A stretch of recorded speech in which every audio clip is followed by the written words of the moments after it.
Good evening, everybody. We're live. All right. Let me just make sure everything is running smooth. Okay, we're looking good. Looks like I just need to get my YouTube chat working. Here we go. All right. Done. So, good evening. How's everybody doing tonight?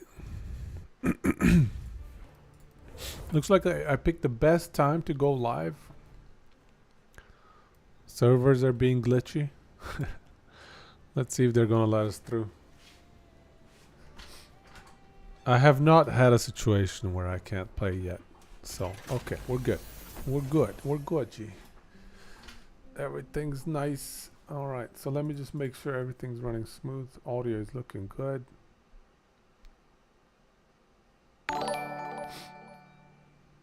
Oh, Hermit Craig. We've got a sub to start the stream off with. Thank you, good sir. May RNGesus bless you as well. Thank you, thank you. And irashaimasu. 2-month streak as well. Thank you for that. All right. The game actually loaded in. The game loaded in.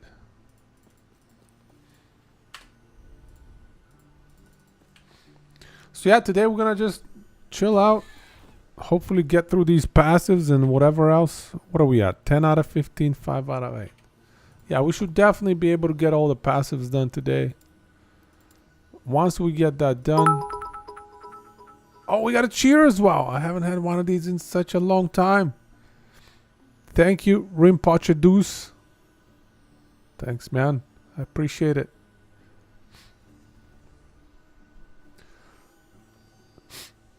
Well, I mean, it's just sinuses are still blocked up, but mostly I'm okay. You know, I'm like 70-80%. You need the RNG blessing. Yeah, here you go. RNG just... let me find it.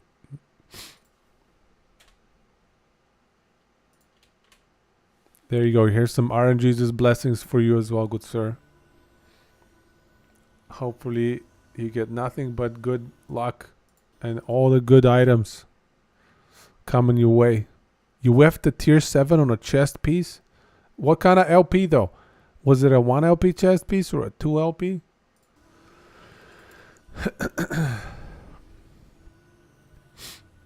One LP, damn. Yeah. Ornos, is that the bleed one? Oh, okay. The minion bleed one? Or is it for you and your minions? I can't remember. I think, yeah, I know the one you mean. Yeah. RNGesus can be a bastard. I shouldn't say mean things to RNGesus though. He'll get me back later. He'll take a revenge on me. Tier 7% health. That's rough. Better luck with the next one. Hopefully. Hopefully. I gave you some RNGesus blessings. See, I can't even... I got a bugged out quest. I can't complete this stupid quest. It says, visit the forge. Well, I visited the frickin' forge. Why won't it complete the quest? There's a bug going on. Okay, so let's see. What are we at? What were we doing last time? Oh, okay, yeah, we were down here. Okay, let's go. So yeah, you guys, it's gonna be a pretty relaxing, you know, nothing too crazy stuff. It's a druid leveling, yeah. Trying to get all the blessings, trying to get all the... Well, before the blessings, I need to get all the passives and idle slots. I'm at 10 out of 15 on the passives, 5 out of 8 on the idle slots, so making my way through. Just a little bit left, and then we can go to the blessings. But yeah, I don't know. We probably don't have enough time to get all the blessings done and getting all the leveling done. We're probably gonna hit up some POE on Friday. What do you guys think? I was thinking about it. I think I need a break before Last Epoch 1.0 hits. And let's be honest here. In February, I'm going to be pushing hard on Last Epoch. January, there's a pretty good chance that at least the second half of January is going to be Last Epoch hardcore. So if I don't take a break right now, I'm not taking a break from Last Epoch period, and I'm going to burn out. I played so hard with the Beastmaster. I feel like since that Beastmaster playthrough, I'm like... And especially once I got hit by this nasty virus, I just feel so dead. You know, so I need a little break. We'll play some POE. And then we'll get back right into it. Also, December, around the end of it, you know, Christmas and stuff. That's true. But for me... research projects are like a break, man. I love learning new mechanics and thinking things through and just trying to figure out, all right, how can I min-max my build? So it's gonna be like a break for me. It will get me a little bit overexcited though, and probably lose some sleep here and there. When I get too excited about a game, I just get, you know, I start losing sleep. I start like dreaming about my builds. Yeah, I'm totally a normal person. Don't worry about it. You spent 2 hours today making a new loot filter for your league start. There you go. I love it. Okay, so I'm thinking I'm going to start the guy on the left side. Is it called Marauder? Oh, I'm also excited about Falconer and Warlock, bro. That's what I'm saying. I'm going to be playing those guys so hard in February. Like, I'm going to be playing January, February, March, April. There's a good chance all 4 months I'm going to be playing Last Epoch super hard. So I feel like I need a little kind of break before that. Because I'm definitely not going to be able to take a break after. Too exciting, man. Like, Falcon and Warlock. So many things to try. It's going to be fun.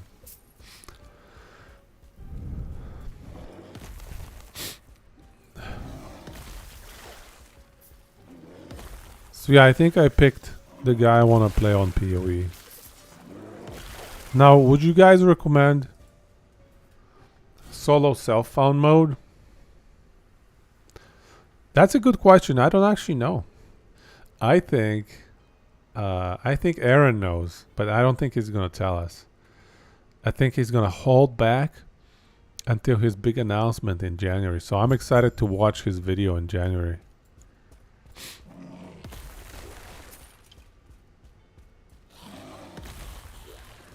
I kind of, Hermit Craig, I kind of want to prevent myself from doing any trading. Because last time trading ruined the game for me. I felt obligated to trade.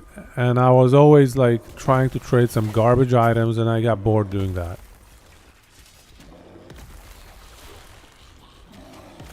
So SSF can be good to chew and go slower and research how to do stuff. Okay.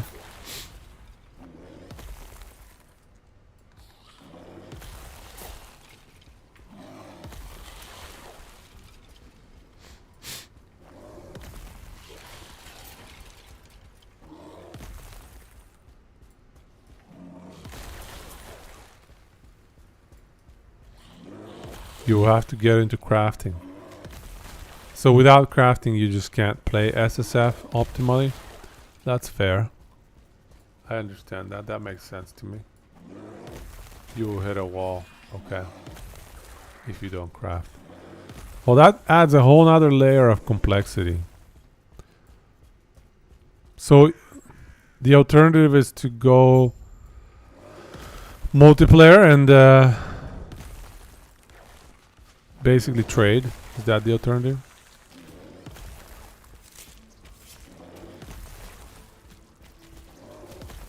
And to craft effectively, you have to farm a lot of material. Oh no, I don't want to be farming material. I just want to be chilling out, not going too crazy.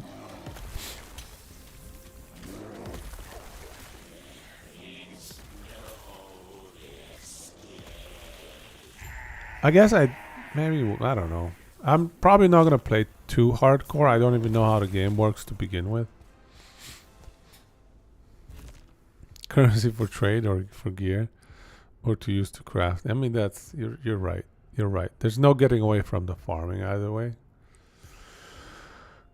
I'm just saying, I'm probably not going to play that hard. So if I start hitting a wall, I'll probably just pass and move on. And either try another build or like, I don't know, just go back to last epoch or to another game kind of thing. I'm not looking to go too crazy hardcore into it is what I'm saying.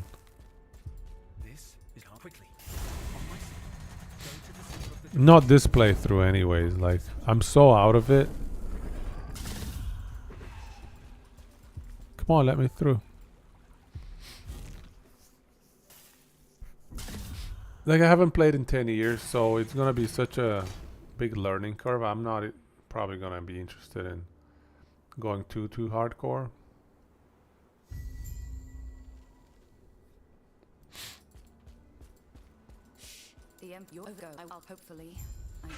Here we go. Oh, we're stuck. Oh. Okay, alright. That was weird.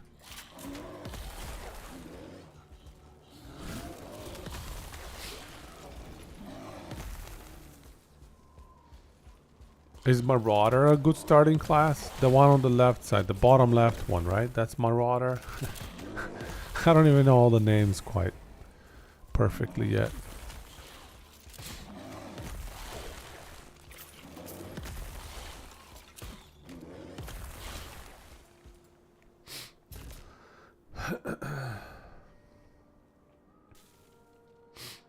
And then we're gonna buy some items on sale during Christmas time.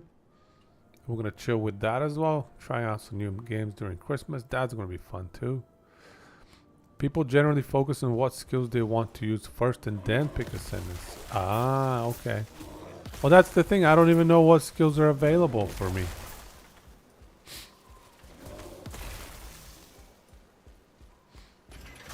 I don't even know what skills are out there.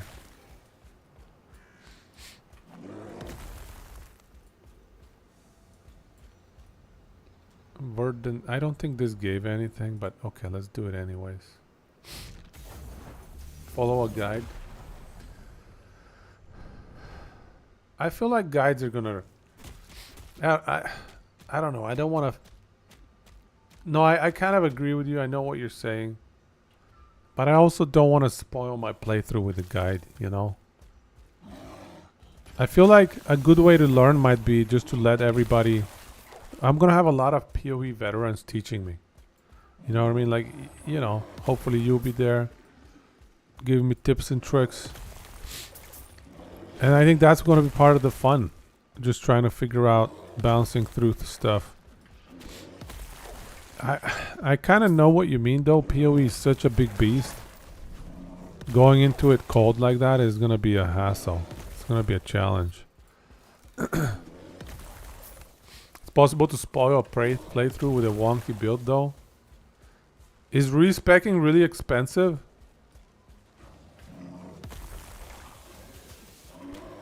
I think that may have been what happened to me. Every other time I played this game is I spoiled my playthrough with a wonky build. In the beginning, respecking is expensive. Ay, ay, ay.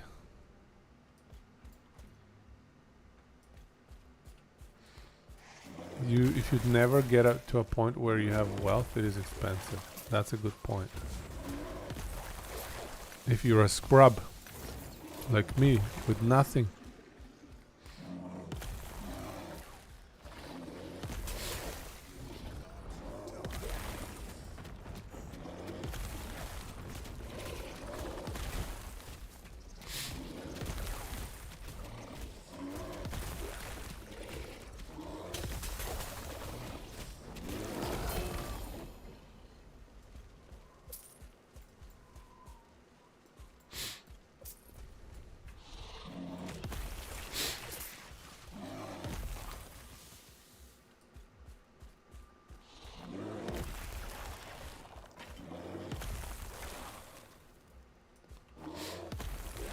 Okay, I need to think about that.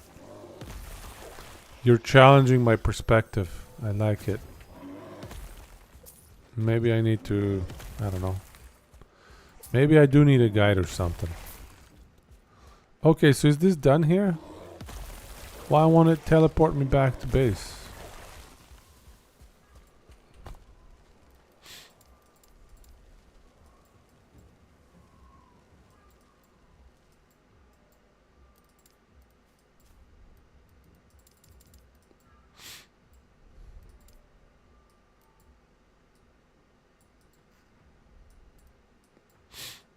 Okay, over here.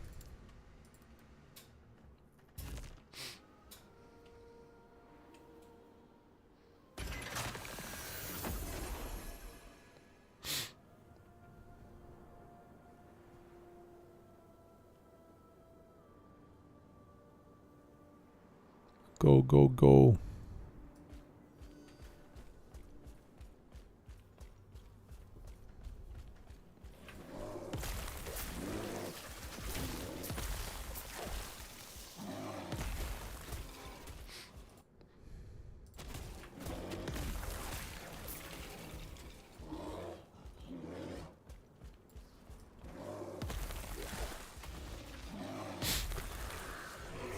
Misshapen remains.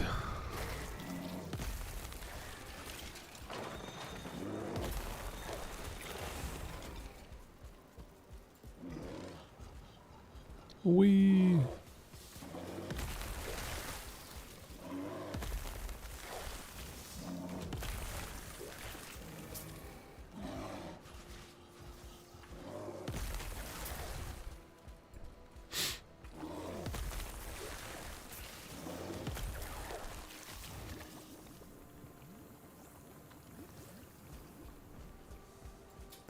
You're pretty sure you're going to start in season on last epoch at launch? Yeah, that makes sense. I think I will as well. But with a warlock. I think. Unless the falconer just looks way cooler. If it weren't for you, I'd still be in the dreadnought. Hey, Aweezy. Now easy, bro. How good are you at POE?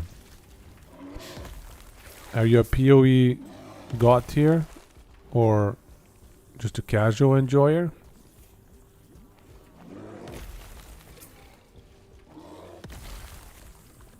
You just have so much crap in your last epoch stash.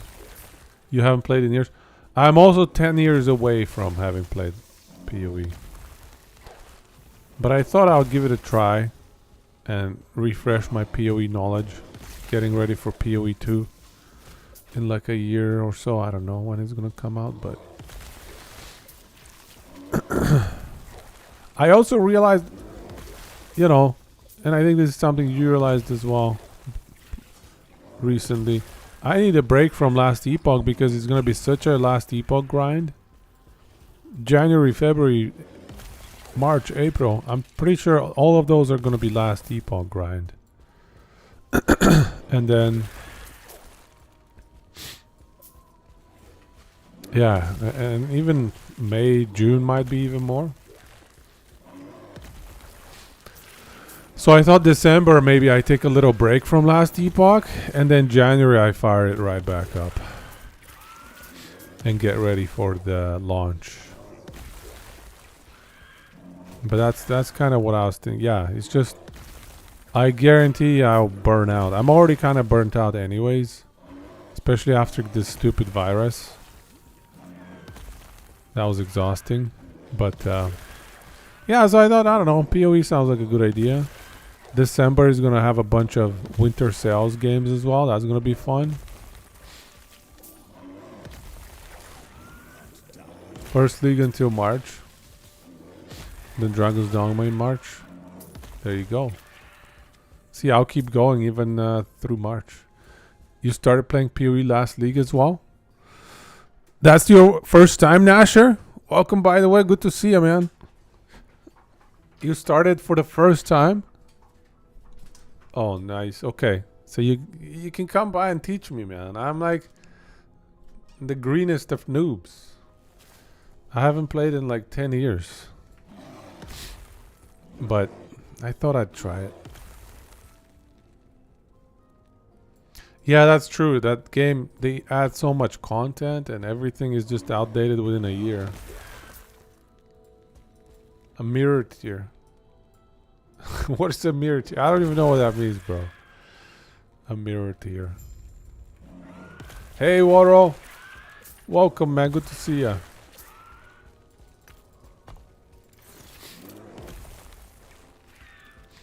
Waro, are you a POE expert? What is your... Yeah, I'm getting there, man. It's still annoying. Like, my sinuses are still annoying, but better and better every day.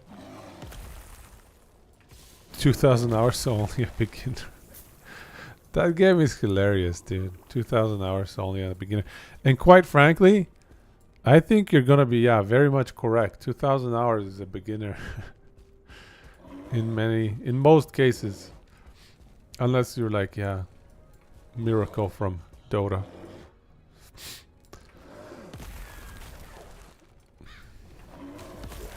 I thought I'll try some POE on Friday.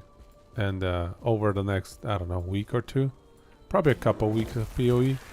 I feel like anything under a week, I'm not going to be able to accomplish anything. The game is just so deep.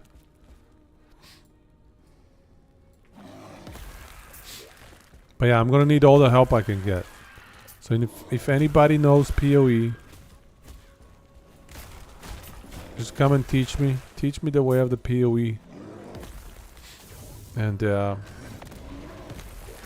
yeah, you can pretty much get away with anything. You can tell me the dumbest stuff ever and I'm going to probably listen. I'm going to be like, oh, that sounds right.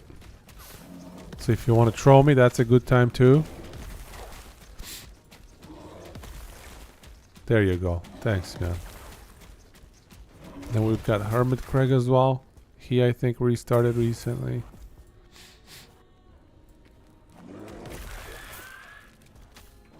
Specific build knowledge is going to be hard. That's what I'm gathering as well.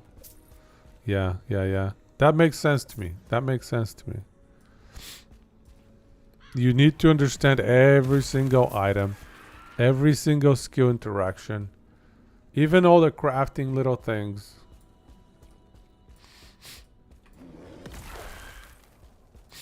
Yeah. Well, it sounds like the new league mechanic is decent. I don't know, they are adding more ascendancies or whatever that means. Classes essentially, I think, is what ascendancies represents. So that's going to be added on Friday.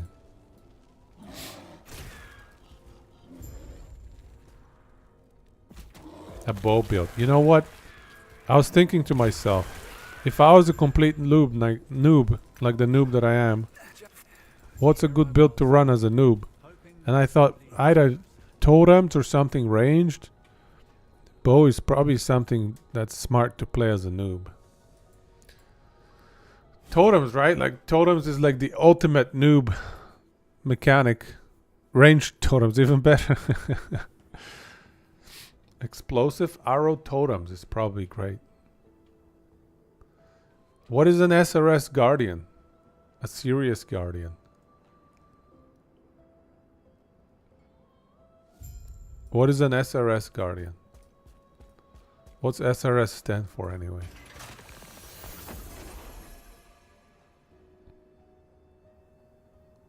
It's like a flame wraith, but minions are not ranged. Okay, so like melee minions. Oh, okay. So another minion build. That makes sense. Yeah, minion builds are usually cheaper to set up. Because minions are less dependent on your gear, I guess. So maybe I should run like a minion build. That sounds like a good idea to me. And also, I want to see what the minion builds in POE are like. Because I feel like that's something that last epoch did really well. Minions are really well designed. Except for maybe tankiness. Minion tankiness does become a problem at higher tier difficulty levels. But other than the tankiness issue, they're pretty good.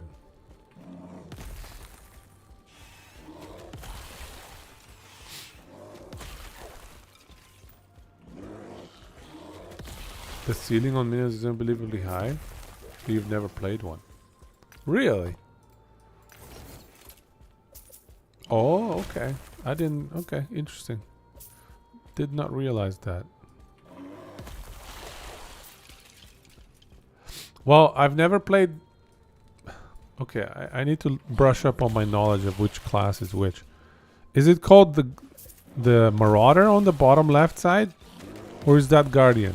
You guys... I think Guardian is around there too. Or is one of them subclass of the other? I don't even remember, man.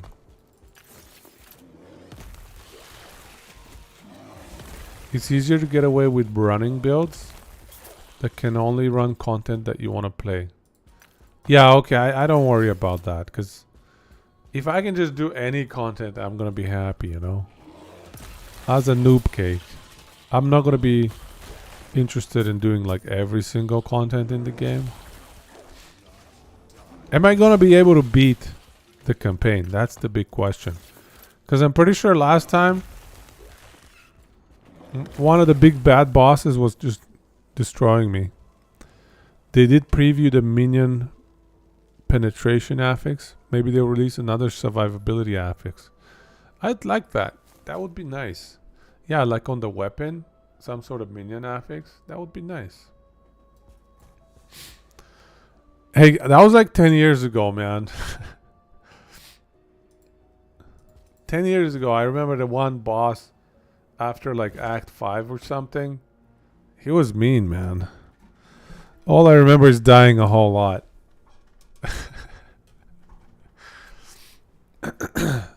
But that was a different game. There has been so much power creep, right? So dying, yeah, I'm gonna expect to die a lot. Don't worry, I'm very good at dying. You haven't played POE since 2019. For me, it's 2013.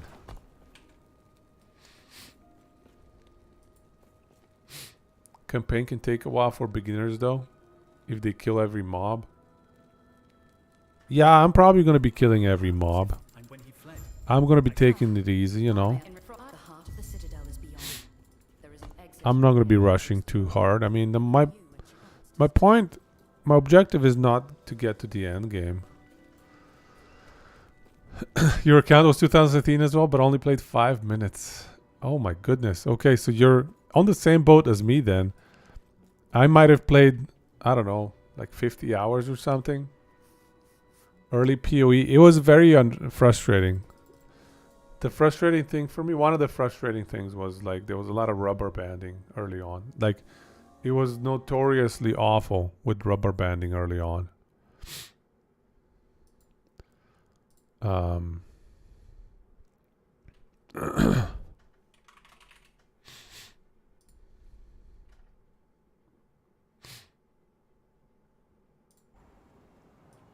You found the UI hella weird with the potions. Yeah, I don't really love the potions, I'll be honest. The potion mechanic, the flask mechanic is kind of annoying, I'll be honest. Stared at the UI for a bit and quit for 10 years straight.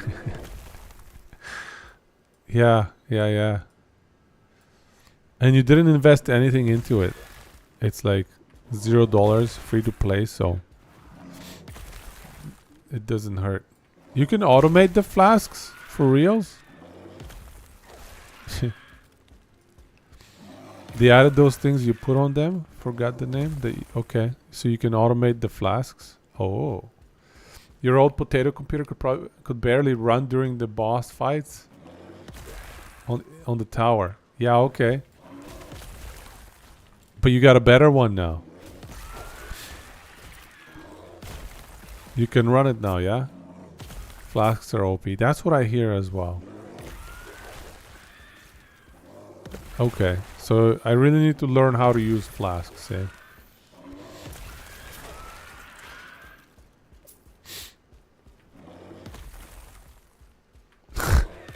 I don't know, man. Flasks are so dumb if you ask me. Your main power should not be coming out of your potions. I kind of like it how it was in Diablo 3, you know? It gives you a tiny little boost for a tiny little bit of period. You don't, like, throw an entire item slot in your flasks. That's weird, man. That's weird to me. It's getting nerfed massively in POE. Yes. I feel like those guys are in sync with what I want out of POE too.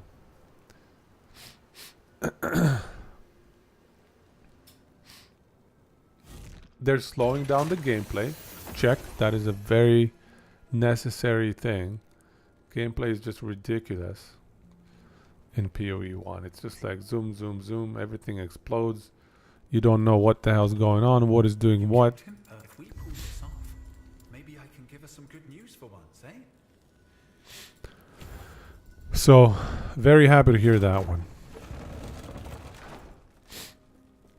PoE pace is stupid, yeah, I agree. Which is why I don't really care for getting into the late game. Like, I don't want to optimize so I'm zooming around and everything's exploding around me. That's just kind of dumb, you know? I want to enjoy the campaign. Maybe, like, make a crappy build. Put it together. If I can. And then, I don't know. See if I can get some lucky items.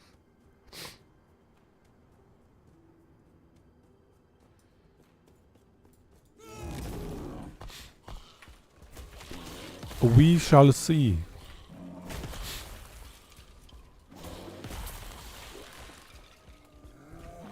How's my award so high? I mean, I'm level 72. I got power leveled, so I'm level 72. And I've got, you know, my usual setup with all these health to ward conversion things. So I'm kind of cheating a little bit. I'm not the level I'm supposed to be at this point of the game. I'm a much higher level. And I got all these uniques, so. You don't recommend building as I go?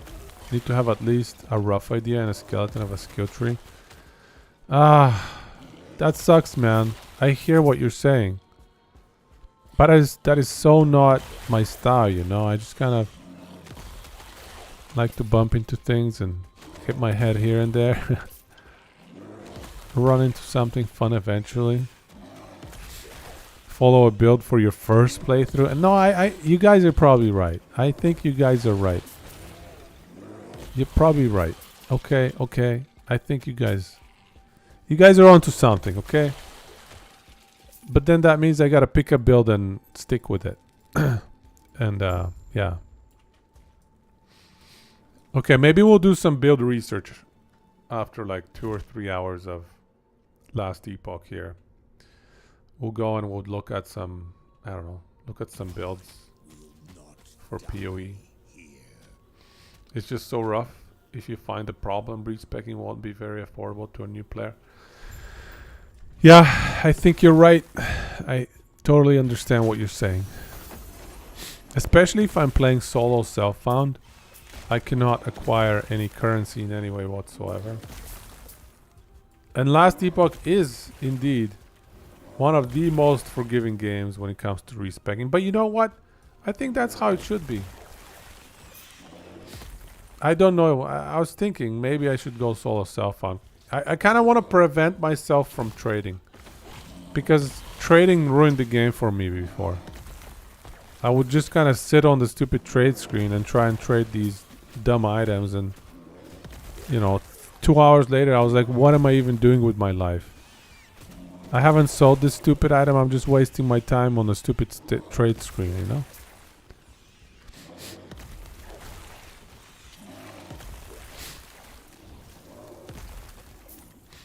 I just kind of don't want to trade. So either, even if I don't play SSF, I'm going to prevent myself and I'm going to ban myself from the trading stuff. No trading allowed. Flowcharts for picking league starters.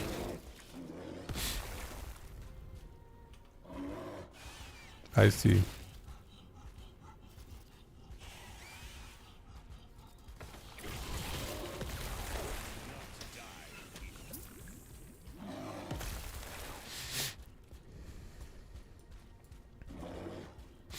You like buying stuff on the trade thing?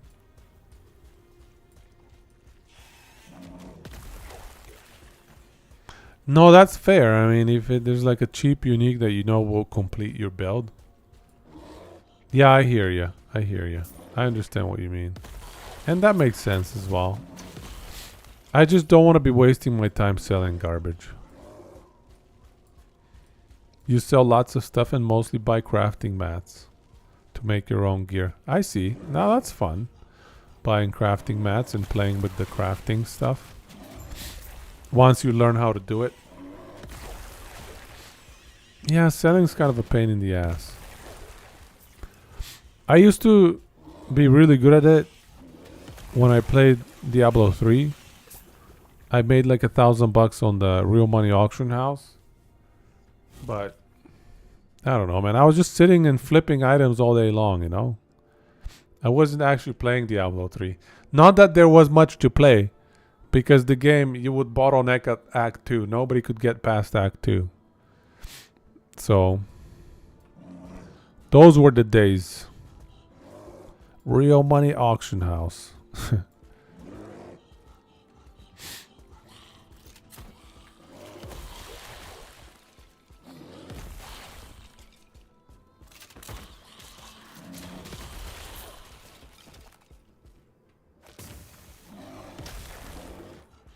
Wee.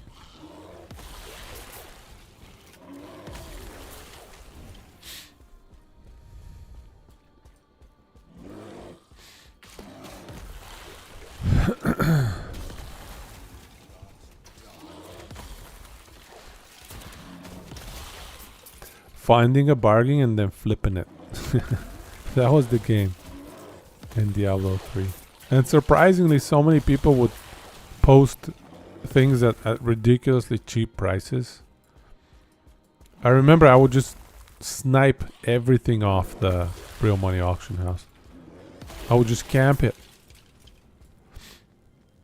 Anybody puts up anything for too cheap, snipe, bam, it's mine. Relist it seconds later if it allows me. The thing is, POE has all these crafting mats as majority of your drops. If you don't interact with trades, this is going to slow you down quite a bit. And the game usually has deep enough progression anyways for a lot of gameplay per reset. Oh, okay. Maybe I need to be more knowledgeable before I do SSF. Going into SSF as a noob cake might not be such a good idea. But either way, I'm just going to make sure I don't do any trading. No trading allowed. Even if it's not SSF, no trading allowed.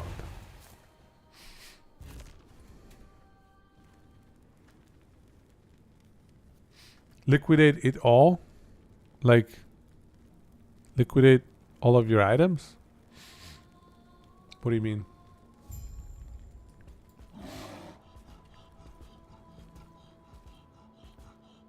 Moves you should have seen. Yes. I've heard of your power. I've been expecting. Pontifex Julia.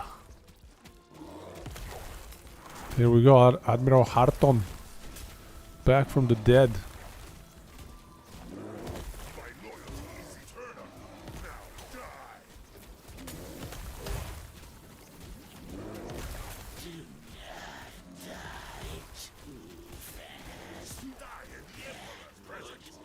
Oh, I should probably be swiping as well.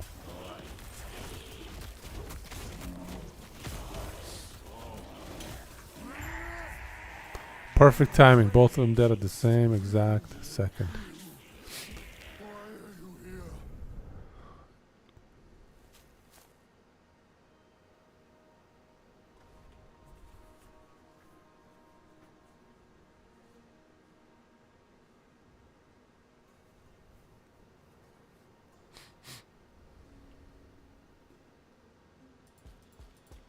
Now's our chance to when I and have all enough.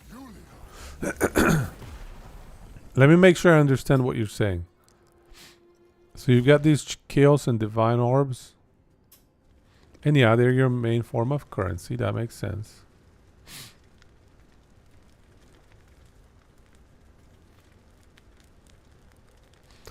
Okay, so you want to trade off all your stuff and convert it into chaos and divine if you want to be efficient. Oh, that makes sense to me. That makes sense to me. And at the beginning of every server, every reset, certain items are more expensive than towards the end of it. Because if they're pretty common, you know, they're going to be worth nothing at the end of the cycle. But at the beginning, they're still worth something for those people putting their builds together, right? So, it's kind of like Diablo 2 server reset. So maybe we get lucky and we get some fancy stuff. And then we trade it or whatever. Not gonna hold my breath for it, but...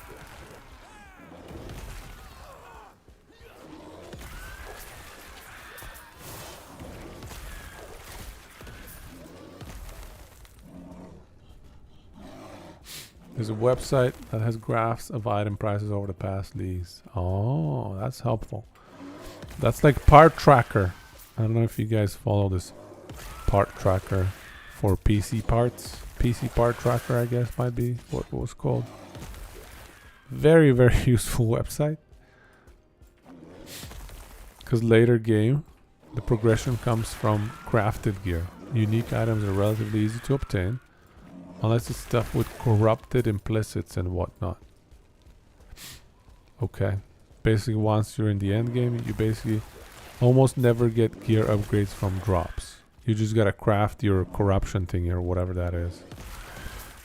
How about those links? How do you get 6 link stuff? It seemed to me back when I played, long time ago, the holy grail in the game was to get 6 link whatever. And you could get, yeah, if you just get like 6 link, it's GG, you win. Hit them or don't and quit the league. It's hard early but becomes non-issue later? Really? Wow.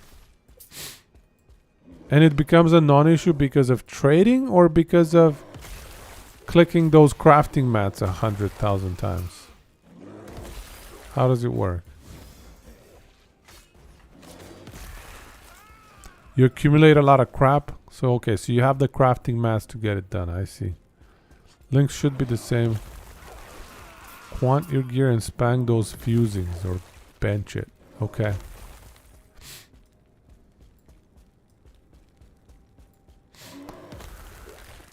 But obviously you want to make sure to be linking stuff that is powerful enough and worthy of linking. Because of trading or because of lots of time putting in. Without trading it can be painful. At least it is. Okay. I see. Alright, well I'm learning already, guys. Thank you.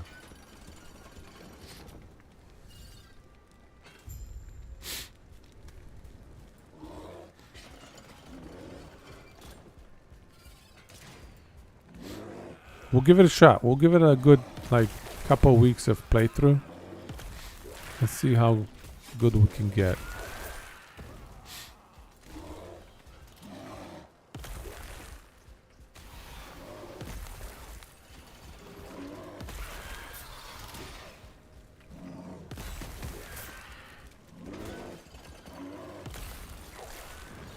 You can get up and running into maps on a 4-link though with a good build. Okay, I see.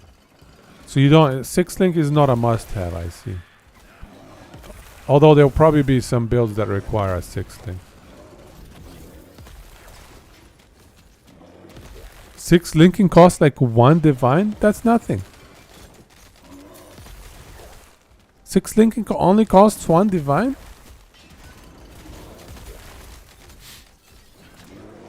Like to craft it?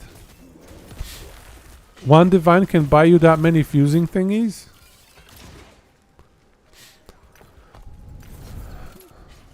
That's only if you're selling. Oh, wow.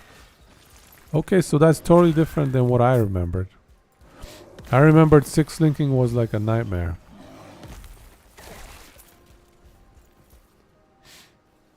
Back in the day. You know, I should probably install my POE. I'm gonna show up on Friday. I'm gonna be like, POE what? Gotta install it. In general, 1 divine. That's ridiculous.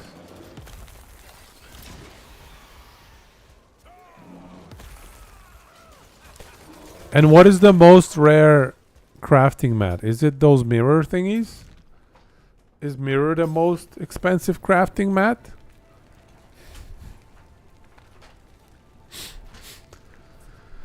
How many divines is 1 mirror?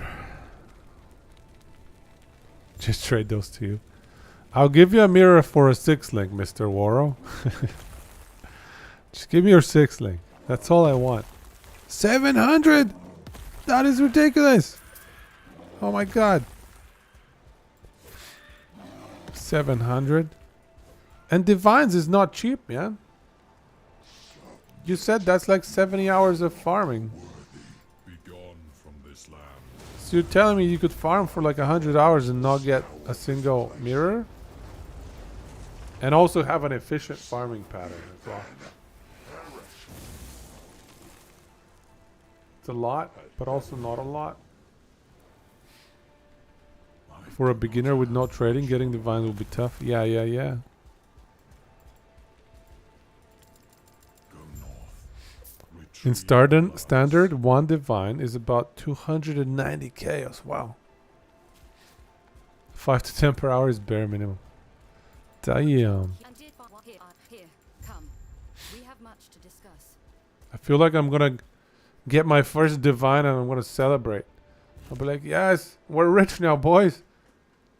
If you're efficient, you can get in the range of 20 plus from farming. Wow. Not for a beginner without trading. If you're really good at the game, you can get into the hundreds of divines per hour range. Wow. Wow, I'm gonna be happy if I get 1 divine. Well, let's start humble. If we get 1 divine, we're gonna celebrate, throw a big party, trade our 1 divine for a big meaty boar so everybody can eat up. It's gonna be a blast. Okay, so where are we at here?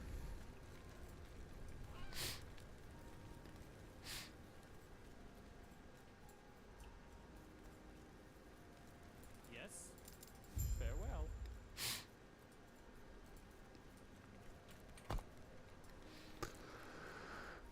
Depends on how much you dislike certain content. Yeah. If it gets too grindy, I might quit. Because again, I'm not there for the long term. I'm just there to kind of refresh my POE knowledge, get ready for POE 2 down the road. In the last characters you played, you got a divine in campaign both times. Ooh. You got a headhunter? Is that a headhunter? You think it's less grindy than last epoch? I don't know. I just kind of enjoy the grind in last epoch for some reason. I don't even know why. I just enjoy the grind style, I guess. You got 10 divine from the blood altar this week. On the 10 of random currency option. Nice. Oh, Rune of Ascendance.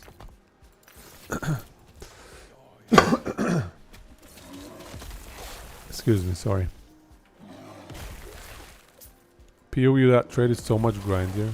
Okay, well maybe I'll trade. But like I'll trade in a way where I'm only trading stuff that sells easy. You know, selling stuff that's actually worth something.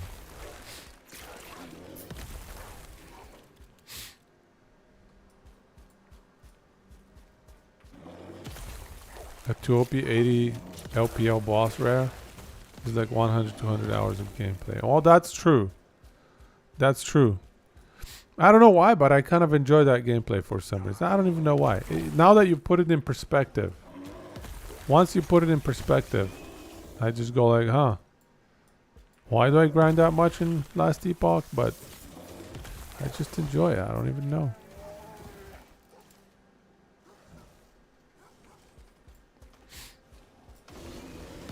There's not much target farming. Without trading, getting a 1 chaos unique might take more than that.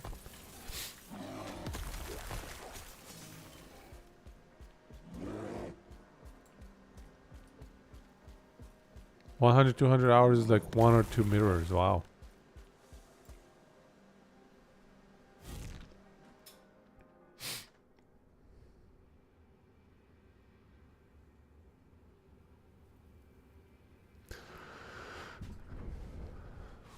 Okay, well, I just don't want to take up too much time trading, you know what I mean? I just want trading to be like seamless and easy.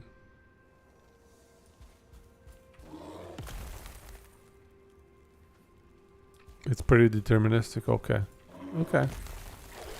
I don't know. We'll see. I guess I'll stay adaptable. I'll stay agile, and we'll see what we end up playing as. In terms of whether we trade, whether we do this or that. We'll keep it flexible a little bit. I just know what I really didn't enjoy the last time I played the game, so you only play without trading, you don't get anywhere near a mirror in the time you play. You just gotta get that RNG's blessing. If you play at league start, it's usually fine. Yeah, league start, everybody's trading and trying to get their like 10 uniques that they need for their build. So there's a lot more activity in the trading. You can dump items in sell tabs and forget about them until you get a message. But don't you have to put like a price to them and tell everybody how much your asking price is and whatnot? In order to do that, you need to do some research. And you need to like shop and look comparable items and see what everybody else is listing their item for. That takes time, man. And it's, you know, and sometimes you don't even get any messages for a while. Sometimes you get your time wasted. It's kind of a pain in the butt.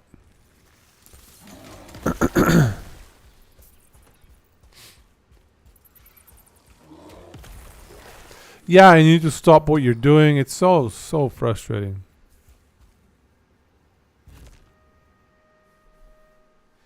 You can buy a lot of premium tabs and set them to fixed prices.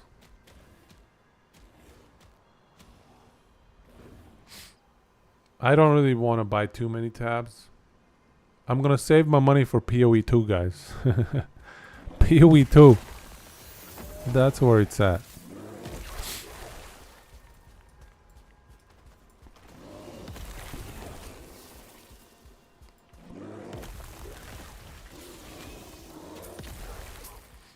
You only sell items at a certain threshold. That's kind of how I'm going to play as well.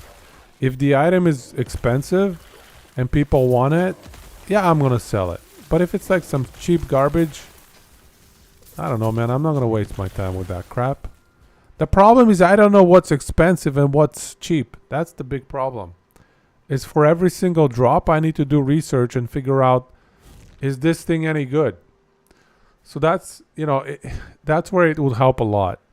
If I have people helping me, helping me learn, basically. So I don't have to research every stupid item that I drop. Rares, it's complicated. Honestly, I don't even think I'm going to be picking up rares, man. I'm going to just be like, yeah, I don't know what's good. I'm mostly going to be just looking for affixes that help me. Because I don't know what the affix drop ranges are. Awaken trade. Team trade, yeah.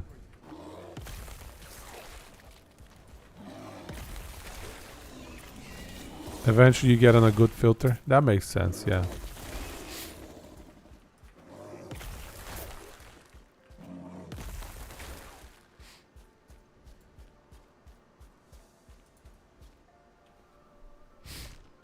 Basically only pick up currency and divine cards. What is a divine card?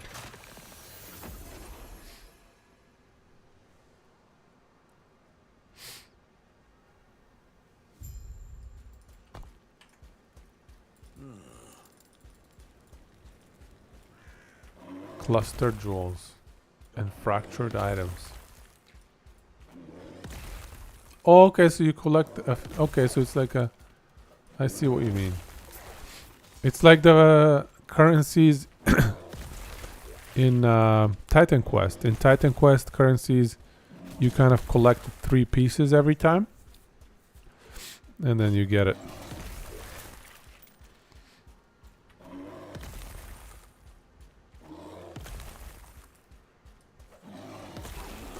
Also, who here is going to play Titan Quest 2? Everybody playing Titan Quest 2, right? Like, come on, guys. POE 2, Titan Quest 2, we got to hit up all of it. Titan Quest 2 is going to be sweet. Yeah? Okay. I feel like Titan Quest 2 is going to be one of those that I can't help myself and I'm going to have to buy it. Even though there is a risk with the game flopping, like a lot of other games that I've been excited for over in the past, I still can't help myself. Titan Quest 1 was so much fun. What kind of a game? It's an ARPG. Titan Quest 1 is basically the first competitor, the first real competitor to Diablo 2. The first actual, you know, solid game that could compete, and it had a really good itemization. Yes, that's right. It's the studio that devved Grim Dawn, is right. A huge chunk of those folks, maybe even all of them, went to Grim Dawn. TQ2 is a brand new studio. It has nobody from there. What have they done, TQ2, like the studio? Do you know what they've worked on in the past?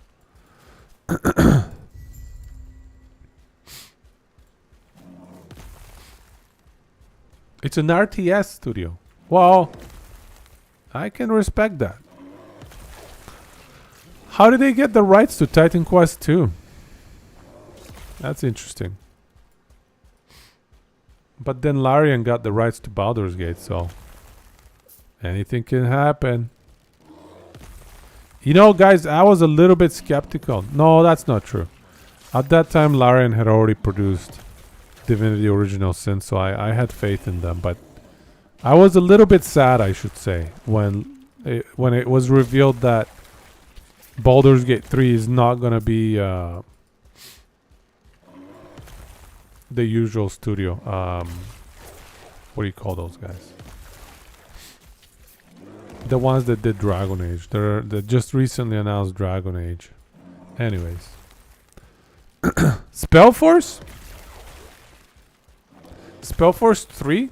I actually have Spellforce. I couldn't really get into it. I started the campaign and I got bored like 3 missions in. But I thought it looked like a respectable game. I thought it looked nice. I thought the problem was more with me than with the actual game. I don't know why I couldn't keep playing it, but I don't know. Sometimes I get easily bored with games. And then when I get bored, I have a problem, and I can't finish them. I couldn't even finish Baldur's Gate 3 for some reason. And that game is great.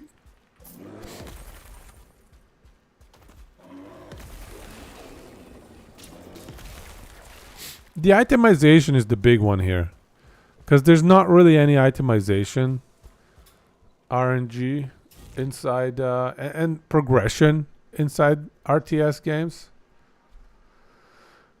So that's the big one that, you know, I'm not so sure whether the TQ studio is going to do great with that.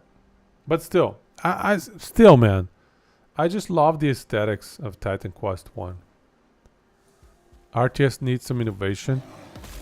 Yeah, it's true. RTS does need some innovation. But you know, there's a bunch of studios, basically people that got fed up working for Blizzard. They're like, screw this, Blizzard doesn't want to make StarCraft 3. We're just going to go and make our own RTS. And so there's a bunch of studios that popped up trying to make RTS games. So like Frost Giant, I think, are working quite well, progressing through an RTS right now. Stormgate, yeah. Stormgate. Frost Giant? Stormgate? Yeah. That's the one. And it kind of looks interesting. They replaced Zerg with basically a demon race. Something like Diablo merged into an RTS. It's a race of demons that spawn little demons and stuff. I don't know. And they're a little bit cutesy and stuff. It's good. It looks good.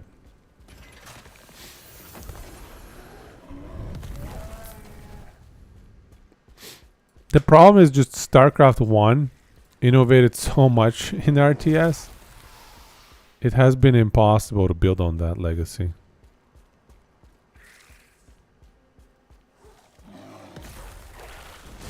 Yeah, I'm not sure if I'm going to play it too long either. But I'll probably keep an eye out for it. And yeah, I saw that as well. They got funded in 15 minutes. How much, do you know how much dollars? I saw that notification somewhere that they got funded in 15 minutes, but I don't know how much. 100K in 15 minutes. Glorious. They didn't shut it down, did they? They must have left it for people to keep throwing money at it, right? It's probably got like 1 million at this point. Because $100,000 doesn't do anything, man. They're at 1 million almost. Nice. That's more like it, because 100,000 doesn't even pay for like one person's salary for a year nowadays. It's nothing. It's absolutely nothing. Yeah, so I don't even know why they put 100K as the goal. What are you gonna do with 100K? Yeah, man. They're how many days does that fund for your studio? 100K. That is probably not even a month. I guarantee you. That's not gonna fund a month for their studio. Okay, we got another idle thing. Yeah, those guys. But there are a few other ones that look interesting. A few other RTS games that look pretty solid, to be honest. I forget the other titles. I have them somewhere.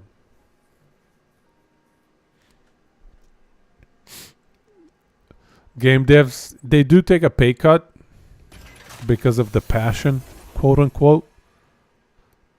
But I would still expect it to be over 100K, no?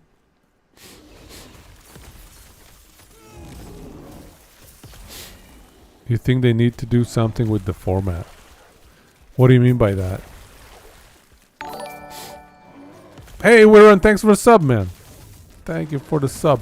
2 months in a row. Thank you, and Irashai, I'll say it one more time. Good to see you.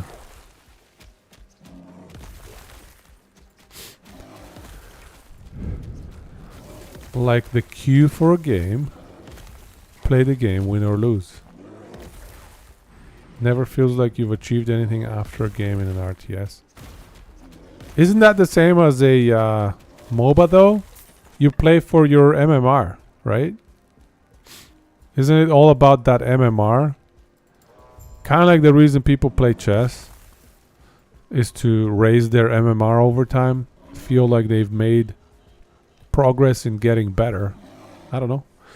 Sometimes I feel like, yeah, sometimes I feel the same. When I play MOBA, I never got too competitive playing RTS games. Like, I would try hard for a little bit. I got like masters in StarCraft 1. Try harding for a tiny little bit. But I just can't try hard for an extended period of time. I get bored. But with Dota, I could try hard for a good period of time. Yeah, it's true. When you plateau, it's hard to find fulfillment in the game. You just go for those small little tiny incremental improvements. In a MOBA, you can blame your teammates. That is so true, dude. Blaming your teammates is such a big thing. But that's something, if you become a MOBA enlightened man, if you do your MOBA meditation exercises, eventually you realize that the only reason you're losing is not actually your teammates, but you. But I do agree with you. Most people don't really get there.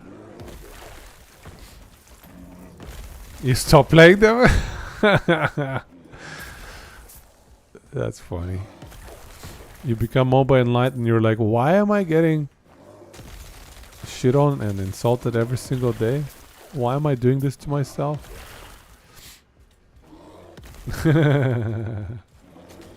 What am I even doing with my life? It's true. It's true. You quit MOBA 7-8 years ago. What was your MOBA of choice, Nasher? What was your addiction? Which one did you go with? League or Dota? It was League. I was a Dota junkie from the Dota 1 days, man. I played Dota back in Warcraft 3. And I can tell you, it was not a healthy habit even back then. I swear to God, I was in high school. And during the summer, I remember summer vacation in high school. I played so much Dota, dude. I would pull all-nighters.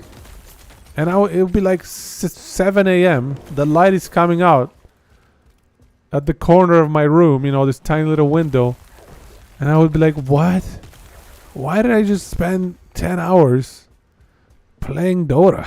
What am I doing with myself? Yeah.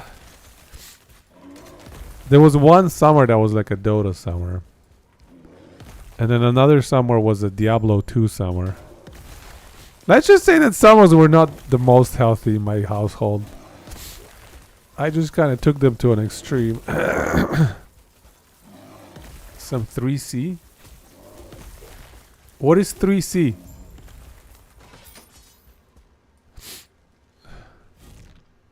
What do you mean by 3C?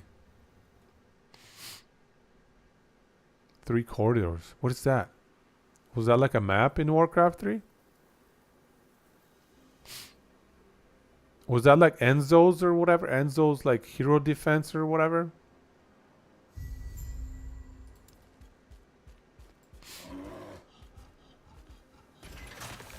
Did you guys play Aeon of Strife? Yeah. There were a bunch of cool MOBAs. In Warcraft 3. Did you play Aeon of Strife? AOS or whatever. Back in Warcraft 3 days. That was one of the first ones that I also got into. Before Dota All-Stars was like the dominant force.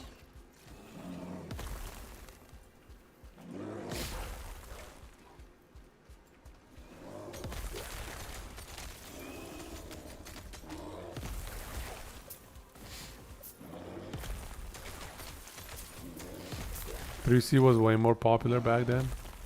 3C was probably more popular before Dota 1 became a big thing. Because when Dota was around, I feel like nothing else compared. Dota All-Stars was on another level.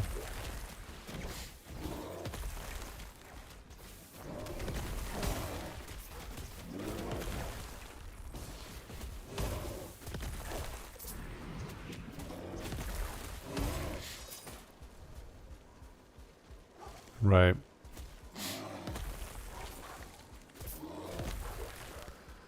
Well, all I remember about Dota 1 is what I used to do was I would go Nature's Prophet and I would literally just go Dagon first item. First item Dagon, nothing else. No boots. Just Nature's Prophet. And I would TP on top of people and zap them. Oh, that was so satisfying. Was it good? No, I don't think it was that great. My win record was not phenomenal or anything with it, but it was fun. That was a lot of fun. Right? It was great, man. Nature's Prophet, Dagon first item, zap zap, good times. It was definitely my teammates' fault. But don't worry, back in the day, people weren't taking the game so seriously, so nobody was actually flaming me. Nobody knew that what I was doing was absolute trash. Nobody was at that skill level yet.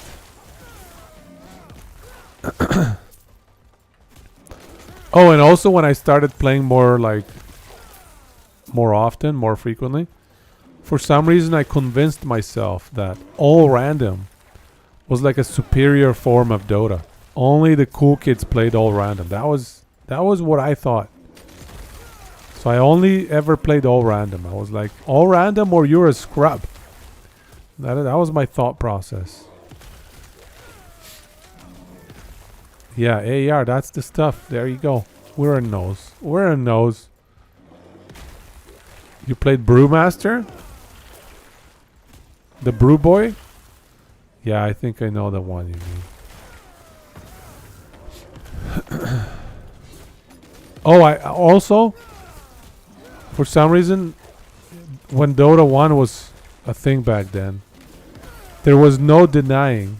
Denying wasn't a thing yet. Like it wasn't part of the game yet. And at some point, either they enabled it or just everybody started doing the denying thing. And I personally felt offended by denials. You know, I thought it was some sort of cheating. It was some sort of, cheese that you're playing. And it's kind of like how you look down on cheesers when you play RTS games. That's how I thought of people that denied. And I was like, I will not deny. That is beneath me. I am a gentleman of Dota. What is this denial stuff? And so I basically shot myself in the foot multiple times in my Dota experience. And eventually I quit the game because everybody was denying and I wasn't denying. So you think heavy denying is cheesy, but just a little bit of denying is okay? See, we have this I don't know, this preconceived notion about denials.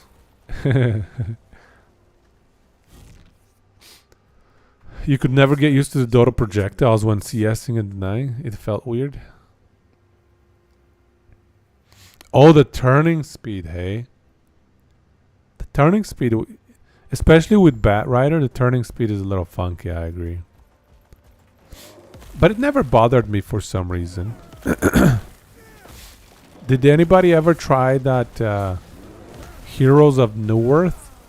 Wasn't that the first game that came out?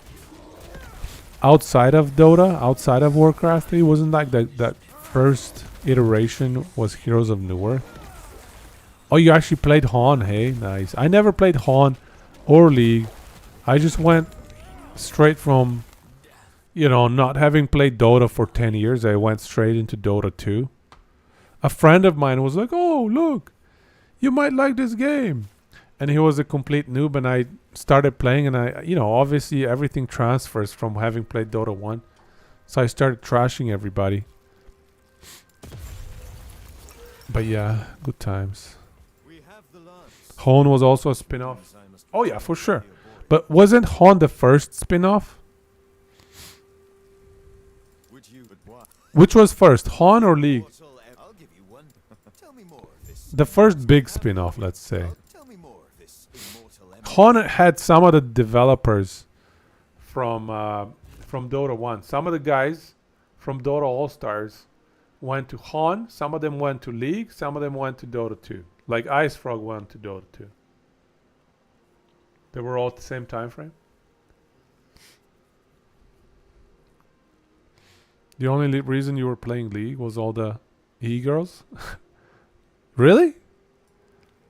How can the e-girls stand League, bro? I feel like, you know, I can barely stand MOBAs. They're so toxic. How do these e-girls manage to deal with it? Maybe there's something we can learn from the e-girls. You caught multiple. Wow, dude. Next level. That is hilarious. Your e-girl MMR is up there. Hon was slightly earlier. I think so as well. Impossible. The game was so popular, even girls were playing it. You sure they weren't just dudes with like, I don't know, some pre-recorded voice lines? I don't know, man. I'm always a little bit suspicious. The other day, I had this girl, or you know, somebody with a girly avatar, come into my Discord. It was like, I don't know, a couple months ago. This girl-looking person, I should say, comes into my Discord and they're like, "Oh, I really love your stream. Your stream is so great." And they're like chatting with me randomly. You know, they weren't like, "Hey, can I ask you a question about whatever?" Which is 90%, you know, it's 50 to 90% of the stuff that I get on Discord. It's like, "Hey, here's a question," or "Yeah, here's a build that I'm running. What do you think of it? Is it cool?" I get a lot of those as well, and you know, all those are welcome. But I get this lady. She's like, "Oh, your streams are so cool," and I'm like, I couldn't take it for reals. I felt like somebody was trying to scam me and take my liver. Or my kidney, rather. It was Def the MOBA with the most female players. Wow. Nasher.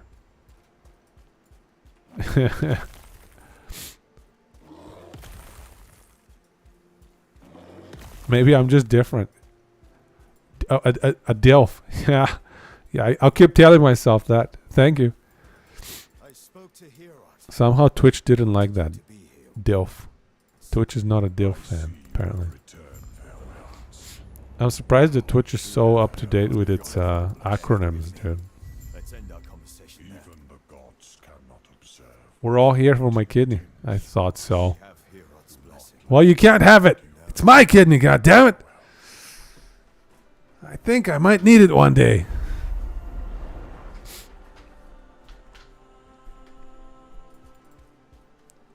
We can share. We can all share one kidney. Like Siamese tweens. One shared kidney. Well, I'm not surprised. I mean, I don't know. Maybe I am surprised by what you're saying, Nasher. Because from my experience in Dota, the female population in Dota is like negative. And let me tell you, when a lady shows up, my teammates don't hold back. You know what I mean? Like, let's say that I'm playing a really shitty game and everybody's flaming me. Everybody's flaming me. You're like, "Oh, Curse, you suck, you suck, you suck." And then let's say that somebody speaks up and it turns out there's a lady in the room. Well, let's just say that nobody flames me anymore. I'm at the bottom of the priority list for flaming. Yeah, it's pretty toxic. But I think of it as a good learning experience. You know what I mean? It prepares you for a toxic work environment. If you go through that much racism and that much like nonsense and insults, think of what you can accomplish at life. You can learn how to uninstall software.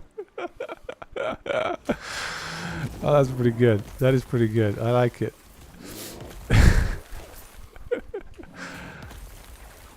Maybe we'll have to do like a... MOBA is a life skill. That's what I'm talking about. If you can deal with MOBA, dude, work conflict is like nothing, bro. Work conflict is gonna be trivial. You're gonna go into your work environment and run into that one asshole, and you're gonna be like, huh, I've already dealt with like a million of you. I know exactly where this is coming from. You're just an angry little asshole that is having a bad game, and you want to flame everybody else. Here's something I learned about from my years of playing Dota. The worst players on the team usually are the first to start flaming somebody on the team. And I'm not saying they flame me necessarily. They just start flaming somebody. And it's a defense mechanism. The shitty players, their defense mechanism is to flame somebody else so that they divert attention. They're like, all right, if everybody thinks that my mid sucks, nobody's going to notice how much I suck. And this carries over into real life as well. You have these garbage bosses, these garbage morons in the company that they don't do anything all day long, but they're very quick at flaming everybody else. They're like, all right, that team sucks, and that team also sucks, and that team. And so you know what I mean? If they point in every other direction, it's a real defense mechanism for idiots. Yeah, exactly. And they don't even realize it. They're just like, they just get their finger pointing. They're like, all right, I've reached a point of no return. Clearly, I have lost my lane. And rather than actually trying to recover, which is actually a really useful skill in games like that, learning how to recover after a lost lane, that is one of the most important skills you can learn in the game and in life in general. But instead of doing that, they're like, all right, I'm going to become a keyboard warrior. It is time. My time has come. Let me find who I can flame. Oh, mid, why are you not ganking my lane? You are such a noob. It is your job to save my crappy gameplay and to rescue me from, from being an absolute piece of trash. Or you played a lot of Rocket League and it's always the shitty opponent that calls you bad, never the good one. Yeah, I know exactly what you mean. You eventually started playing chess again because how much you hated either being the one who wants to flame people or the one that's receiving. No, I know, man. That's why you gotta go into Dota and into MOBAs with a strict code of conduct. You gotta have your own code of conduct and don't impose that on other people. You just gotta go in and go like, all right, I'm not gonna flame anybody. I'm gonna be a force of good. I'm gonna be, a unicorn in the Dota world. Something that nobody else is, basically. Play it to me. Dude, you don't even need to play that game, Oro. You can just stay quiet and they'll flame each other, no problem. I make it into the opposite kind of game. I'm like, all right, I'm on a team with 4 idiots and they're going to be just complete assholes to each other, especially in those rough games. Can we make a game that is extremely rough and keep it together? Yeah, I play the babysitter. Yeah. I play, the nice guy babysitter. And it helps if you play support for that role. Because support roles, they just kind of view you as this motherly or fatherly figure. You're like nurturing them. You're nurturing them. You're helping them grow. You're like, here you go, Carrie. Here's the kill. I'm not going to steal it from you. Oops, I took it. It was an accident, trust me. I did not mean to take that kill from you, my friend. Here, have a centaur for free. You can kill the last hit on this one. But yeah. Man, good times with the MOBAs. Maybe over Christmas we'll do like a Dota day. That can be dangerous though. Usually, if I start playing Dota, I just kind of disappear for like a couple months. My brain just turns off and just becomes a Dota playing machine. It's not very healthy. So I should probably stay away from it. There's a reason I don't play it.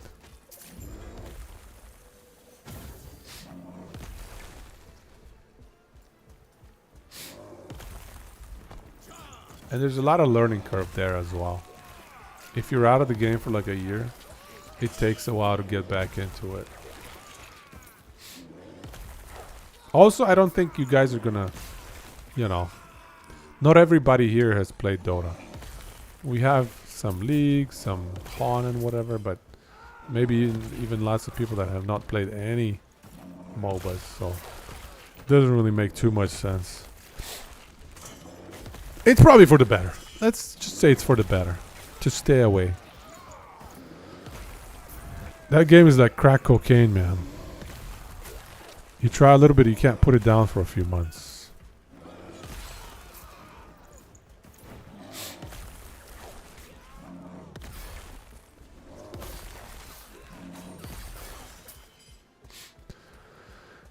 Yeah.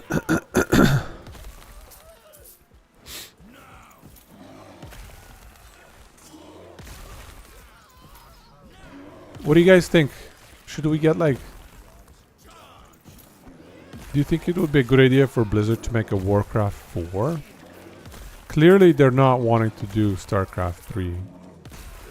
Which is why everybody left the company. But what about like a Warcraft 4? Is that a thing? Is that feasible? Think you were playing support role as well? A lot? Because you found that they're usually the weakest link, but extremely important. And as it turned out, it was a winning strategy. More games not carrying. That makes sense.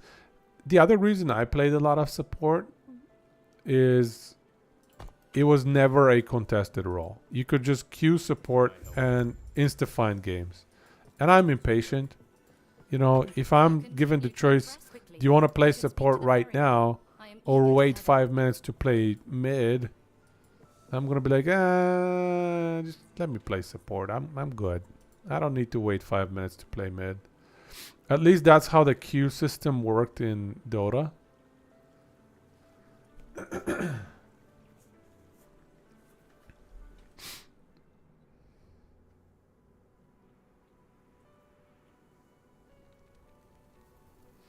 I don't know about League. Did League have like points? In Dota you started getting points at some point where if you queue as support, you get a queue point or whatever. And then you could cash in on your queue points or your queue bucks or whatever to get your roles that you desire, whether it's carry or mid or whatever. But you couldn't just straight up queue into carry. You just had to you had to earn it first with support play. Something like that. Dota definitely did a lot of things better than League.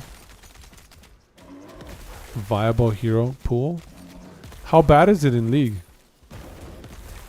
Is it not that many heroes are viable in League?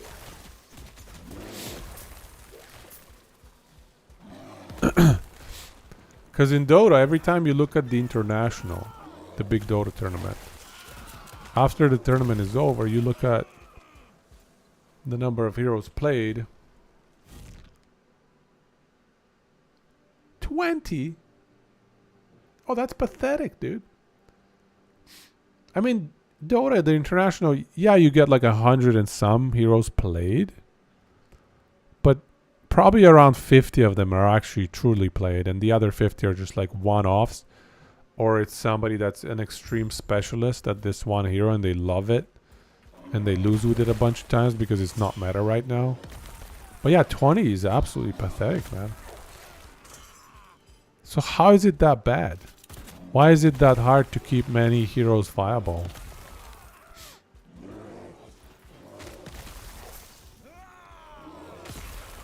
That sounds boring, yeah. If you're looking to play meta all the time. I try to counter meta. Or like, do my own meta. I don't like to do the most popular thing. You guys know. Kind of a sucker for that.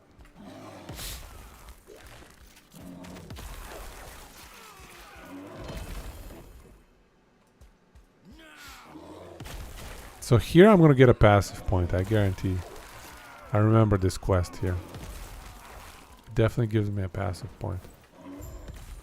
They balance too frequently, hey? You would think that frequent balancing would lead to more, you know, build diversity. But they don't, I guess, I don't know. Intuitively speaking, I would think frequent balancing leads to more build diversity. Don't have enough manpower to hold a metagame of a much larger scale. League, I guess. And just MOBAs in general. I mean, even any game. If you think of any game, you would think that frequent rebalancing patches lead to a healthier state and healthier meta and greater build diversity, no? Here we go, passive point. What are we at? 2 more passive points. You've got to be kidding me, dude.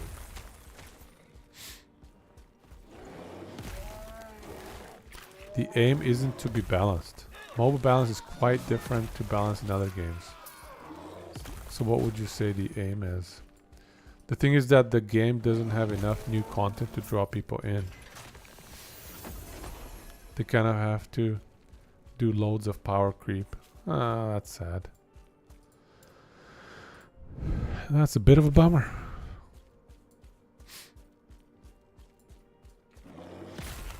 I should have taken the waypoint. Oh no, I do have it.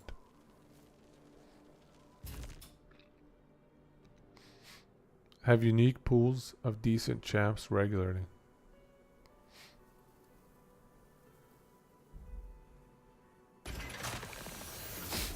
Right.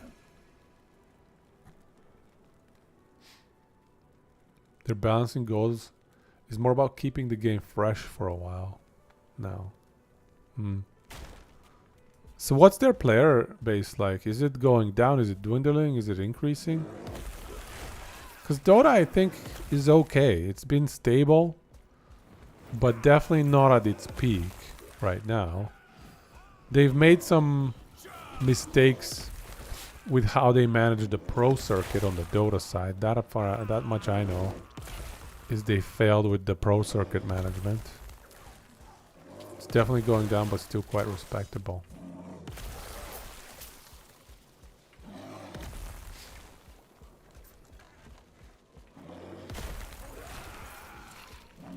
I see. Yeah, it's quite hilarious to me how League basically took over Korea. So Korea, if you look at Korea, they don't play Dota in Korea, man. It's all League over there. And Korea is a huge market. Winning Korea was like a big deal. And I'm not sure exactly how that worked out. But it's definitely interesting. There was one pro team from Korea that played Dota, but not enough players coming from Korea. And I feel like China might have been Dota, actually. China might have been won by Dota. So I feel like Dota won China, League won Korea. And those are 2 massive markets. I'm not sure about North America, to be honest with you. I feel like League maybe is more popular in North America. And I think Dota is more popular in Europe. Yeah, I think Dota... Pretty sure Dota won in Europe.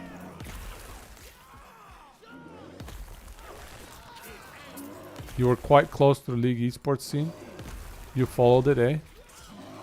It's fun to follow those esports scenes, man. I love it. I still follow the Dota Pro scene. It's very exciting for me. I'm a big fanboy. A big spectator fan. I enjoy that we have healthy spectator sports in esports. I wish StarCraft 2 was still running strong. I actually follow StarCraft 1 still.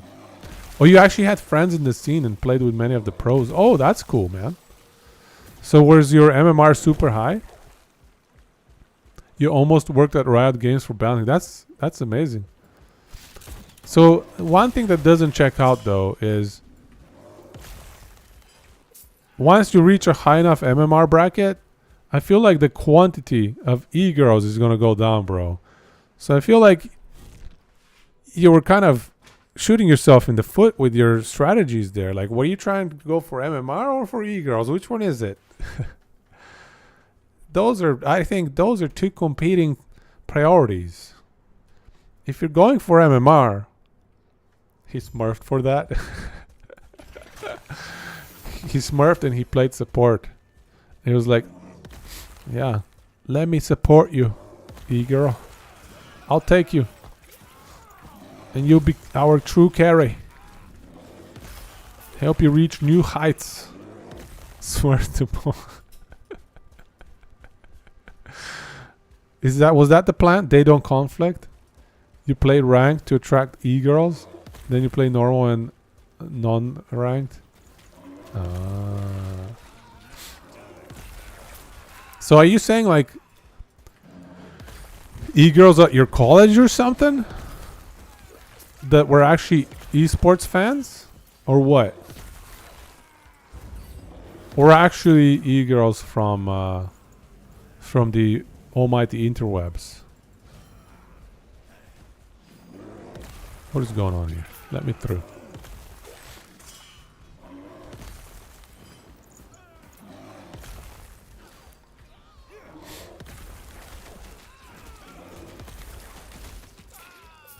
Well, I like the depth of your strategies, man.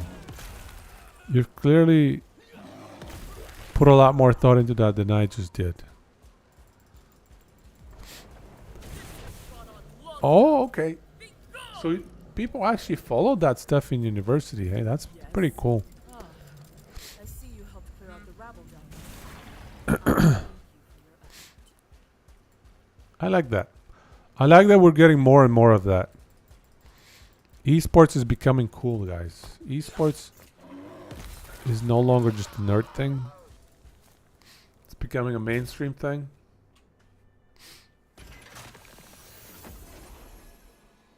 That's something I think we can all celebrate.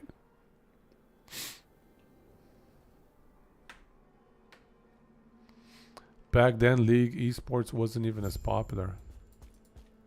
Yeah, it makes sense when it was in its infancy.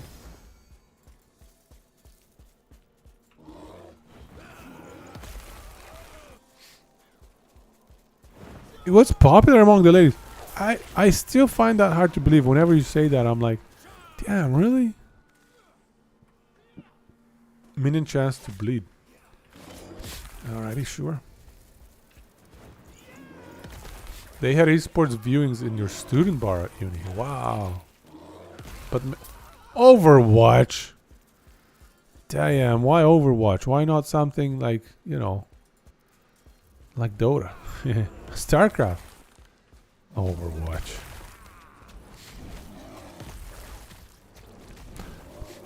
I even respect Counter-Strike more than Overwatch, man. The hot thing at the time. I shouldn't diss Overwatch too much, but, you know. There are just better esports out there. StarCraft 1 and 2.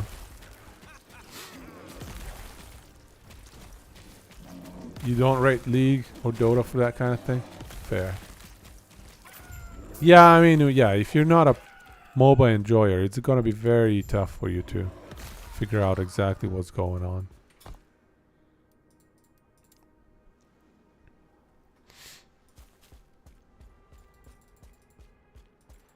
I thought there was like a portal to get out of here.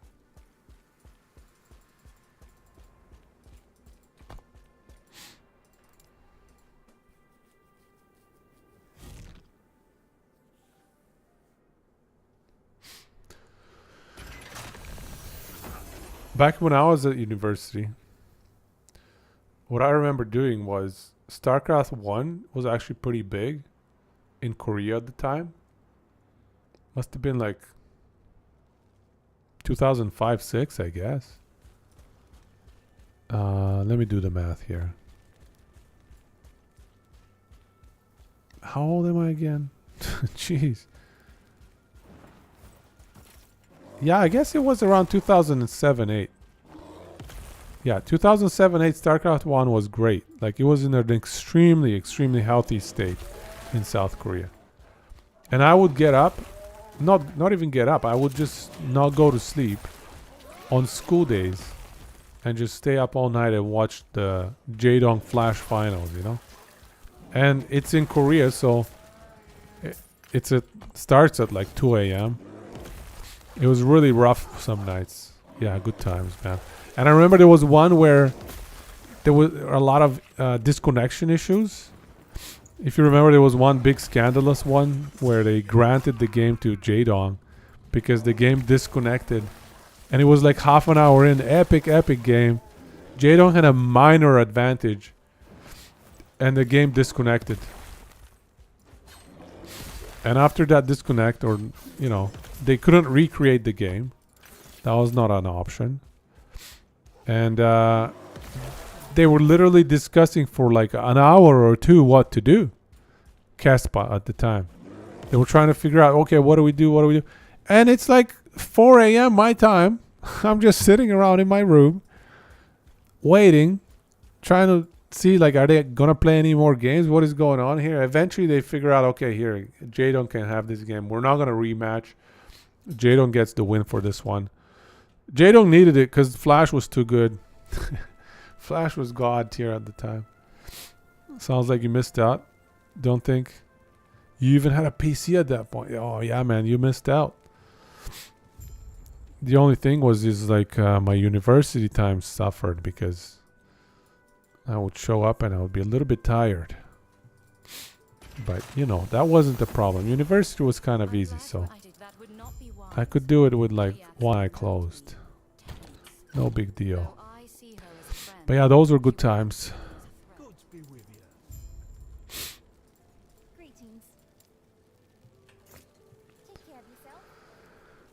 Back to StarCraft 1 days. I'm so happy to see StarCraft 1 doing well again in South Korea. It actually has a really solid following.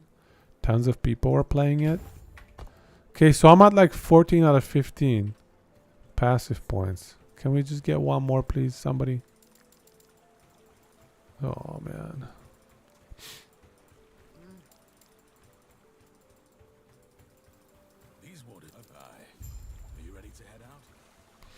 I don't think these bastards are going to give me a passive point. Is there anything I can turn in? Any quests?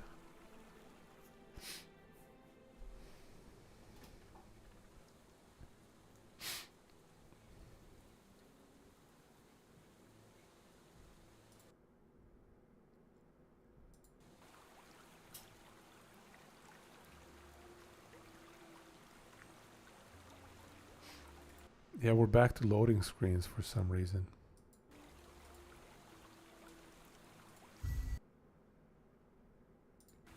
All right, we're good.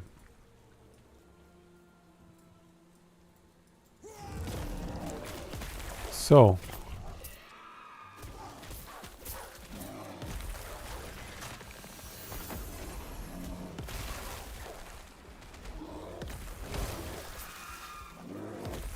let's see if we have any quest that we know is going to give a passive point.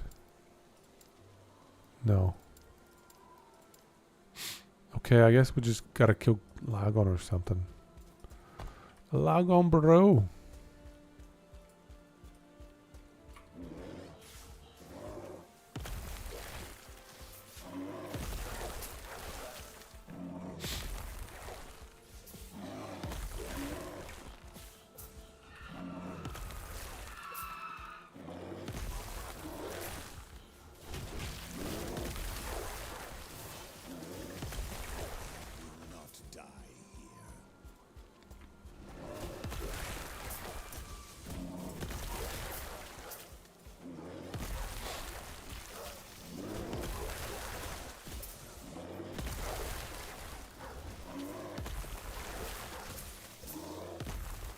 Here we go. This quest. Does this quest? I don't think this quest gives us a passive point.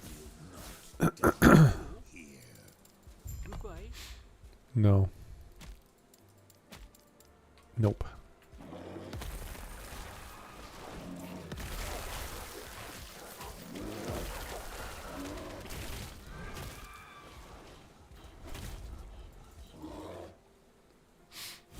Yeah, the servers are a little bit glitchy today for last epoch.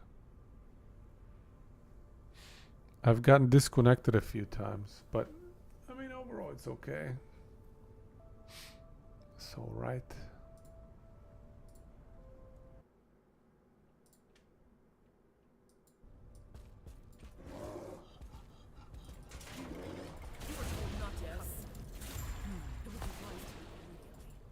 Okay, so we got this quest.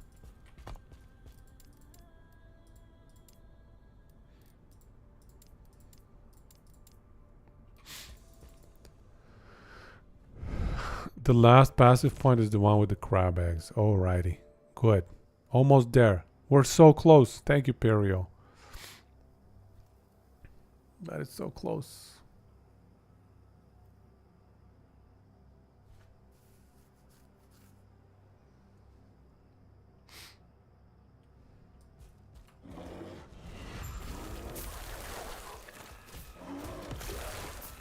We're gonna do this quest here as well real quick. Might as well. We started it already. It's pretty easy too. Kill enthralled sailors. 7 out of 15.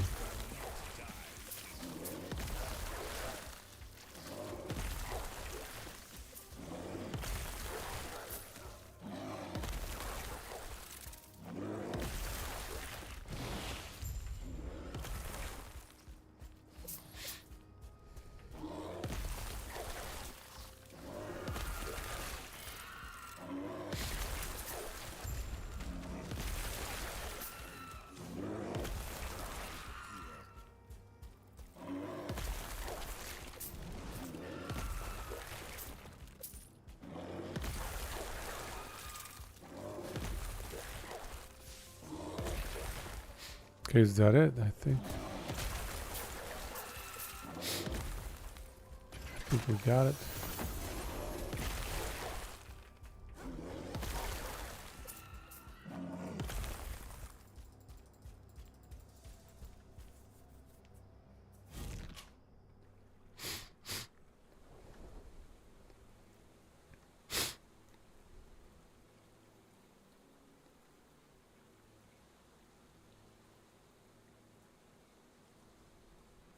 Come on, lag on. Yeah, do we keep going until lag on? Maybe not. As soon as we get the passive point, I think we're good to go.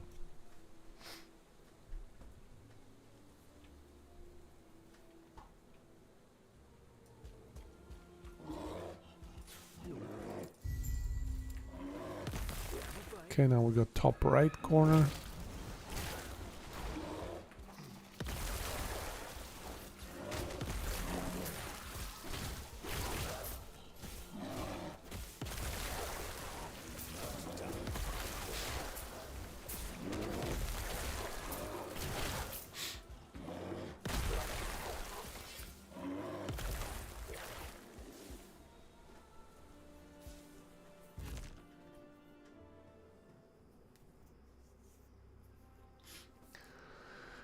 You know, one ARPG studio that truly disappointed me was the one that created Sacred.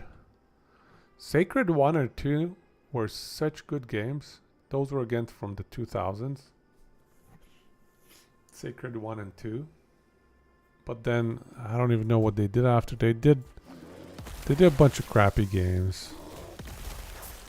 And they even recently released something like 2 years ago or so. Like a Sacred, almost like a mobile game of some sort. It was really dumb. It was not ARPG anymore. So I don't even know how do you go from creating one of the better ARPGs of the 2000s to just completely off target and just doing a bunch of nonsense. That was very disappointing. Those were sad times. Because Sacred was so fun. They even they got one of the German power metal bands, you know, Blind Guardian, to sing for them. To create a... They created one entire song just for them.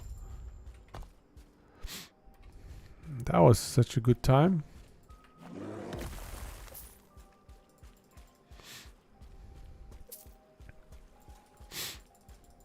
And then nothing. No follow-up, no Sacred 3. Maybe they couldn't sell copies. Because that was probably right at the height of game piracy. So maybe just everybody pirated Sacred 2 and they made no dollars from it. That's possible. But I thought the game was pretty sound. Pretty good.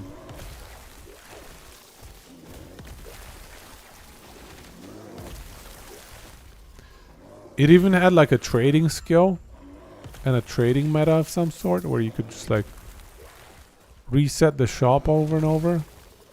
Not a great game mechanic, let's face it, but they were trying to, you know, testing out different things. Okay, I gotta return to the trader guy. We got all the eggs. Let's see, is he gonna give me a passive point? Give me a passive point, bro. I'm so done with this area.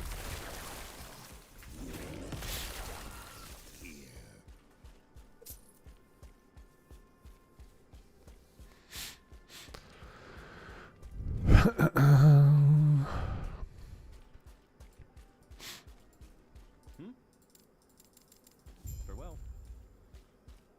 Return to whoever, whatever.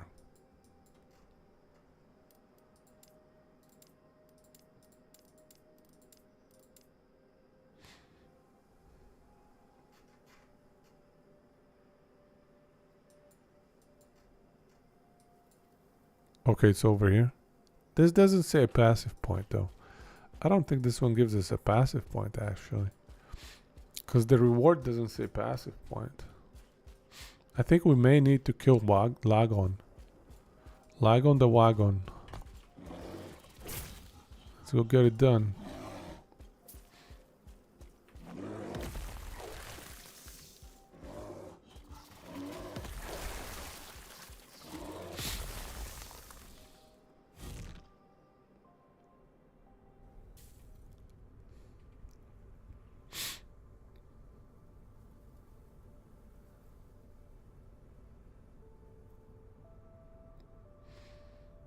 The single target on this build is not amazing though. So we'll see whether we can do Lagon in a reliable time. Or if it's gonna be torturous. When I talk to Harton. Is that back here in Thetima? You skipped the Lagon fight?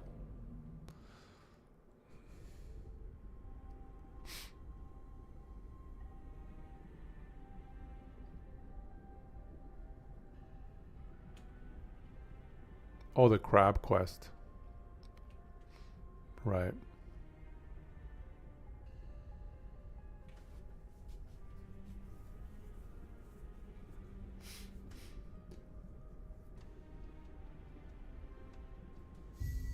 All right, here we go. Next. We're in Lagon's castle.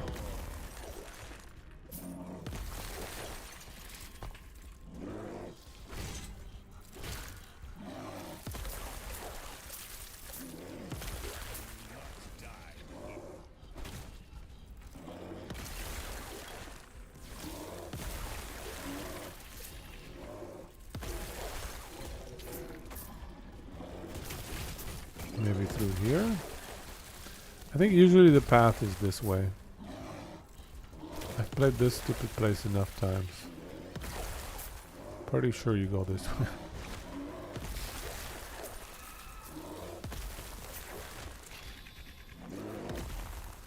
You'd reach endgame slowly in RPGs because you're completionist OCD. Yes! It prevents you from skipping anything. I know exactly what you mean.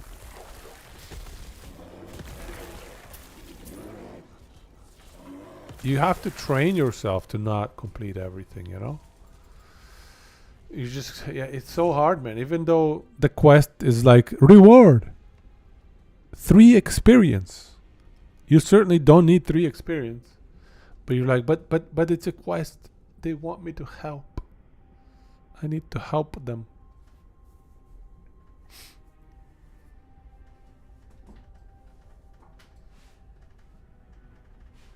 It could give 0 reward, you'd still do it. Yeah, I know exactly what you mean, man. And some people have a really hard time not killing every single monster. Sometimes I'm one of those people. Sometimes.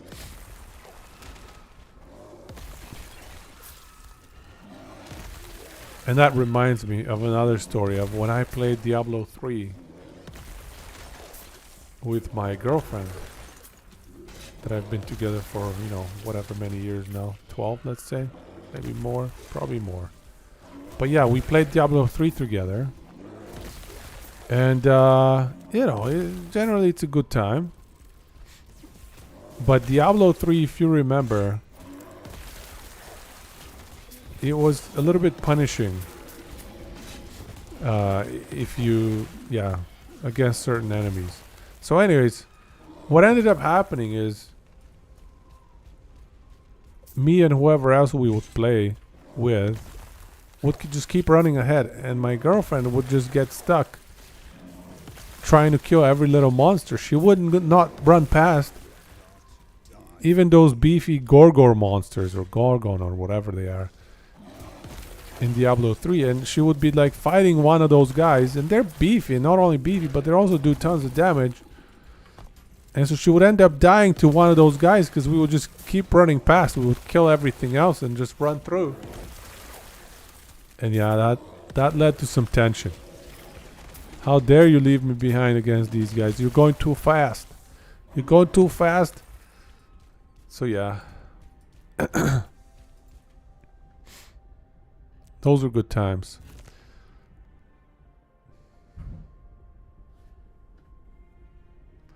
It was slick with last epoch that they tied the passive points to the quest.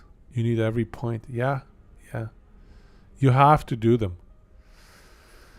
At some point I need to kill the boss too, like the final boss for the +1 to all stats.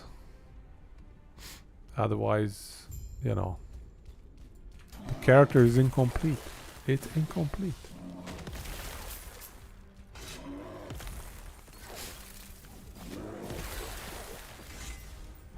It's true. You don't have to do exactly the same number of 15 quests. You can actually just do like whatever ones you want. See, this is a really cool area. How it starts versus how it is for the fight. I think it's really well done. Oh crap, wrong button. I don't need to mash every single button.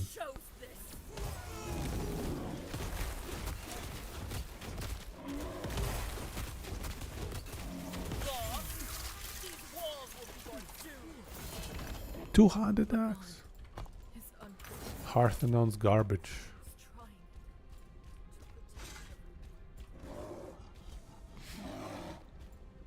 Yeah. Some of the echoes are a little bit boring. I hope they have more time to invest into that.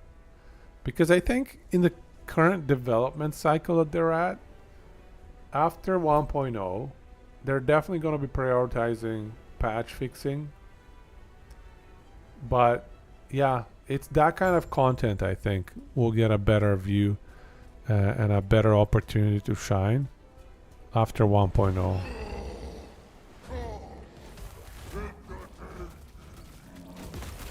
Oh no, bro. Oh, okay, I forgot I'm immortal.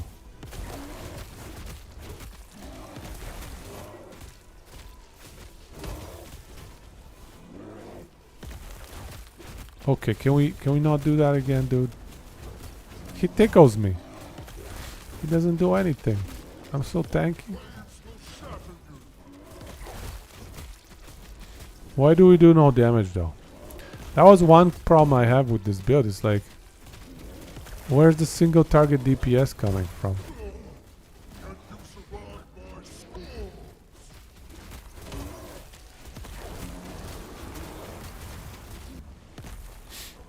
It does seem a little bit lacking on the single target. This one. The cold dot werebear. Is that the same even with, you know, people run it as is from those build guides? Because I know this build has been shared by a bunch of people. Is it always garbage single target?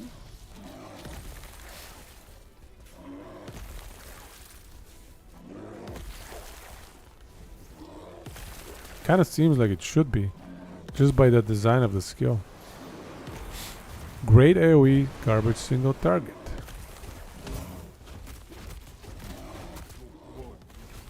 Drop in my ocean.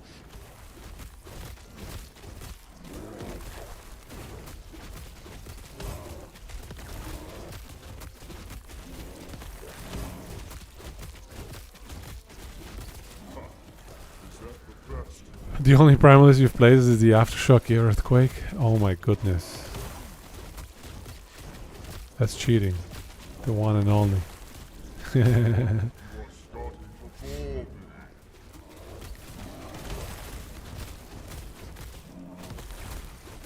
I don't even have a call mechanic here. My waves will shatter you. Enough. I have grown tired of Oh, it's Dread's build originally, eh? your skills entertain me. For that you shall live. Now, Gotcha. I have come.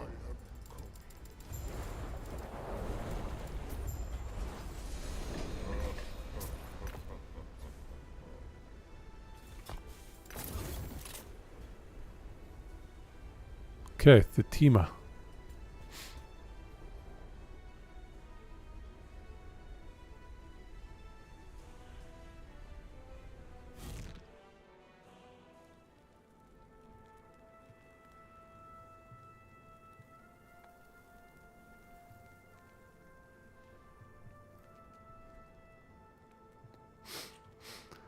Well, we got Lagoon down. Is that going to give us the passive point that we desire? I think so. Let's see. One of you people better give me a passive point. Come on. Gods be with you. No. I think it's this guy. It's this guy up here.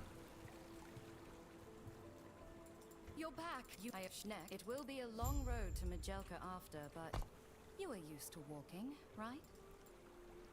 Yeah, okay, here we go. One passive point.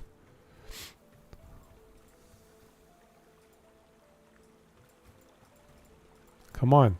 Give me my passive point. Hearton? Like right after here? Right?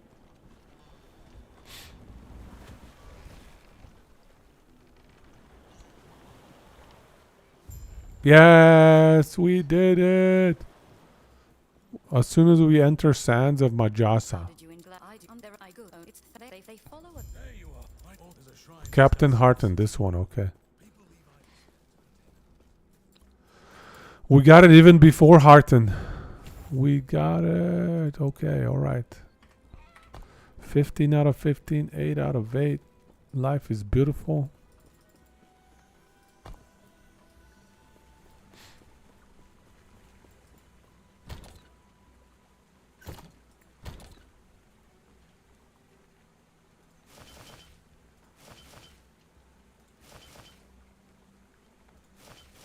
Okay, let's pop all of these on. Right clicking doesn't work for reals.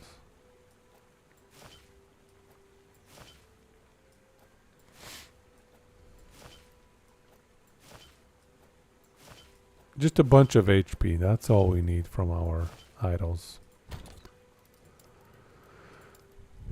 Okay, we'll throw that in there.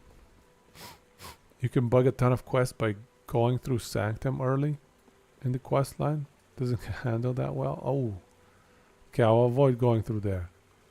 You completed Sanctum at like level 32 on what? Ouch.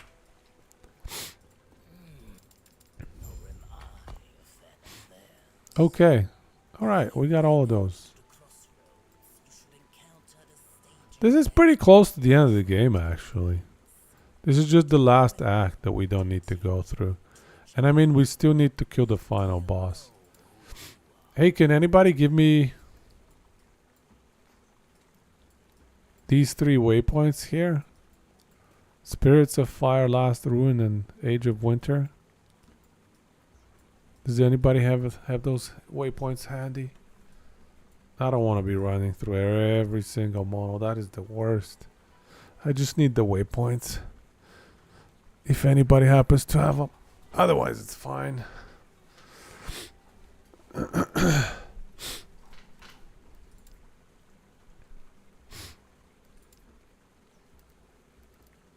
I still haven't completed the stupid crafting one. Yeah, just the 3 waypoints and I'm good to go. Okay, thanks, man. Thank you, guys. Okay, I'm gonna go to end of time. And hopefully we don't get bugged out. Because multiplayer can be super buggy.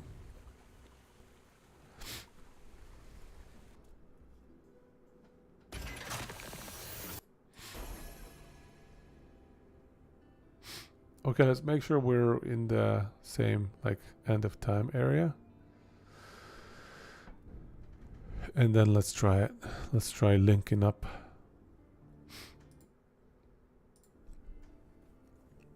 Because this monolith blessing stuff is the worst at the end.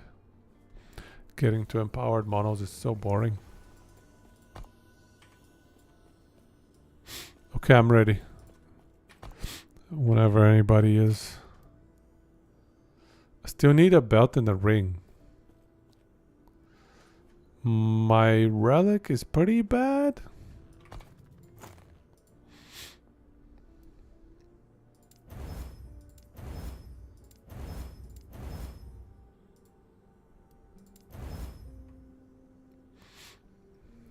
No, it's not so bad. It's pretty decent.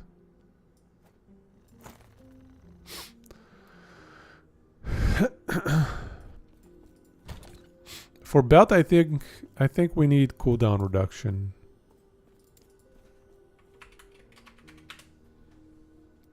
Like tier 6 or tier 7 cooldown.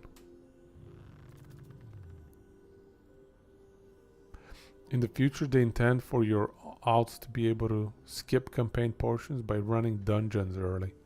I like that. Getting our passives through dungeons, I like that. If they're strong enough, why not? Yeah. That's how it should be. That is how it should be.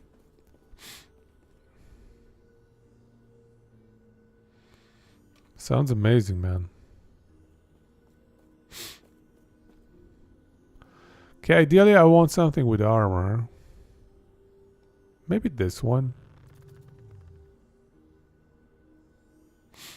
Because we also want elemental dot as well. Elemental damage over time, hybrid health. All of those are necessities. Oh, here's a good one. My tag, it should be just the curse. Yeah, just the curse.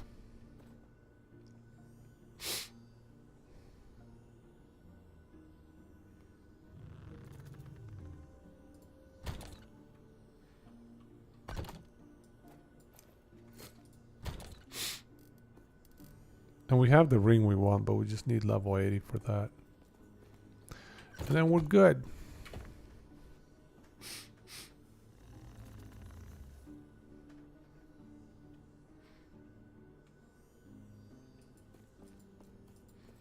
Did it work?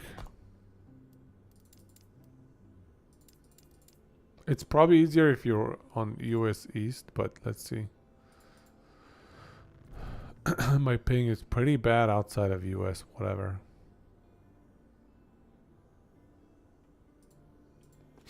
Let's give it a try. Let's see what we can do. My health is now 2100. 8k ward. Solid. Solid. The res. Yeah, we still need the blessing and the red ring. You think this res is looking good? The armor is looking good.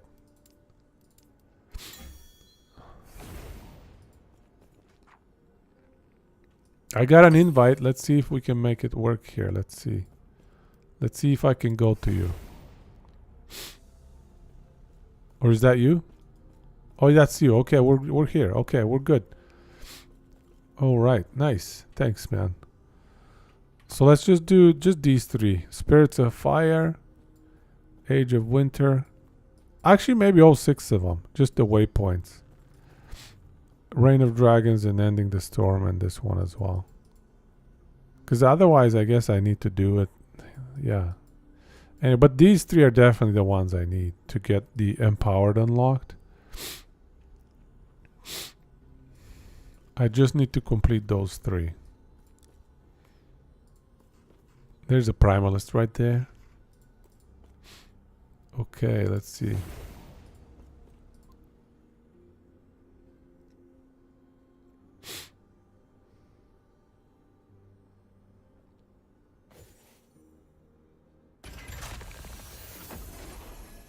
I think I got the waypoint. That was just, I think that's the sound effect of getting a new waypoint. Pretty sure, but I'm still loading. Oh, no, don't do an echo. No, don't worry about doing an echo. I just need the waypoint. Just the waypoint's good, bro. An echo, I feel like we're just inviting the server to get crashed or whatever. Okay, I'll go to you.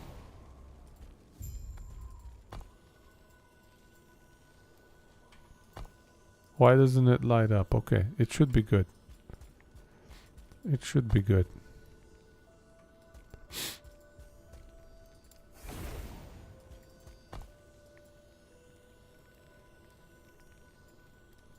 Oh, that's weird. Do we need to start an echo? Because that waypoint didn't work. Waypoint locked. Yeah, maybe try starting an echo. Because that didn't seem to remember these 2 waypoints, but this one is remembered. That is so weird. I don't get it. Does anybody know the rules for unlocking these waypoints? Okay, now that unlocked it. Okay, now you can go to the last ruin. That waypoint got solidified. So I think maybe you're right. Maybe we just need to create a waypoint. Okay, this thing is being mean.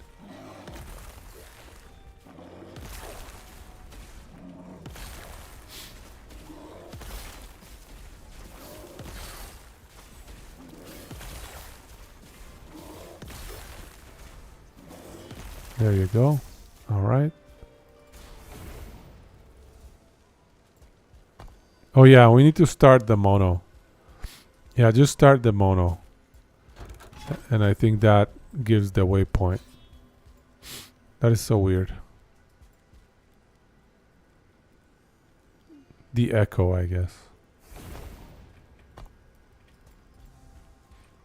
Yeah, that worked. Yeah, as soon as I go through the gate, the echo is, or the waypoint is locked in. Okay, let's try the Reign of Dragons one. That waypoint as well. I'm not sure if I can walk back on those. Can I? If I can, then maybe we don't need it, but I feel like the game won't let me. I like the zaps. I really like Lightning Blast. It's such a cool skill. Such a satisfying skill.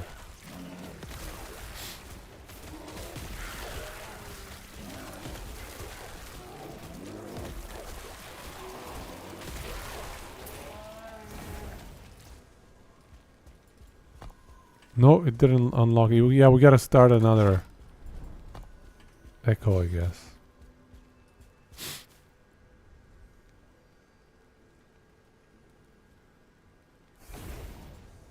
Okay, that's good. And maybe just ending the storm and Black Sun and then we're good.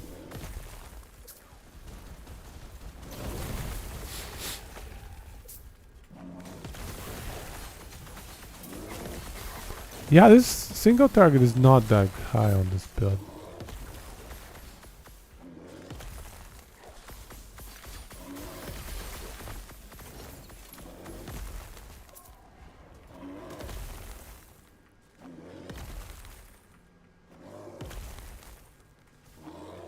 I like the cooldown now. 1.9 seconds. Very nice. Oh, they killed you, man. Sorry. I was trying to keep them at bay, but they found you.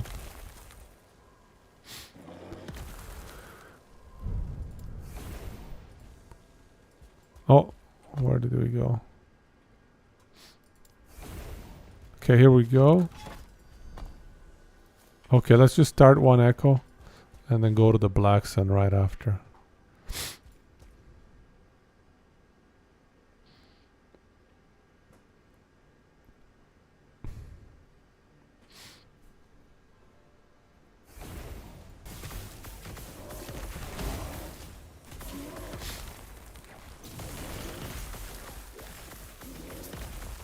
All right.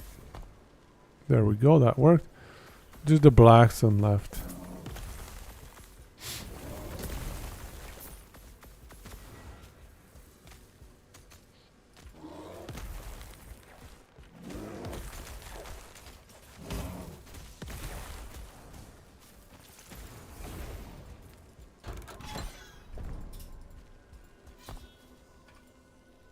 Perfect.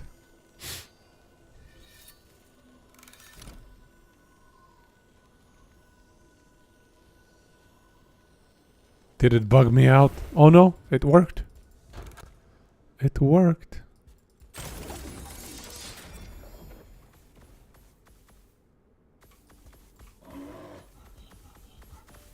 Thanks, man. There we go. I got all of them. Perfect. That's pretty sweet. Thanks, man. Now I can just focus on getting those empowered monos. Getting blessings. I don't think we can do obviously all of them tonight, but make some progress. Maybe do one of them.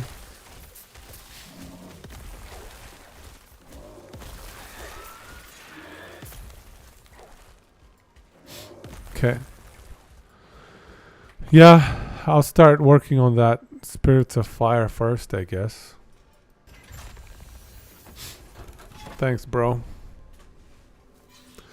Here, I'll leave the party. That's perfect. All right. So, we just beeline it to a corner. I hope for the best.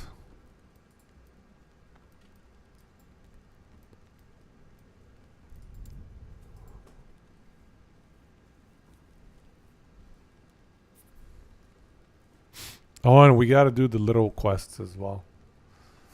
Oh, that's gonna be a pain.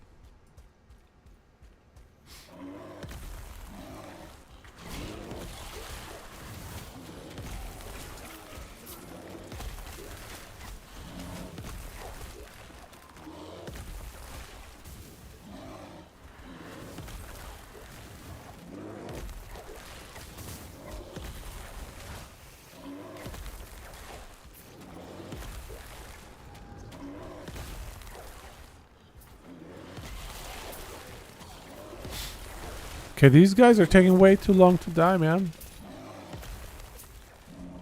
I should be one-shotting them. This is not even Corruption 100.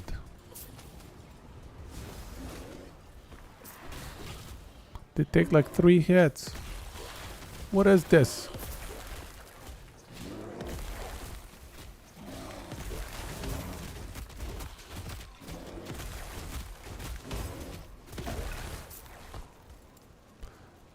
I guess I still have points in here.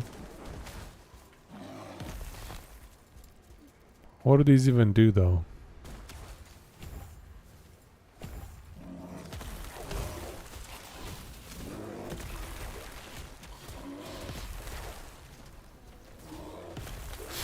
No crits. Yeah, we don't have infinite crits going on.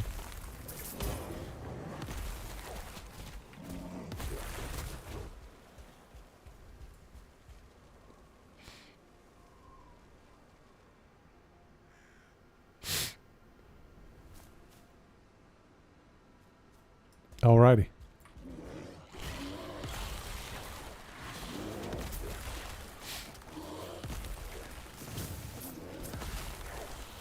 I think getting some elemental dot would be nice in at least a few gear slots. That's the other issue. We're a little bit gear constrained. We don't have any slots to put that kind of stuff in. Maybe in the amulet. If we end up running something like this instead of the usual omnis, then yeah, we could run a elemental dot affix potentially.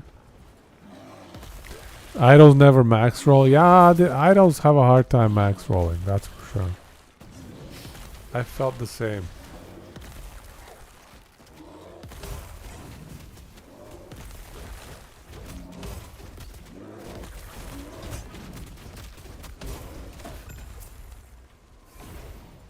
Done. First echo complete.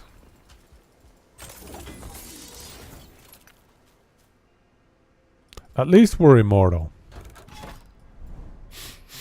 At least we've got that going for us. Invincible bear.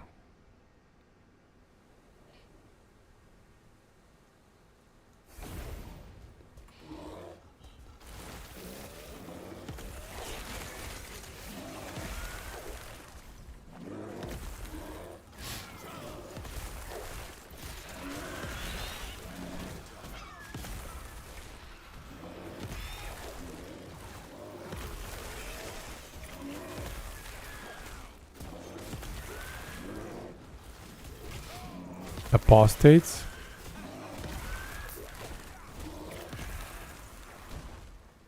Roar is a spell though. You got the static shell and it's bugged? How is it bugged? Perio, how is it bugged? Apostate doesn't work with roar, does it?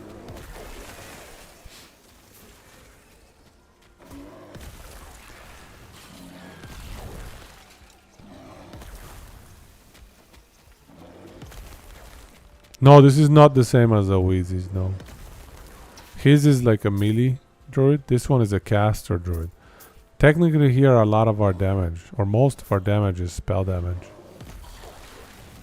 I definitely use roar in prolonged fights, and I probably should be using roar more often. It gives me more damage, like maelstrom stacks are damage. They're not amazing damage, but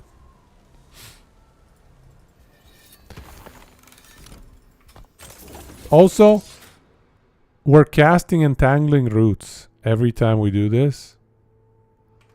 Is Entangling Roots, when it's procced, considered, does that trip up? It's not direct. Does that trip it up? I can't remember. If it's indirect cast, does it trip it? Directly, okay. Yeah, if it's indirect, it should be okay then, yeah. But still, we trigger roar directly, so.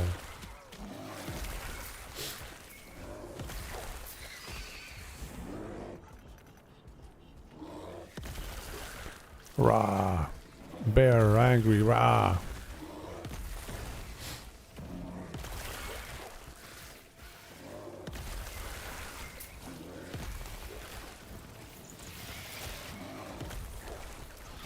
Well, I definitely need some sort of source of infinite rage. And right now my amulet is giving me infinite rage.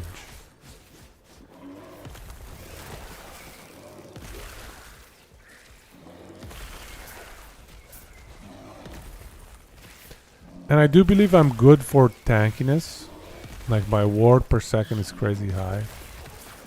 So I'm not worried about survivability. If anything, I'm worried about single target DPS and just DPS in general. I feel like our DPS is not high enough. So if I was to change anything on the build, it will be in that direction. That's how I would approach it. It's trying to get some more damage. You submitted a report. You couldn't get it from the drop. You used the Rune of Ascendance and got it 5 times in a row. Put them in your inventory. Went back later to test and they disappeared.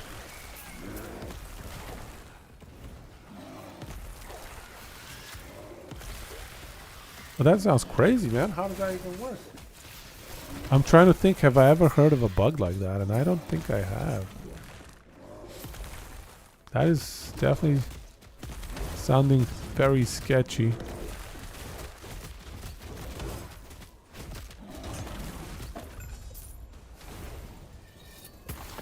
Very unfortunate, very sketchy. Apostate has 14% more to rare or unique. Oh, I see what you're saying.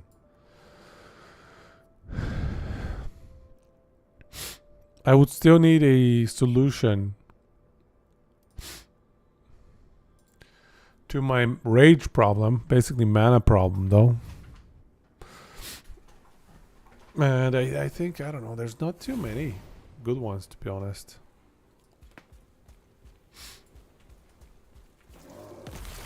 I am not a Druid expert, so I'm not sure if there's any better solutions, but this one seems very smooth. You pop the amulet, you make sure you have leap attack spec'd into these stupid vines, and then you're good to go.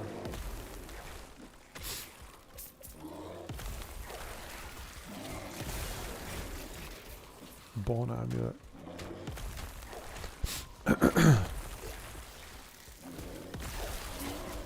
I should probably not kill so many enemies, but they actually give me decent XP. So yeah, actually never mind. We're good to kill them.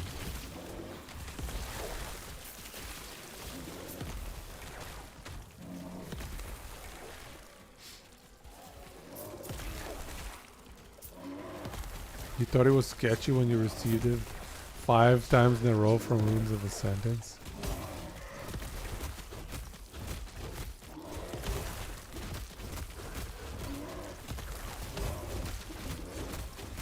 Yeah, see, my single target is so bad, dude.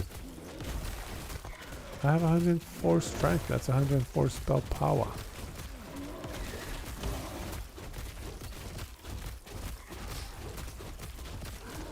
Also, this gives me 250 cold damage.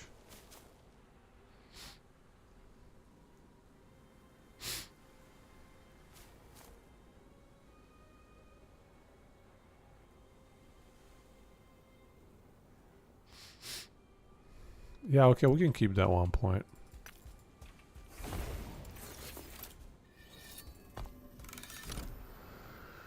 Leap attack I think is maxed out. We don't need anything else. Except maybe globals. Yeah, we can actually take global spell damage. Why not?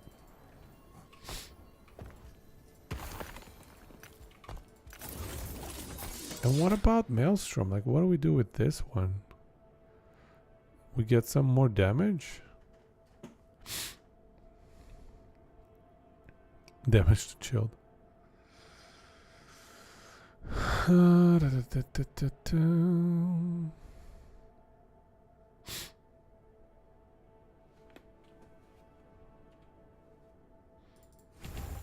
Let's get a little bit of damage.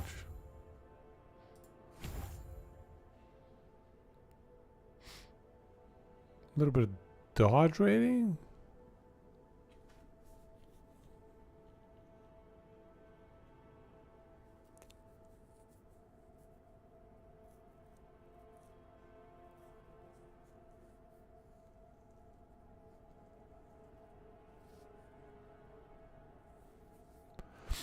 Okay, we're definitely not doing shorter stack duration. And I don't want to reduce the area any further. So let's just go dodge rating or area. Actually, let's do a little bit of area here. And a little bit of dodge rating. Sure, whatever. And in here, I don't know, we don't need anything else in here.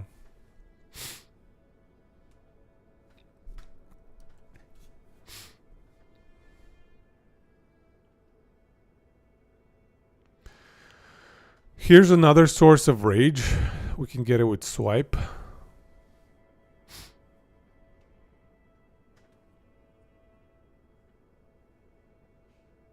Okay.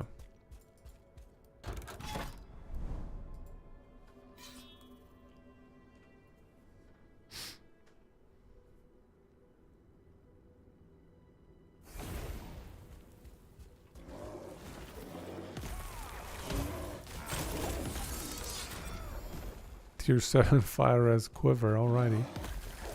Whatever.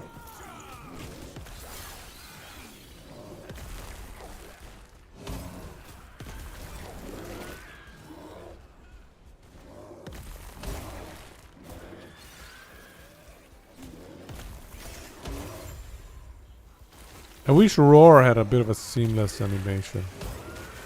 The animation, I don't know, I feel like should be even faster than it is right now.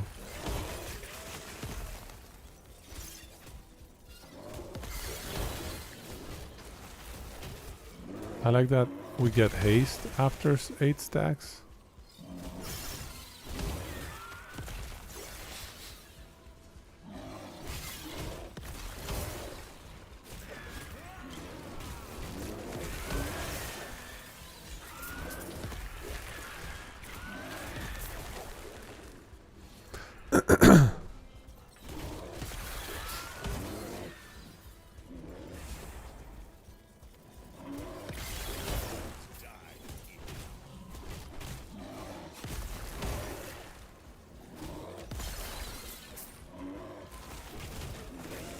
There we go.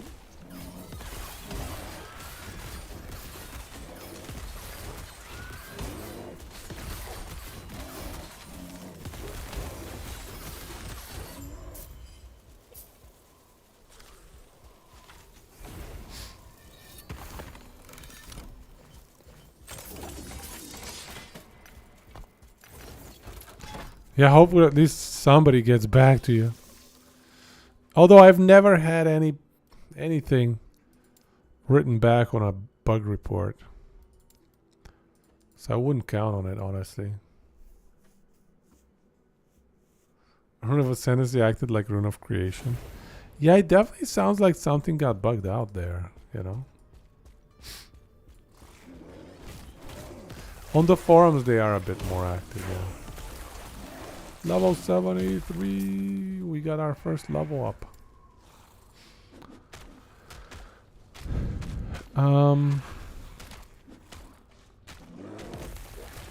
I didn't actually think. Oh yeah, okay, never mind. We want to go into here.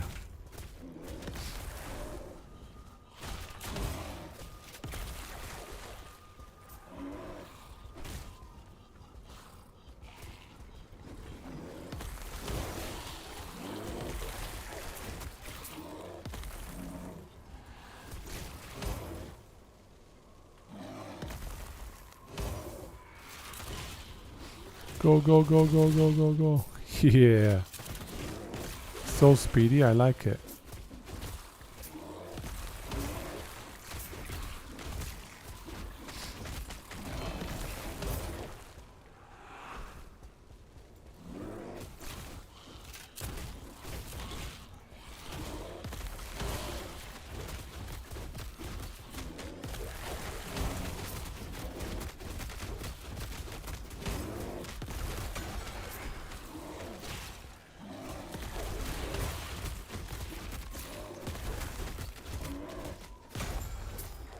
Cool. One more down. Let's keep moving.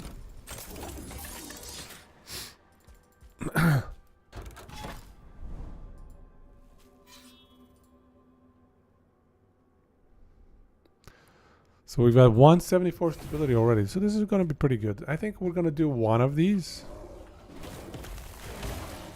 And then call it for tonight. And yeah, I think we'll go to do some more POE planning for Friday. And then Friday, when we get online with the stream, it's gonna be POE stream.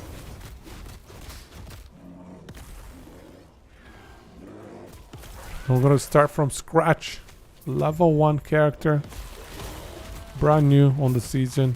I'm gonna have to see if my account is deleted or anything like that, because I haven't played it so long. Nah, I'm kidding.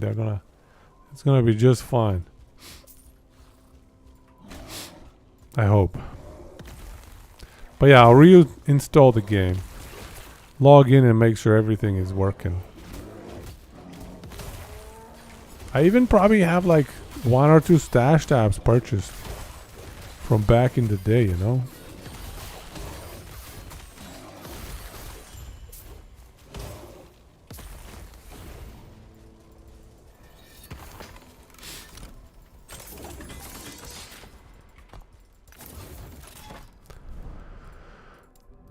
Okay, let's keep going.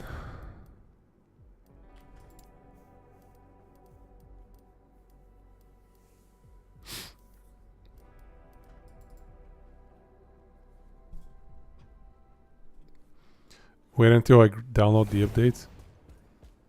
Is it chunky? How many gigs we talking?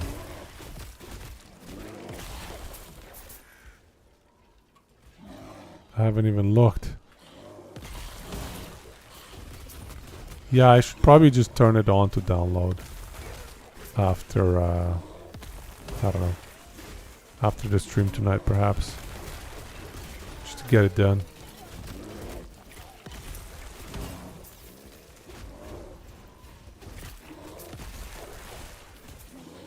Yeah, I'm kind of curious now. How big is the game? After so many years. 25 gigs? Depends when you last logged in. It was 10 years. I mean, I uninstalled the game 10 years ago. I have not had the game on my PC for a, very long time.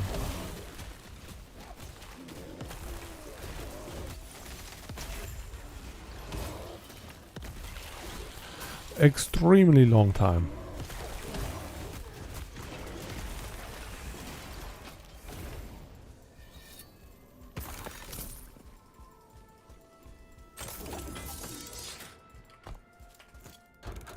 Okay, keep going.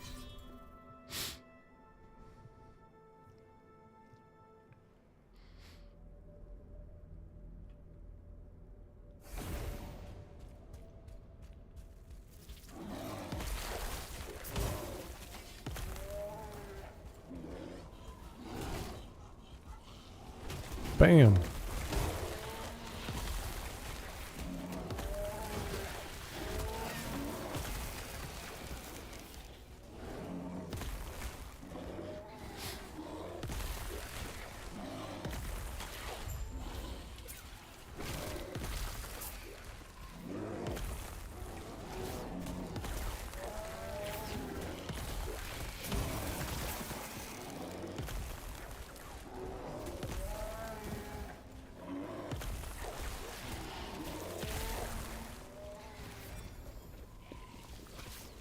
Tier 7 slow on hit. Okay, of course. If I keep my Steam client up to date, maybe not too bad. Let's see. I can check it out in a bit.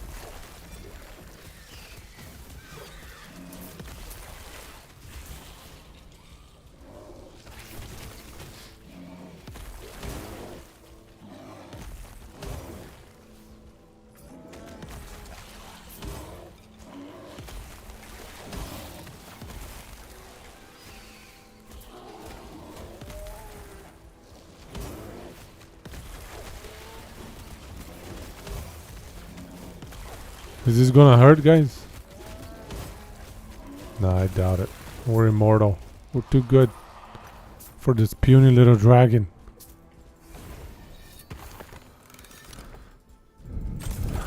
Puny dragon. What are we at? So we need 650, dude. These are so annoying. I can't believe it.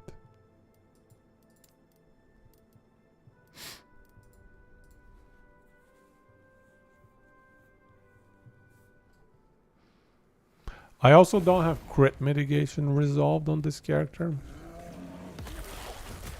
I do believe a bunch of it has to come from the helmet. It's our only free slot, per se, that can address that issue. So it kind of is the only thing left here.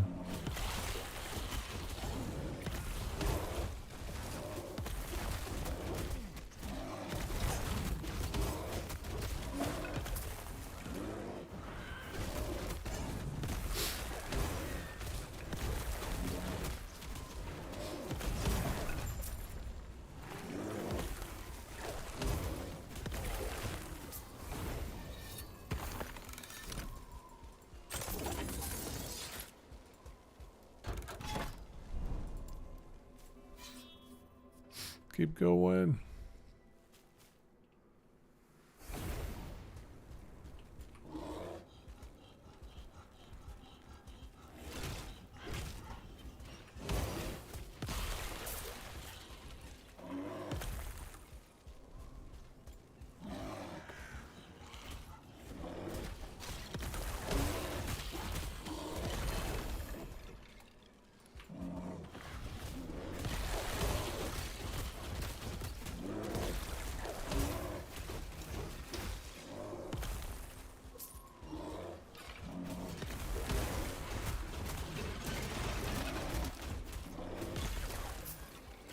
Wait, okay, so these are moving targets. Imperial Watchers.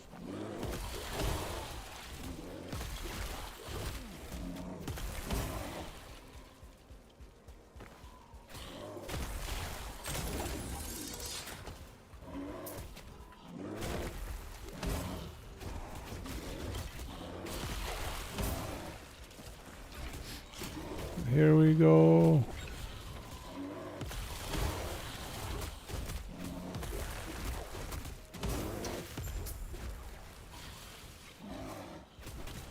I think we can do the mage as well. Why not?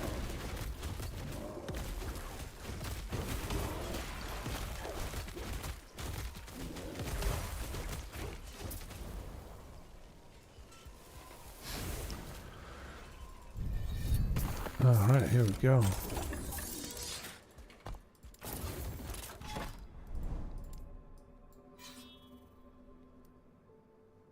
Okay, let's do the side quests. And then all we need to do is do another 300 stability and the final boss. I guess I should say bosses. Those mages or whatever they are. The shaman bros. It's 3 of them. 3 nasty shaman bros.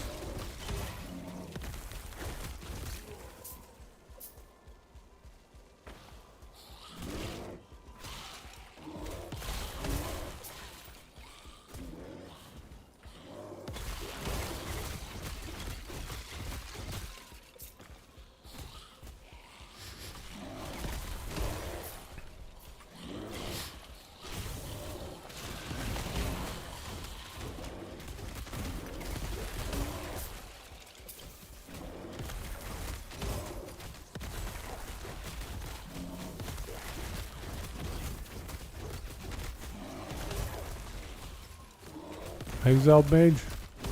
So let's see, we got 1, 2, 3. We got like 11 different ailments stacked on him. That's pretty good for our spoon usage. 8% per ailment. That's pretty solid. You're tempted to go back and min-max your dot earthquake. I'd say do it maybe right before the patch drops. Just to remind yourself of all the game mechanics and stuff. You got to 400 corruption, you got tired of it. Yeah, man. You can go higher for sure. But yeah, just don't want to burn yourself up and get bored before 1.0. You know what I mean? Like, you want to save yourself for 1.0.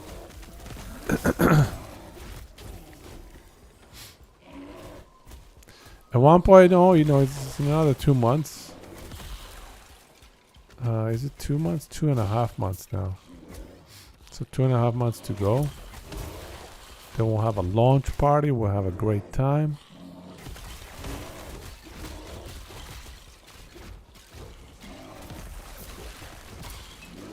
Which reminds me, I need to book some days off. I don't want to book days off too early though from work. Because the launch date could get pushed back. You know, you never know. Although, I mean, I kind of suspect that they won't. They would have to have some really bad things going on in order to delay launch again. I suppose as soon as we see the ads running on like Reddit and YouTube and stuff, that's when we know they're not pushing launch back. So that will be my big tell, is when the ads launch. So let me know if you guys see ads for 1.0. I know it's too early. I think they would need to release some sort of fancy hype cinematic. But before the hype cinematic, before the ads, I feel like anything can happen.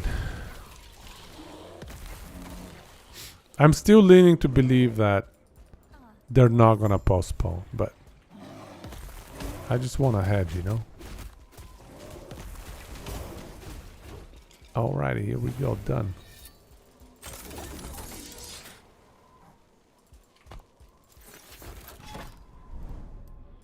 Magma caverns, these are pretty nasty. Those things are tanky in there.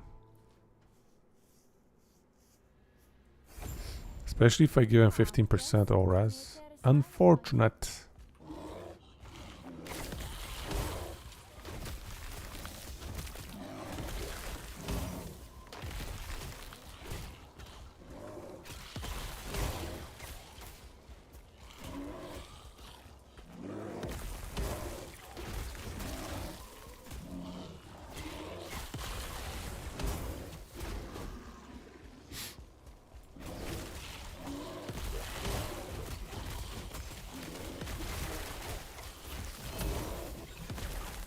Gloves, 1 OP storm height pause. They would lose all credibility. They will launch, ready or not. Yeah, I kind of feel like that the same way. I agree. I do not see them postponing again. It's just too big of a credibility hit, like you said. I agree.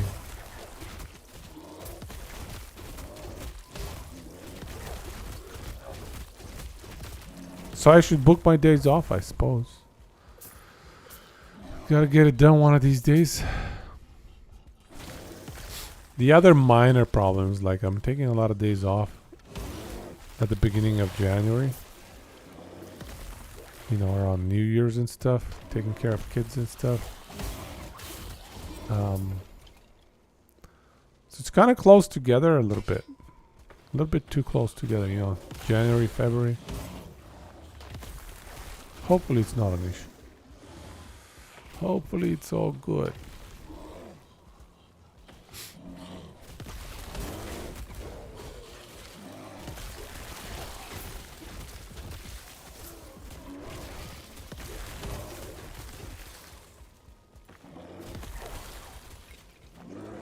They're still selling the game at launch? What do you mean by that? Sorry.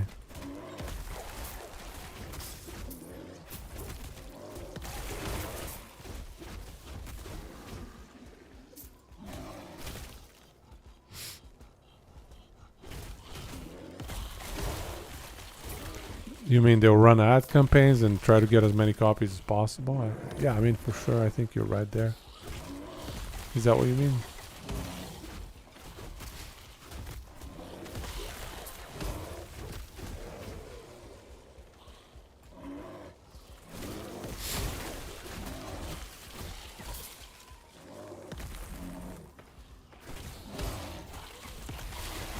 Oh. There he is.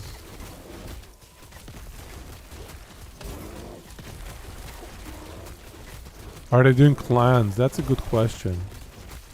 They wanted to do clans. What was the thing with clans? Launch will triple their sales. You think so? You think it'll be that big? Yeah, I think you're probably right.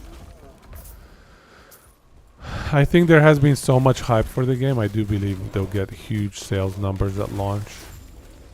Especially, I think the timing is great. I think the timing is really good. Diablo 4 still needs a little bit of work. POE 2 is not out. But people are hungry. People are so hungry for a good ARPG. So I do believe this is a good timing for them. I'm just gonna need to take a quick bio break right after this here.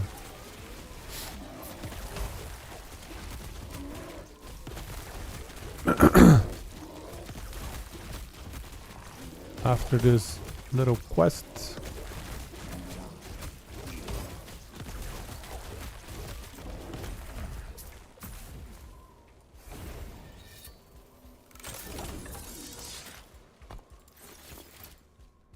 Okay, I'll be right back right away here. Just a quick second. Yeah, BRB guys.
Alright, I'm back.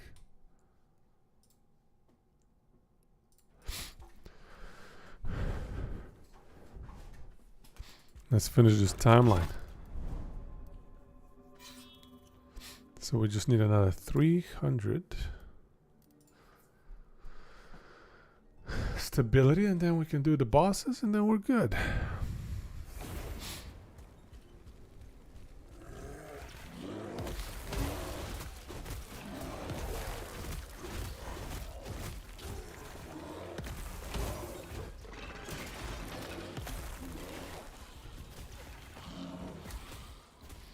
We're getting pretty decent XP here as well, guys.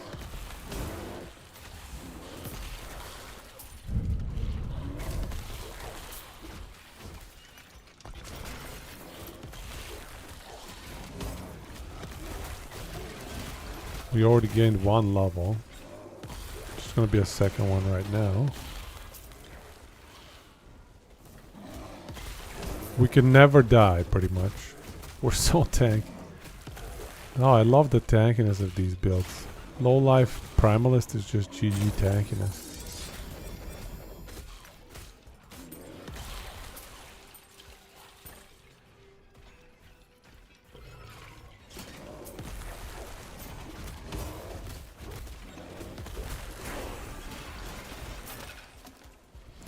You love Twitch every time you try to collect channel points. So what is this channel points? How does it work? Do I need to activate them?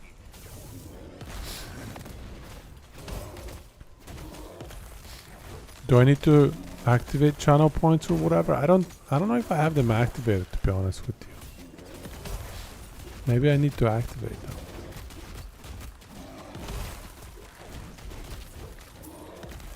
Oh, you have them. You have them for this channel? The default rewards. Oh, okay. Oh, okay. I see. Okay, so I must have clicked. Yeah, activate. Maybe I'll make them more fancy one day, but it's just there's too many things out there, man, to tinker with. Oops.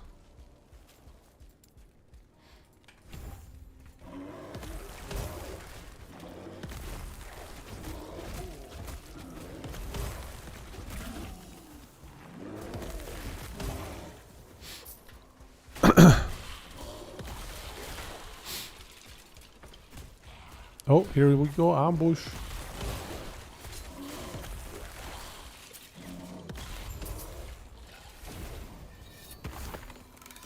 Yes, it's solid XP right here.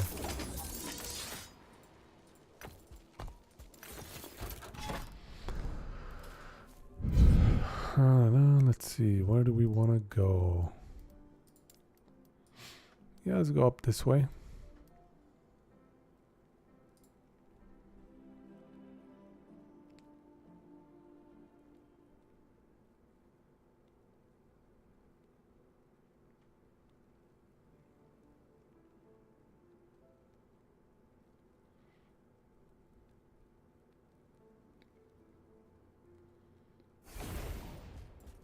You're supposed to get emojis for view time, hey?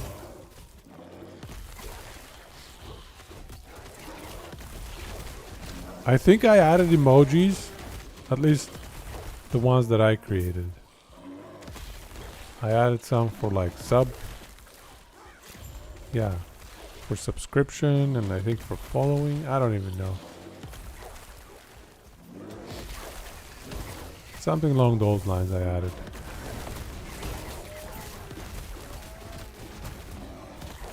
I don't remember adding ones for channel points. But you might be talking about like Twitch default ones. Not ones added by me, but like ones that are added by Twitch by default.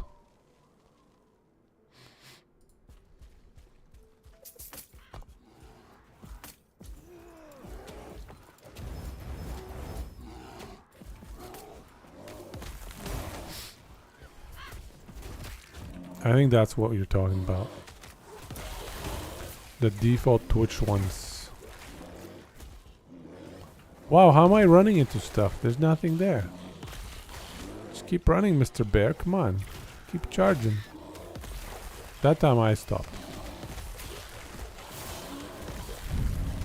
The XP felt too juicy. Too much juicy XP. Come on, give me the XP. Here we go. See, it stopped again there. There was no wall. What the hell? There you go. There you go. There's one of the Twitch ones that I added.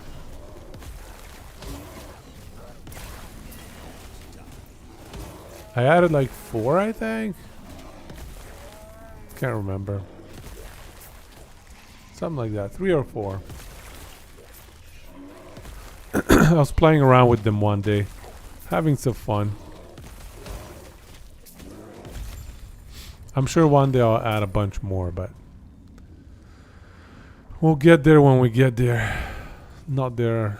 Not ready for that yet.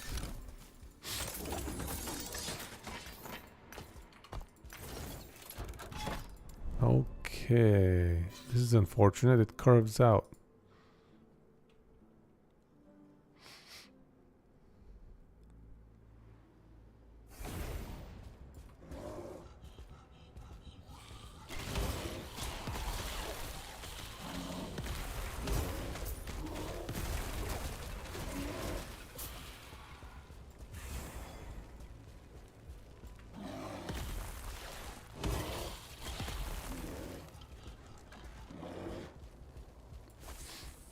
You have 2?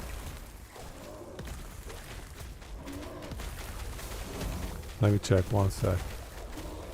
I can actually go into my Twitch and figure out exactly what the conditions are. There should be like 4. Yeah, there should be 4.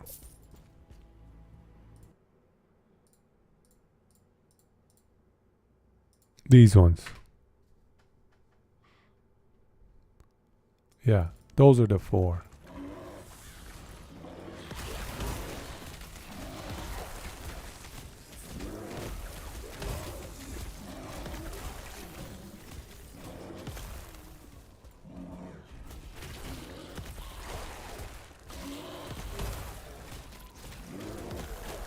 Do you see them now? I think because you're a sub, you should be able to see all of them. I do believe. That was the only condition I had, is like sub. But there's a bunch of them that non-subs can use as well. I think just one of the emojis was behind sub. You didn't get the logo one. Huh. I can check what requirement that one has. Give me a sec here.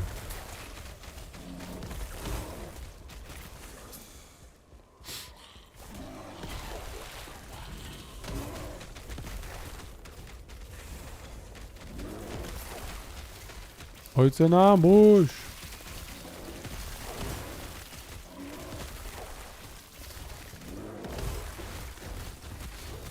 We have been ambushed.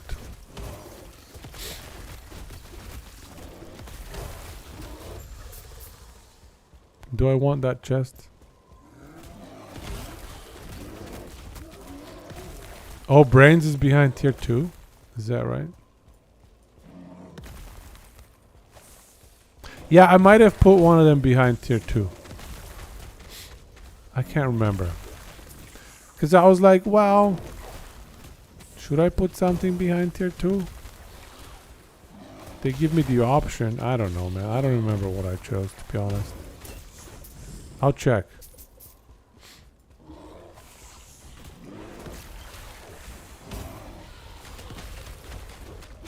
I'll check after this here.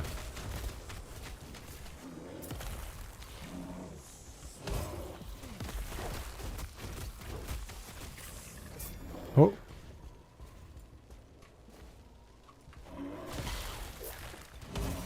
Twitch bug? It might be.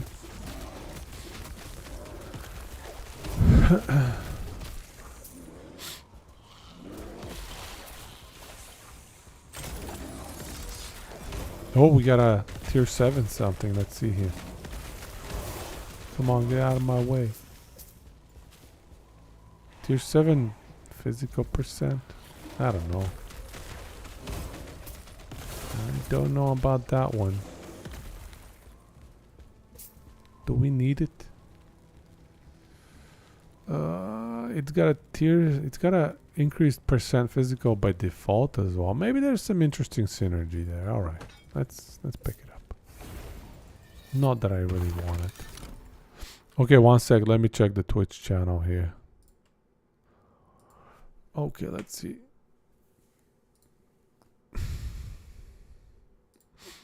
I need to find which place inside the channel that was. Settings? Probably settings.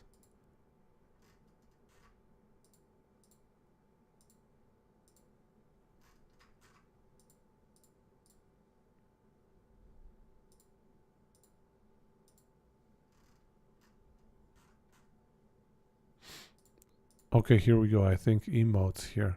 Okay. Oh, so the logo is just for followers. Yeah, you should get the logo just for following.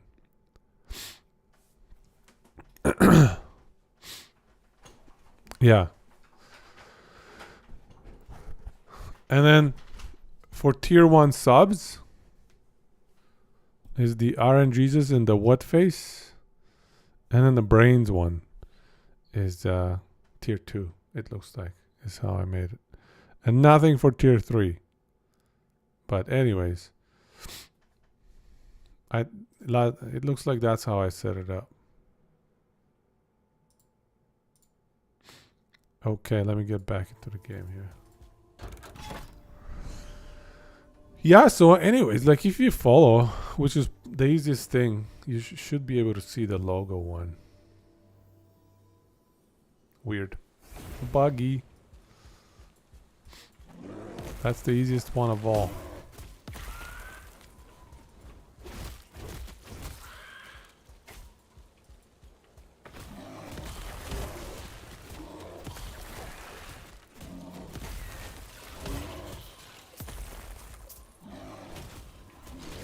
Right? Yeah, man. No. And I think if you sub, you kind of follow by default, isn't it? So, I mean, you should have it. Either way, you should have it. So I'm not sure exactly how that works. Why it's not showing up. You're probably right that it's some weird bug. Do these things give a lot of XP here? Let's see. No, not that crazy actually. They're pretty tanky, but not much XP.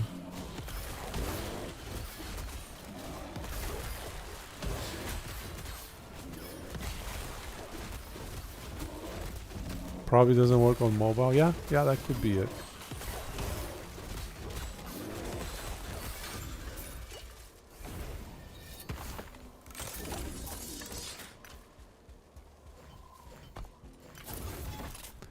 Okay, next we can do 2 more, I think, and then we can unlock the boss fight.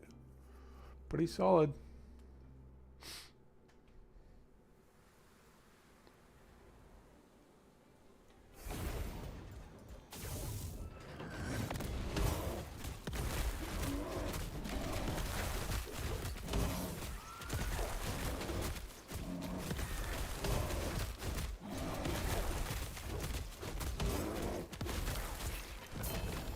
Oh, we dropped a spear. A 1 OP spear. Okay, sure.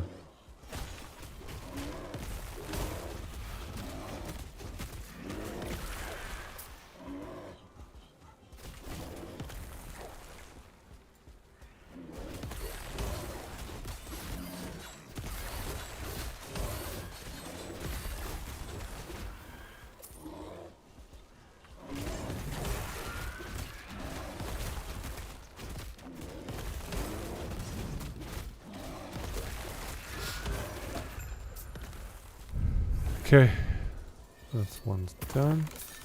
I think we need 1 more, right? Yeah, there we go, 1 more. Oh, these are pretty good as well. These echoes, corruption plus 12.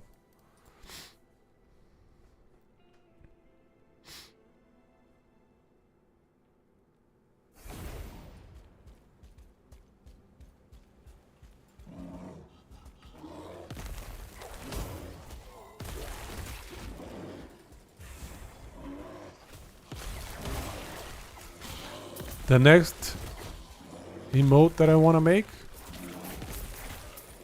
is a GIF one, something animated. I have one idea of an emote I want to make, but just gotta get around to it. Could be a pretty fun one.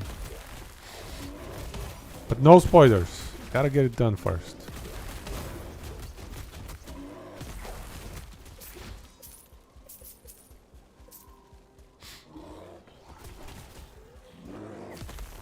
Because Twitch allows gifts pretty seamlessly as well. Short little gifts, obviously. Shouldn't be too much of a problem.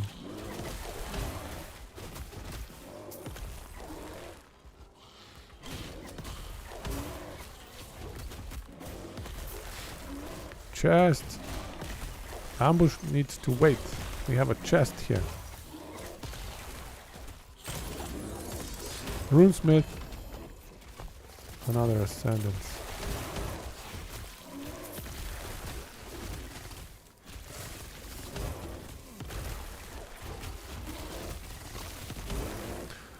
Guys, please tell me that Path of Exile does not have minion dodge rating. The last thing I want to see in my RPGs is minion dodge rating. I don't even like dodge rating on my own character. Forget my minions. Minion dodge rating. So silly. Okay, let's do the boss.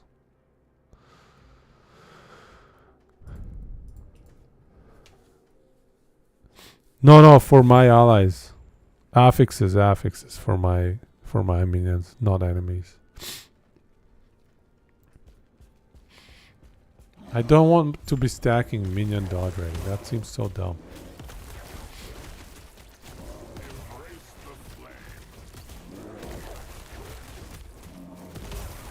There's even worse than minion dodge?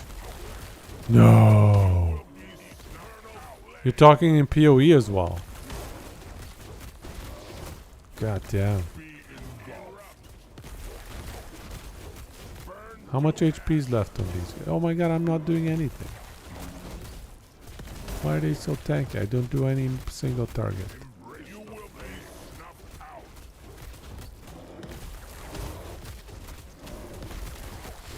I'm still so perplexed. How do people play these builds with 0 single target DPS? I'm already starting to get pissed at it. I can't help myself, guys. Where's my single target? What is going on?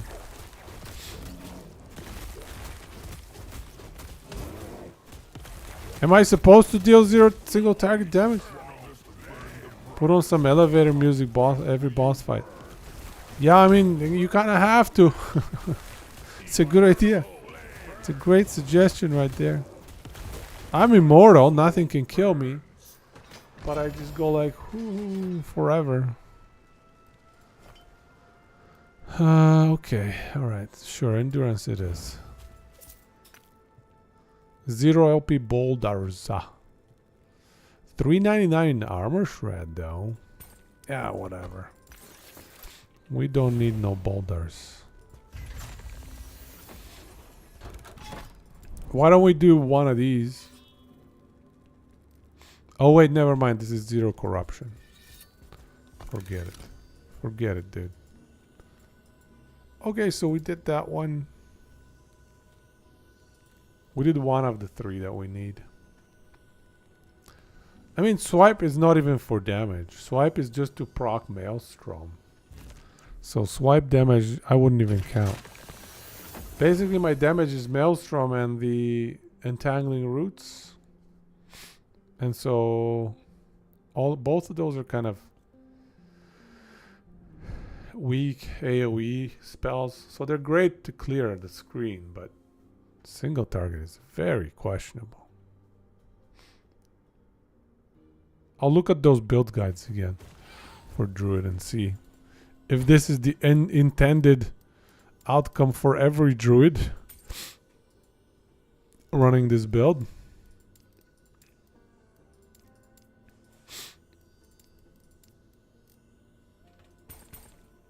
And I'm just so impatient. Maybe I'm the problem. Just can't take it, man. A boss fight taking more than 2 seconds? I cannot take it. What is going on? There we go. Two-handed axes. Perfect. We have some room. Two-handed spears. We do in fact have some room. Okay. These items might be your best bet. It is a dot build. But I mean, there are dot builds that actually do damage. Like the dot builds that I like to run, you know, dot earthquake. That decimates every boss. Okay, alright. But no, this is good. This is good progress, guys. We got to pretty much level 75. Almost 75. And we've almost unlocked. We've unlocked one out of the 3 monos to unlock empowered monos. So pretty good progress. But I think we have to, I mean, bench the druid a little bit. Or we'll see. Maybe we level it up alongside POE at some point. But yeah, on Friday we'll switch to POE. And for that purpose, let's check out, let's go on a browser here and check out some builds or something. Let's go POE build planner again. Is there a place with, you know, a set of build guides? Let me switch the screen here.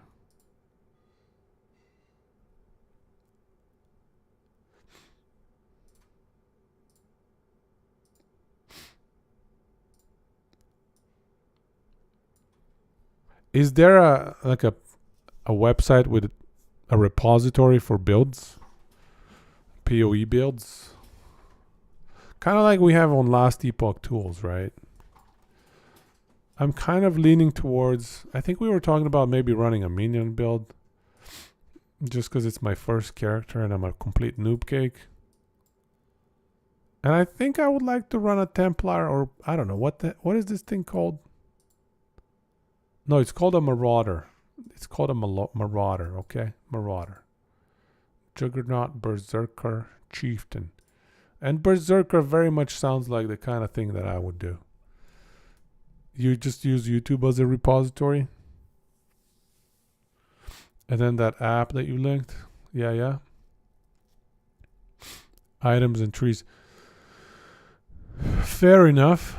So if I go equipment.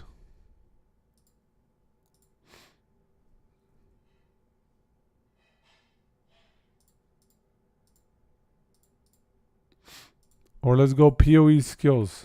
POE skill gems.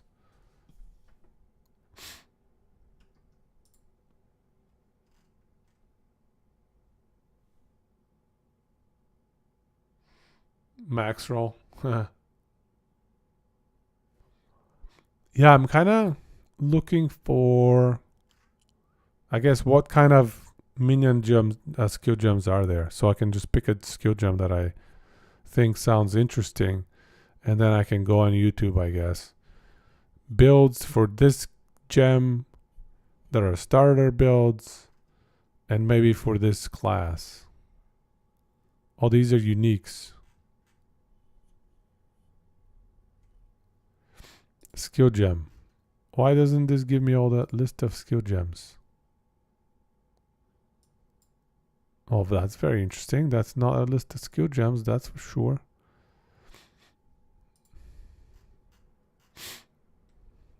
These are not skill gems. Okay, here we go. Gems with a level cap below 20? What? This is not the right stuff, guys. List of skills. Okay, well that's not helping me. The whole community pretty much uses path of building. Path of building. So this thing here.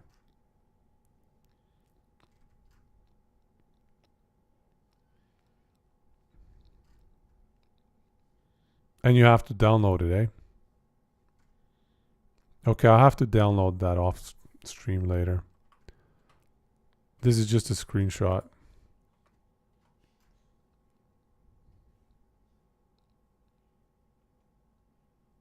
You download it, use it alongside YouTube. So where can I look up all the available skill gems? I guess I gotta download it still.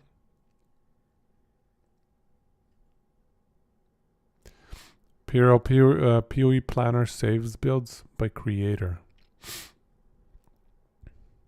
Path of building saves by creator. And so in order to do that, I have to download it?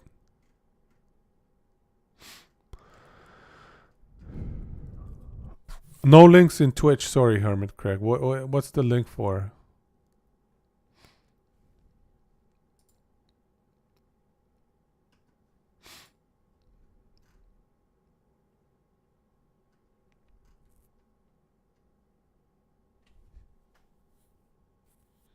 And you can import a POE vault guide into the path of building. The POE wiki. Which one is it? Which one is the POE wiki? Okay, this one. It's probably this one. Okay, yeah, this one looks legit. I think I've used this one before. Looks familiar. Skills. Skill gems.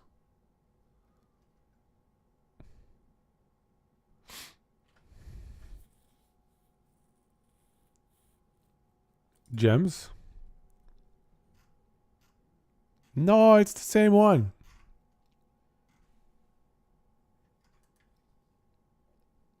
Okay, right here. Minions.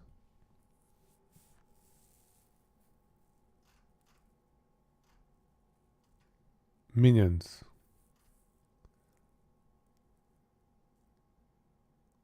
These are all minion skills?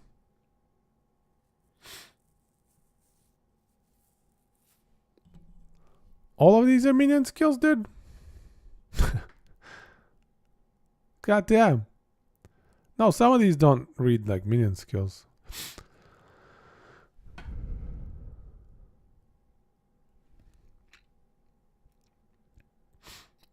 What do these little things mean? Level requirement? Raise Spectre.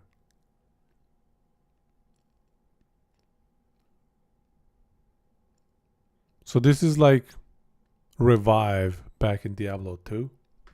Raise Spectre. Okay, let's just start at the top, I guess.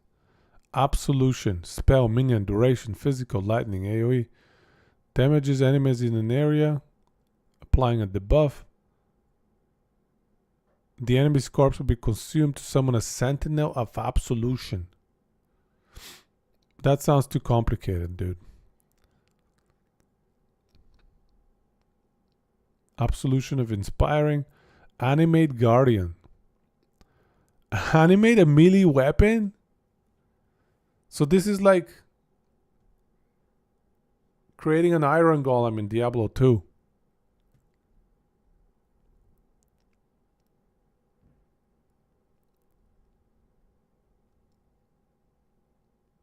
Yeah, I'm definitely not doing that. I don't want to waste my items. Guardian of Smiting. Yeah, I don't know. Animate. So animate weapon sounds interesting, intriguing. Is it any good? Is animate weapon any good?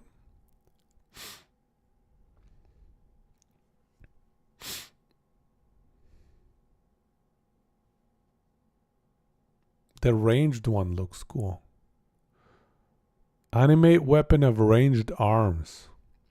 Yeah, okay. That sounds better. You're right. They can pew pew enemies from a distance.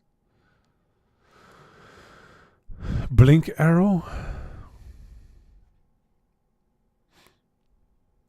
Oh, it summons a clone. Okay, that's why it's called a minion.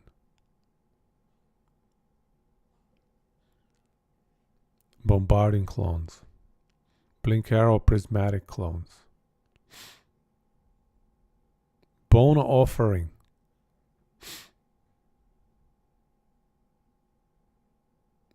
Okay. Convocation. Recalls all minions that are following you to your location. It grants them a temporary life regen effect. Whatever, man. Dark Pact. Takes life from your Skelly. Deals damage. Okay. That's not the kind of minion thing we want. Dominating Blow. That sounds like a melee attack more than a minion skill.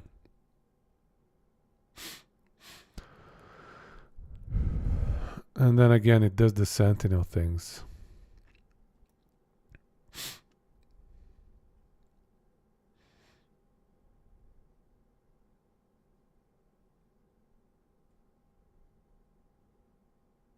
Mirror Arrow. So I guess you can create a bunch of clones and they can do stuff for you. I suppose. Raise Spectre and Raise Zombie. Okay, so Raise Zombie I think is the one that everybody gets to use early on, right? This one's probably like the cookie cutter one. Zombie of Falling. Summon Ranged Spirit. Spirit Offering. Almost there. Okay, Spirit Offering. Summon a corpse. Consumes a corpse. Da-da-da-da. Okay, it gives buff to the minions. Summon Carrion Golem. Sounds kind of lame. Increases in speed and damage. Chaos Golem. Dot Chaos Aura. Flame Golem. Okay, they've got a bunch of golems. Holy Relic.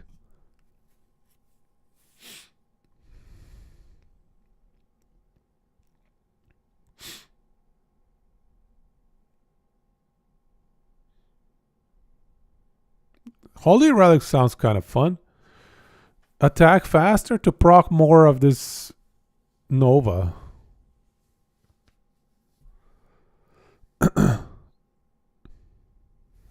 What is the damage though? Why doesn't it spell out the damage? Deals physical damage to enemies. It says it does damage, no? Like the tooltip reads, triggers a Nova spell with a very short cooldown that deals physical damage to enemies. But that physical damage is not spelled out inside the actual tooltip, lower down. You made a build that summoned zombies, skeletons, and raging spirits and made them burn for fire damage and explode. Oh my god, that sounds complicated. Okay, so maybe we skip it just in case it's not doing as intended. Summon an Ice Golem. Icy Barrage spell. Summon a Lightning Golem.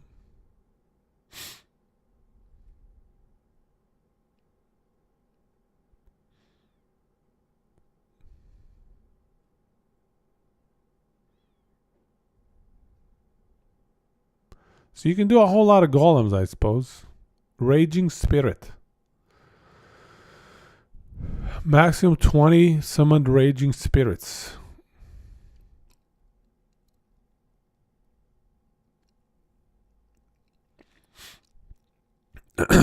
Oh, and they don't get attacked by enemies. That sounds nice. That sounds fun, yeah. Because the enemies won't attack them. Oh, SRS stands for Summon Raging Spirits, eh? Okay, so maybe Summon Raging Spirit build is the one that I want. Summon Reaper.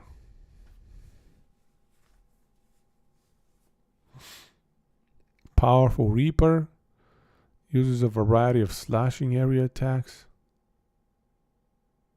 Weakens your other minions. And it will consume them to temporary empower and heal itself. Oh, the Reaper is so mighty. Using this skill.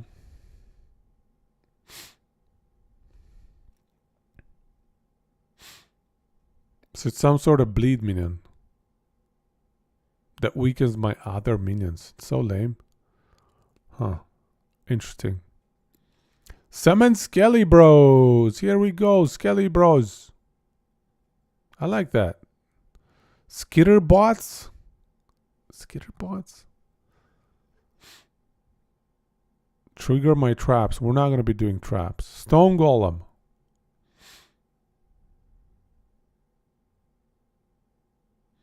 Vow Absolution. It's a corrupted thing. These corrupted things are endgame things. I know that much. Vow Summon Skeletons.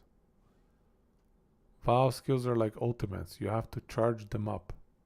Okay. Okay. Vow Animated Weapon. So if I can get my animated weapon corrupted, can't just spam. Okay. Yeah, okay. So we're not going to worry about the Vow stuff then. And then you can add support gems, awakened minion damage support.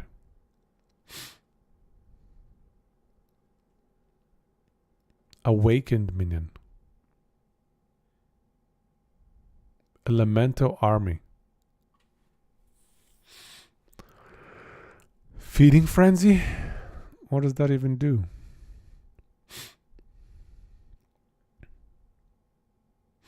Oh, it gives me feeding frenzy.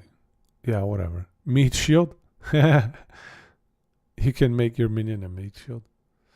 Awakened versions of support gems drop from uber bosses at endgame. Very expensive.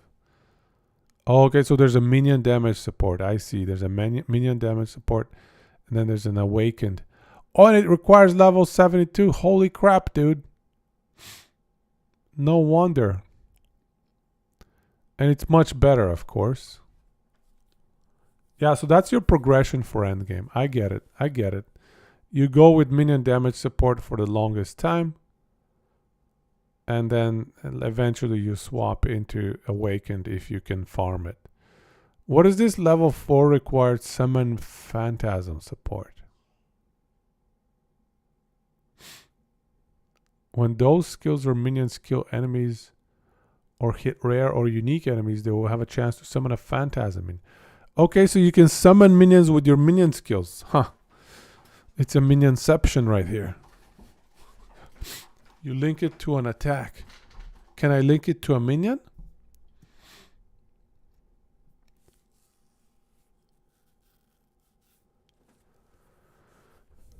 Yeah, it looks like it can, because it says when those skills or minions kill enemies. So if a minion kills enemies, it works. So it's like self-perpetuating minions or something. Fresh meat support.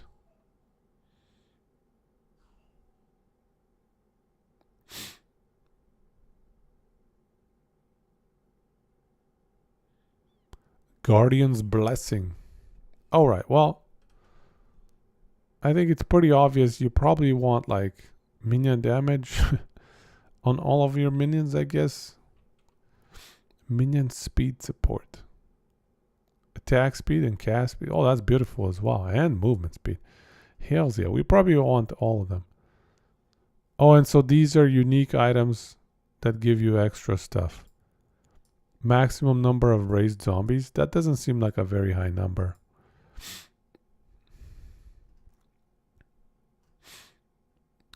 Level 20 summon taunting contraption. Little bit of damage, little bit of damage. Unique. Oh, these are base item. There are interesting nodes on passive tree to modify behavior of minions. Oh. Okay, so these are unique items. Minions convert damage. Okay. There's amulets. There's a lot, clearly. Yeah, they have 10 years worth of unique items in here. Keystone. Item has 6 sockets and it's fully linked. 6 linked. Plus 2 levels of socketed gems. What the hell is even that, man? That sounds crazy.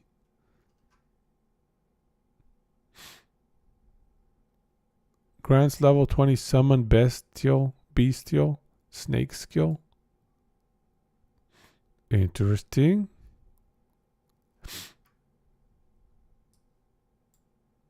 Bestia Ursa. I like it. So you can get skills from your items as well. That is fascinating. Trigger level 20 animate guardian's weapon when animate guardian kills an enemy. Okay.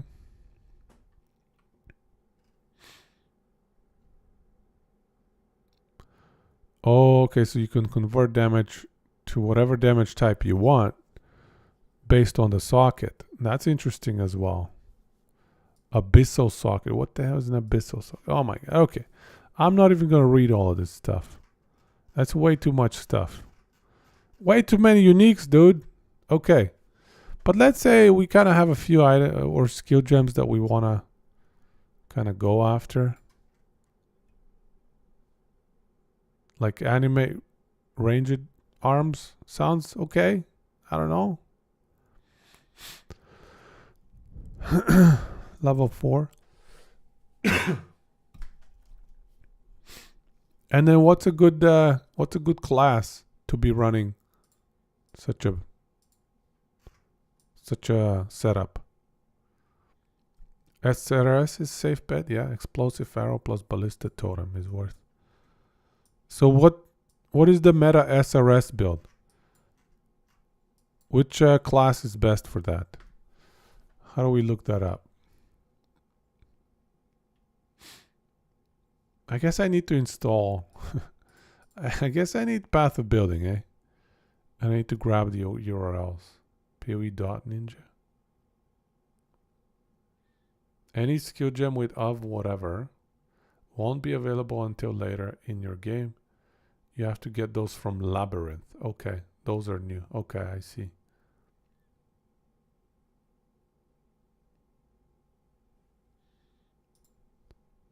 Okay, well, I guess I need to do some research here. So POE.ninja website, you can search for a skill gem and see what people are playing it with. All right, let's see. POE.ninja.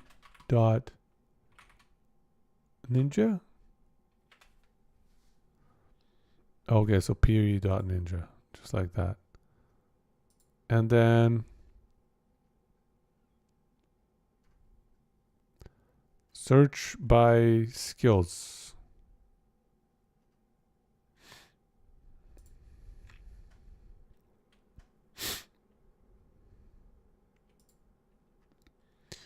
And I think we wanted summon Raging Spirit. Like that. Divergent. Value 600 divine. What? Okay, here's the basic one. Value 236 divine. Is that right? Oh no, that's chaos.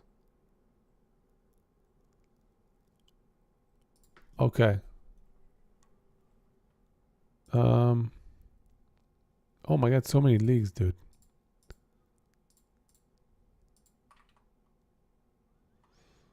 A lot of people seem to like it. It seems like a lot of people like to play it with Necromancer.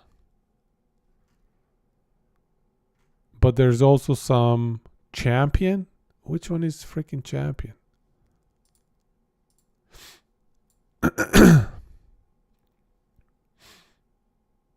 Champion.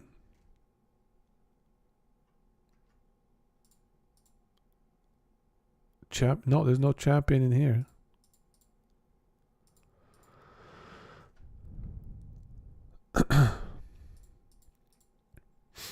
Necromancer is in here. I found it. It's in their witch. That one I already knew.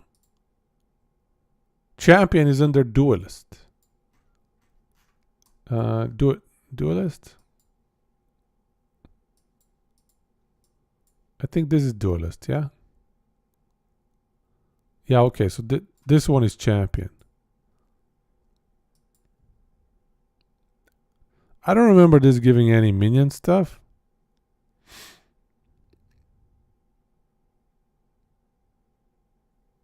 Yeah, I don't get it. This gives no minion stuff. So I guess they're picking it up for the defensiveness, for the tankiness.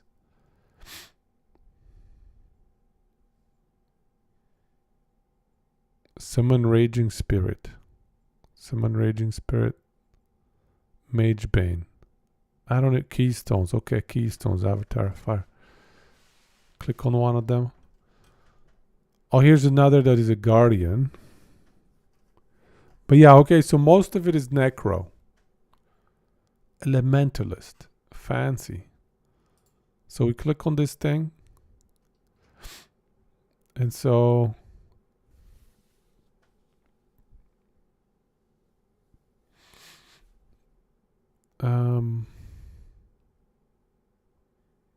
minion. Okay, here it is. Summon Raging Spirit. Awaken the elemental damage with attacks. Is that gonna work on the minion skill too?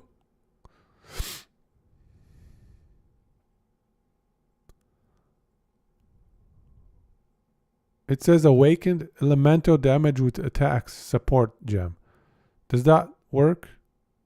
Minion damage support, that makes sense. Unleash support. That makes sense. Volatility support. Sure. Multi-strike support. Does multi-strike support work on minions? Oh, well, that makes it a lot more complicated. Now, all of the support gems that support attacks all of a sudden can support minions too. So yeah, that makes it more complicated. But some of the other ones made sense, you know, minion damage, whatever. All right, okay, so this guy is running. How about one of these necros? Mind over matter. Everybody's running this mind over matter. So, summon Raging Spirit. Chance to poison support. Interesting. Unleash support, multi-strike support, minion damage support, unbound ailments support. So they're running some sort of summon Raging Spirit poison build.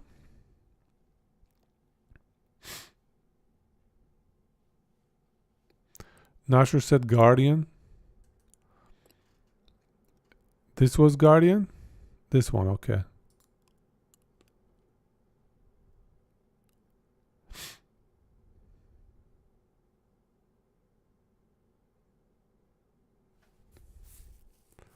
So they've got the Summon Raging Spirit elsewhere. Okay, I think it's up here in this helmet.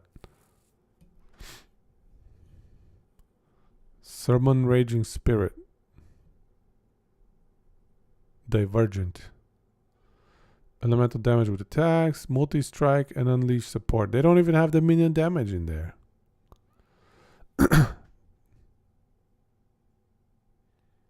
Okay. Sure. But why Guardian? Oh, this is the passive skill tree? Nice. It tells me where to go.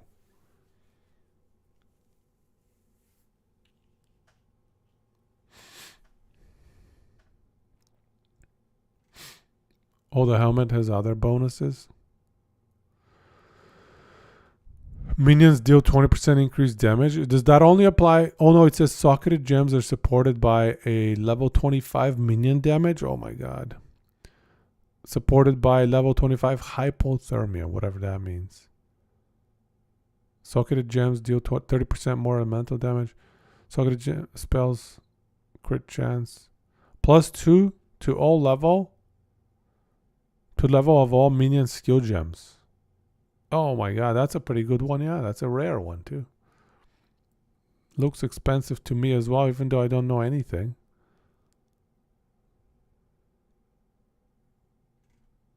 Okay, so Guardian starts in here, Templar. I see. What about the Necro? Where did they go? On the passive skill. They start right here. They just kind of go. Everybody seems to like this spot. And also this spot seems to have some good stuff. And up here, some good stuff. What about these guys? What do they do? Yeah, everybody seems to like this area right here. Minion damage, attack, and cast speed. Okay. Minion, yeah, minion. There's a bunch of good minion nodes up here.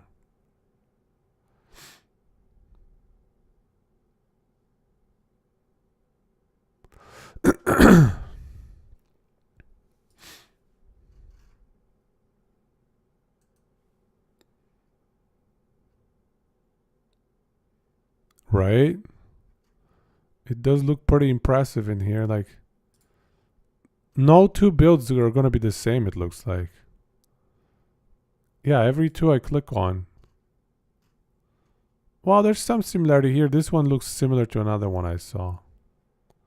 SRS. Bass Hunter. Dota. Haha. Wasn't that the band that made that Dota song? That's hilarious.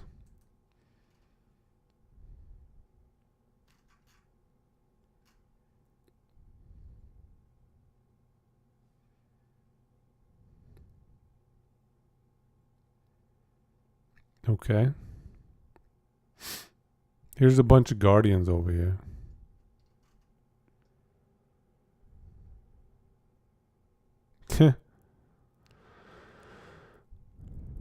Yeah, there's a bunch of minion damage right around here.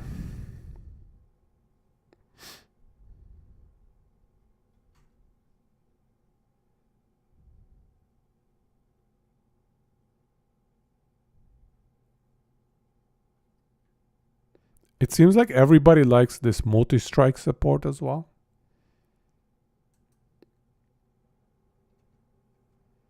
Oh, you can actually pull it into that nice little app. That's cool. That is cool. Yeah, okay. I think I get the idea. Everybody seems to like to hit down here. And then up here for a bunch of minion attack, speed and damage. And then up around here. Although this one seems to be a little bit particular. Oh, and this is the Necromancer specialty.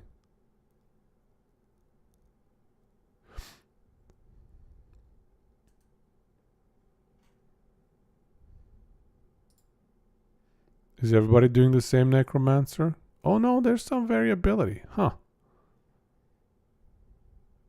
Unholy Might for minions. Fascinating. Is there a way to tell like which one performed best? Like, oh, this is life and this is energy. Oh. Which one had a lot of life and energy shield? Here's a tanky one. Oh, this one's super tanky.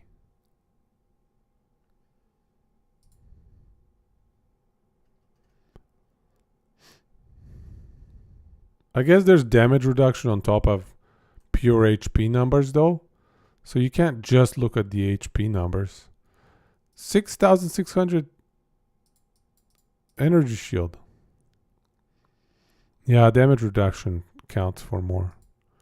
So just energy shield is not enough. You will need to understand what's powering and what's defending that energy shield behind it.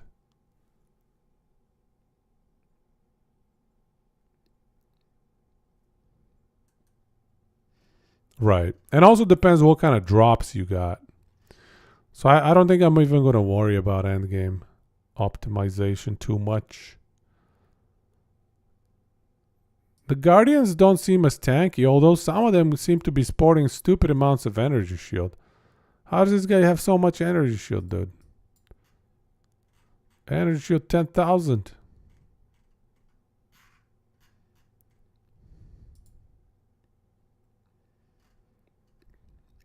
He did some energy shield stuff in here, maybe?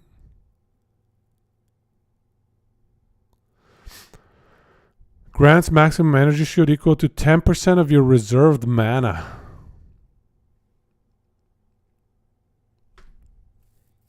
Don't do energy shield, it's easy to mess it up. Fair enough.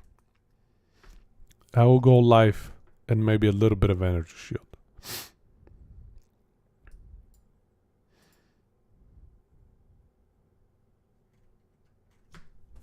Okay, well that's pretty.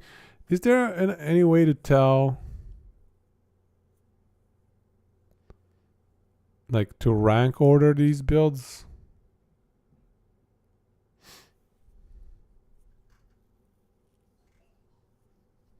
I wonder. Also, they're also using Divergent Summon Raging Spirit. Oh no, sorry, never mind. That's the same thing.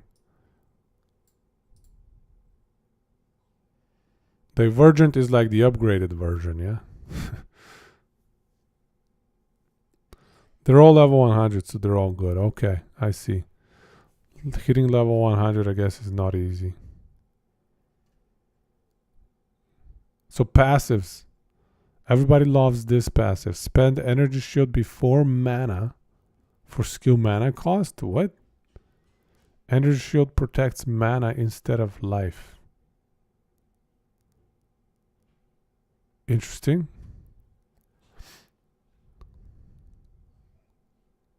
Atlas. Oh, these are different things. I don't care about that. Bandits.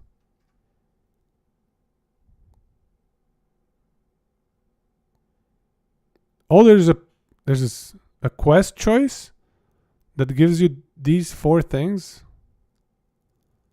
Oh, that sucks, man. I need to be careful with that.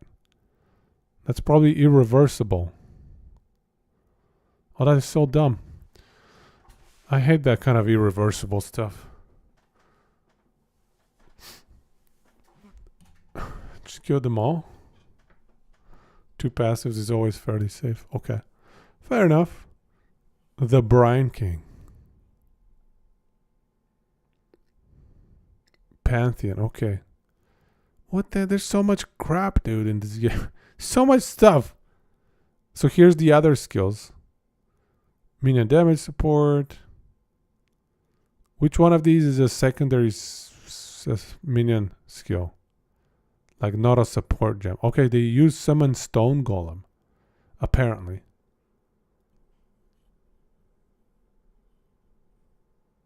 How reasonable is it to complete all the game modes without paying in POE?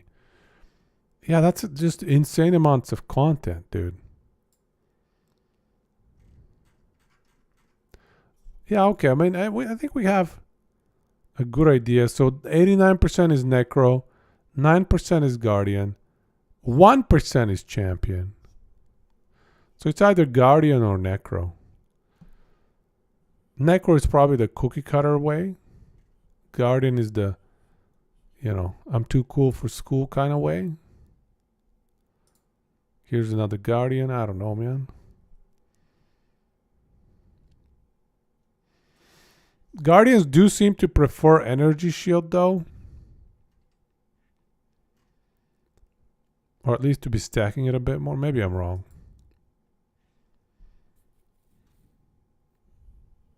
This one's got 9,000. How about like 10,000 and more energy shield? Oh, none of them. Oh, this is the top energy shield guy. How about life? Who has the most life? Oh, here we go. Wow. 7,000 life, dude.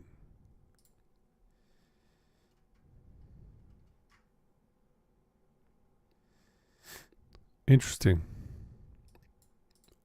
I thought you get higher life numbers at the end of the game. Probably got some crazy rares or something. Anyway.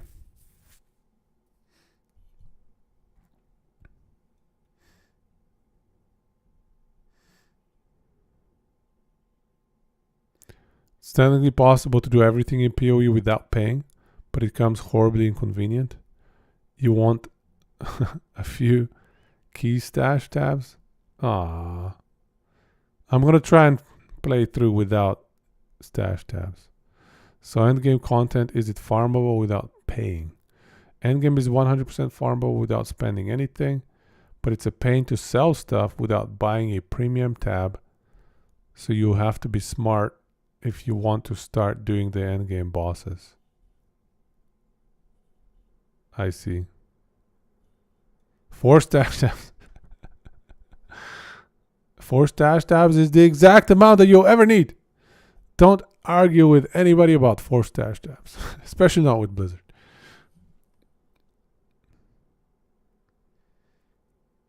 Hey, wait, you were okay, you were saying the 4 is coming from POE? I thought you were making fun of Blizzard and Diablo 4. You have 18 and you wish you had more. Oh, dude, I hate not having enough stash tabs. That is my least favorite thing ever. How do I check this guy's resistances? These are like level. Oh, okay, the level of the gem. 6 is max for some reason. Interesting.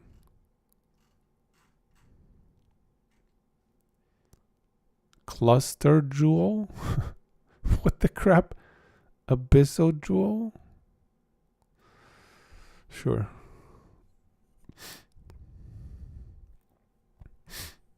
Ignore your 90-something tabs in last epoch. Resist will almost always be capped. Sometimes people increase the cap too. I guess to fight stuff that lowers your resistances or something? Is that what that's for? Oh, this person is running a shield too. God damn. Tankiness shield. And he's got like pretty high block and stuff. What are these necros with shields, man? What the hell? What do you mean a necro with... Oh, this guy's running a shield. Is every one of these builds with a shield, dude? What kind of minion builds are these with shields? You know I don't respect shields, guys. You know that, right? Everybody's got shields. Unbelievable. Unbelievable. Oh, this guy's running... Yeah, whatever that is. Oh, it also has a block chance. It's because the one-hander is the best damage.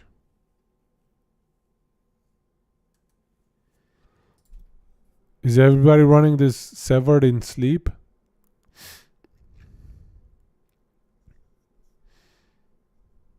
Per withered debuff on enemy. Okay, I see why. You stack all that withered and they die.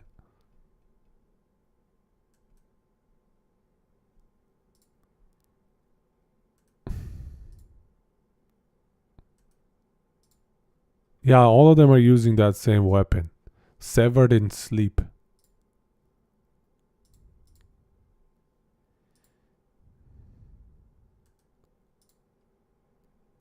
Yeah, all of them. United in Dream. Okay, here's another one. Poison. Oh, so if you're running poison, you want this one. If you're not running poison, you want the other one. Experimental zombie affix with squirrels in last epoch. Huh. Yeah, I don't remember that. Who was that? Anyways, okay, so I don't know. This seems pretty reasonable. This kind of setup. How easy is it to look up something else? Let's look up this one. Animate weapon of ranged arms. Do people like to run that?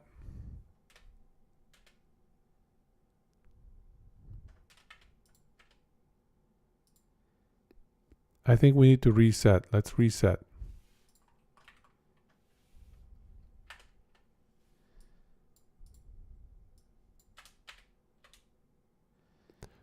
Animate weapon.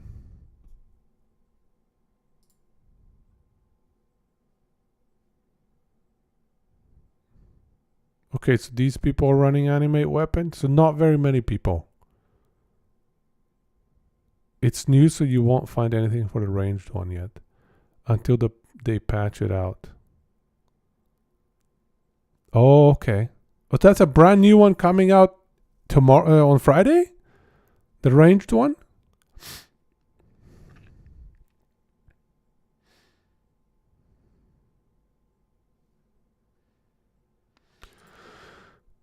Let me check my POE stats here.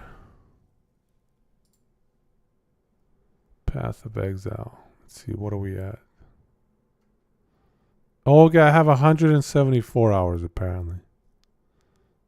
And it was December 2013. So this is the right time to come back, guys. December 2013. Now back 10 years later, December 2023.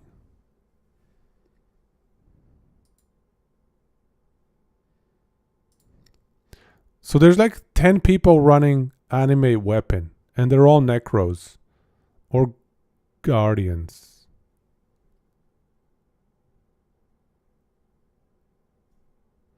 Easy to stall out. That's what I'm gathering as well. If you don't follow build guides, it looks like... If you don't follow build guides or at least have a very, very deep understanding of the game, it looks like you're kind of screwed.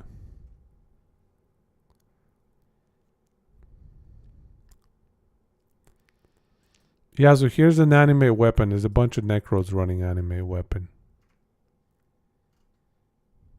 Oh, they don't seem to go in that area anymore. Oh, this one's super squishy. 3000 HP, dude. You're gonna die. Giga squish.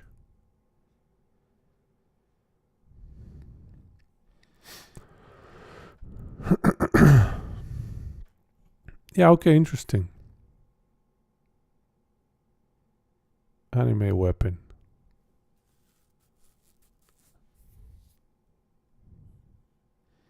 Starting from scratch needs a lot of knowledge. But if you have a direction, you can get away with narrow knowledge. Explosive arrow.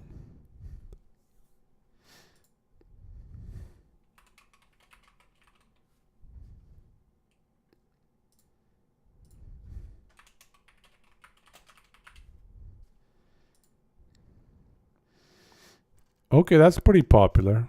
Everybody's running this one. DPS, lightning, fire. Okay, so most people are fire. Highest DPS, 103k. Champion. The distribution is 50-50 between Elementalist and Champion. Where did the 100... Okay, here it is. Taravan. Nice for beginners, use it to gear. Explosive arrow with ballista support. What is even a ballista support? Flammability, hex touch, culling strike, mana forged, frenzy, greater multiple projectiles. Which one is the actual attack skill?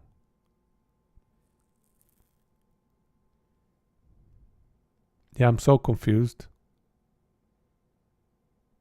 So support are circular ones, right? Flammability is the attack skill. And frenzy?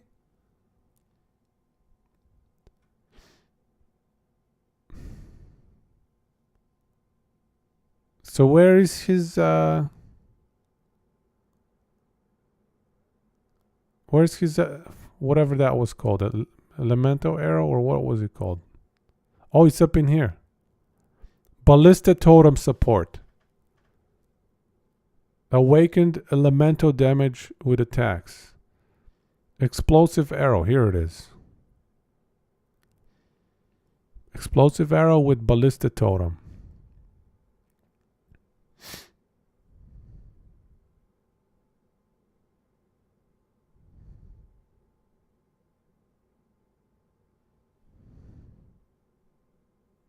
The explosions do more the more arrows you have in. So you summon loads of totems that shoot the arrows. And everything explodes for you. So what does the yellow bow do? Gives you plus level to socketed gems, 2 levels to socketed bow gems, damage over time multiplier. Is it a dot build? Burning damage support. Combustion support. Okay, so it's a dot build. 28% increase attack speed while a rare or unique enemy is nearby. Alright, well that's very complicated, man.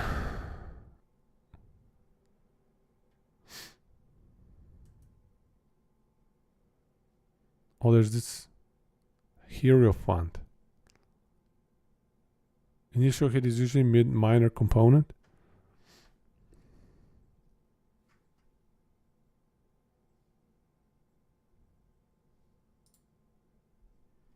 Yeah, this is also complicated, guys. Explosive Pharaoh, here it is. They stick it in their bow.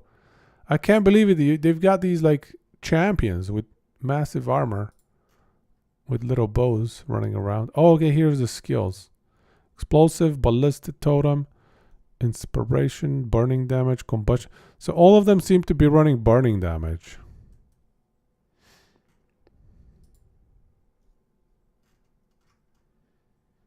Yeah, life tap, ballista support, empower, plus 3 to level of support skill gems. Interesting.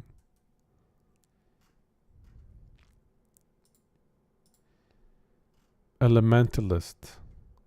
Explosive Pharaoh. Elemental damage, burning damage, ballistic totem, deadly ailment. So this one is a burning, like a ailment dot build. Okay, well I kind of get the gist of it.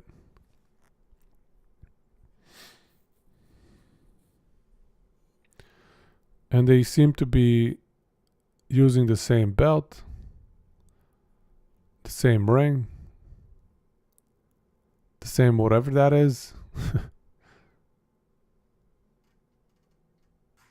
Interesting. Passives. Okay. Anyways, that's good. I'll think about it some more. I'll do a little bit more research. Probably download that path of building or whatever this is. This one over here. Set it up and check out some other skills. And then we'll see. 730k DPS, this one. I wonder if he's using something bugged. That's hilarious. How do they get the damage number to be so high? So up here. Look at how some of the skills play on YouTube. Yeah, that's a good one to check whether it looks fun or not. Whether it looks viable for me. Anyways. Oh. Last epoch has disconnected me. That's all good.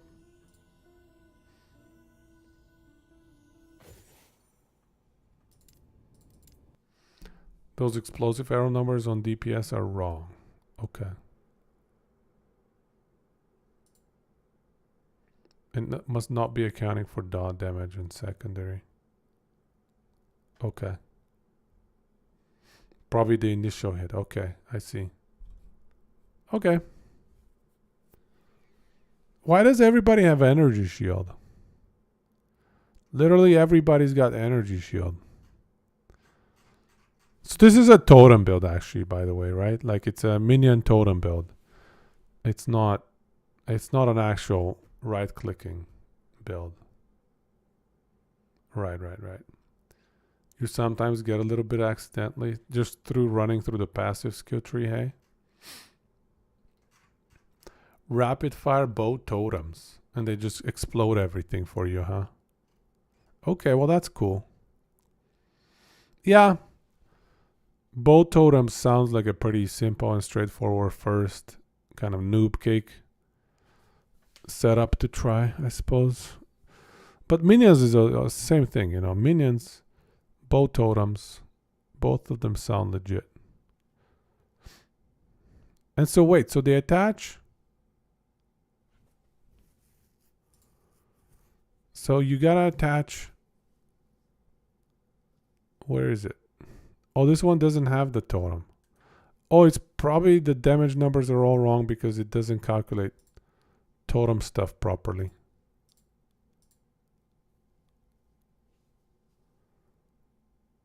So, okay, so I wanted to check here.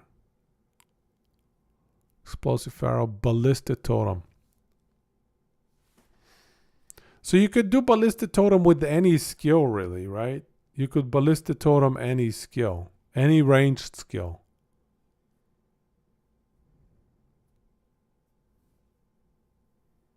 That's pretty cool. I mean, I find that pretty impressive. The whole design of how these skill gems and whatever interact in this game is absolutely phenomenal, I gotta say.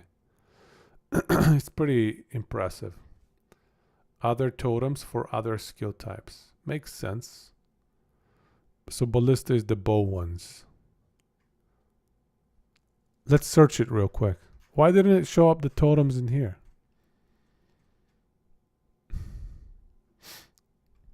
How do I go?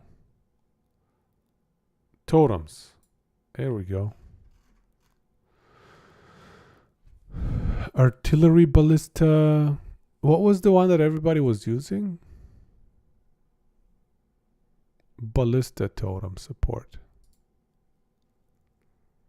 Just to see, which one of these ballista were they using?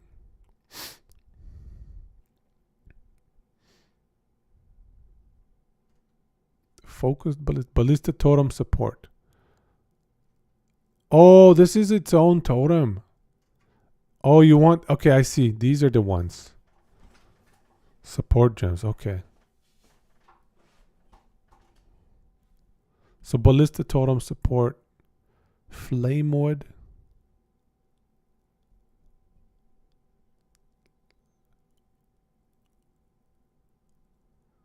Earthbreaker. So here we go. This is the melee one. Yeah, so Earthbreaker is the one that casts melee stuff. Multiple totem support.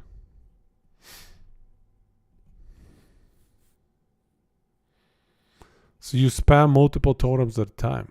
Crazy. Spell totem. Okay. So spell totem, Earthbreaker totem. What is the best one to use with spell totem? Let's search it in here. What do people do with spell totem? Spell totem support.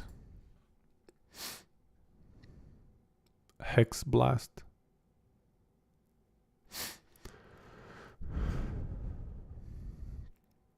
Ice spear. How is it? Saboteur is the most popular. Discharge. Void sphere. Everybody's using a different spell totem support. Hex blast seems to be the most popular.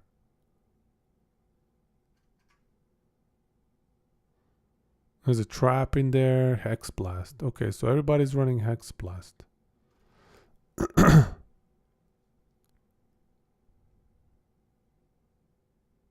So here's the hex blast. Chaos damage. And then you run a minefield, high impact mine. Oh, but that's, the totem is not in here. What are they using the totem for?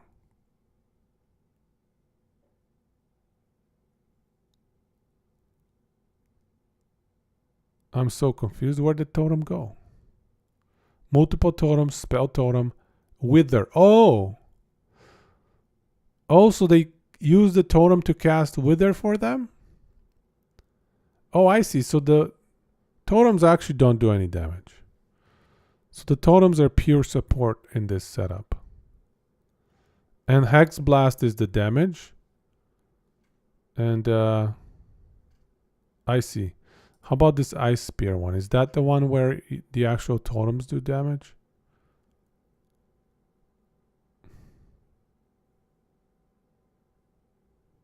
No, this is another one of those where the totems are, I think, support.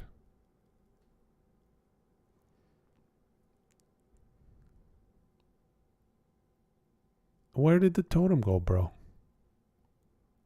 Oh, here we go. Multiple totem. Huh. Yeah, I missed it. I don't see that totem. That's fine. Let's go to another one. Oh, did I screw it up? Oh, no, it went to pure Ice Spear. We wanted... Can we bring them together? That's fine. Okay, so that's interesting, though. So there's different ways to do it. I guess you can run totems for pure support. Just type both. Okay, so if we go spell totem.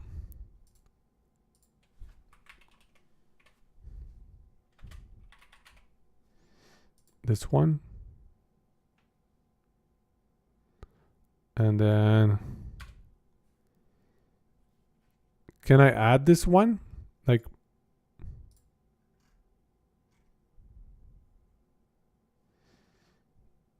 or can I figure out if the spell totem is doing all the damage? How do I figure that out? Is that something I can figure out? But now it's purely on the ice spear. It dropped the totem. Oh, here we go. Spell totem support. Here we go. Okay, this is running spell totem. Yeah, okay. So it looks like there is a build that runs this guy, Hierophant. And they do Ice Spear. But no, they're not running the totems. Where's the totems, dude?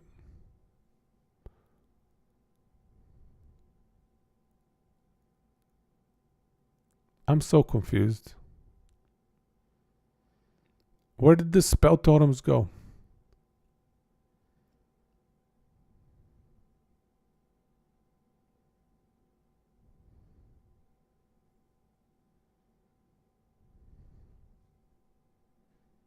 I can't even find the spell totems in here. Oh, okay. No, it's inside the stupid chest piece. Socketed gems are supported by level 20 spell totem. God damn it, okay. It's in this stupid soul mantle. God damn it. Increased spell damage, energy shield, totem life. Inflicts a random hex on you when your totems die? What? That sounds kind of painful. But that sounds kind of cool as well. So are all of them running that chest piece? I suppose, yeah, there you are. Totemus, yeah, soul mantle. Everybody's running a soul mantle. Yeah, everybody's loving the soul mantle. Multi-totem on hands. But yeah, what are you going to do with that multi-totem on hands though?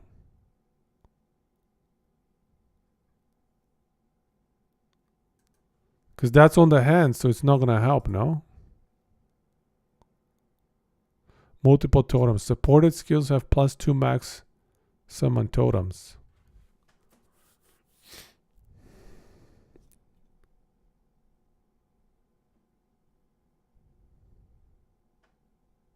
So instead of inspiration support.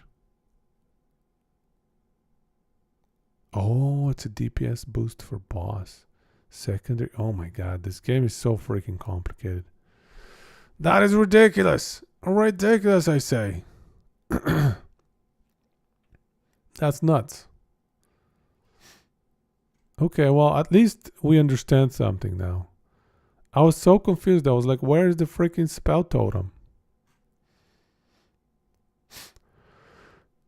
Fancy. It's too bad that, you know, nobody's running the anything other than Ice Spear, it looks like. Spell totem.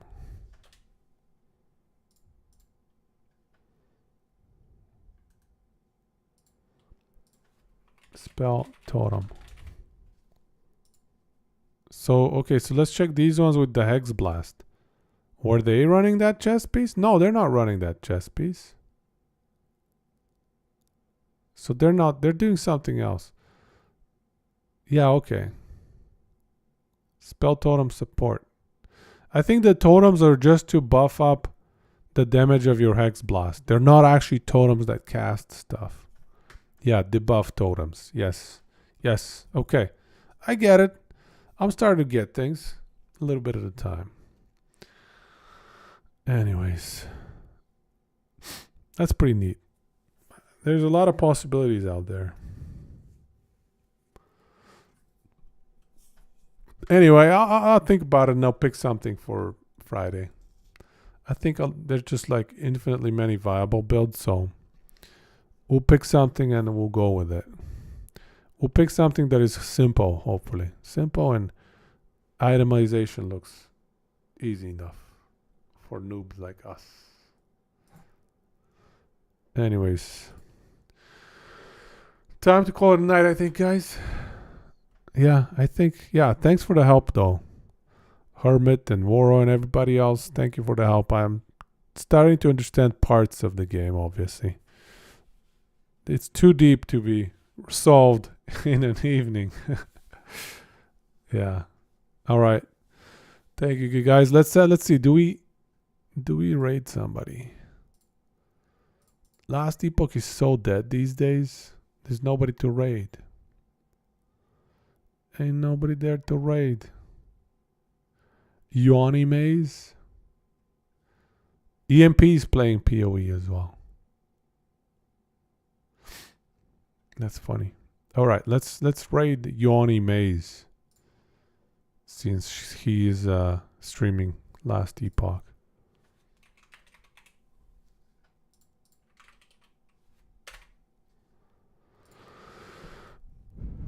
Let's do it. All right. GG's, guys. Let's start the raid.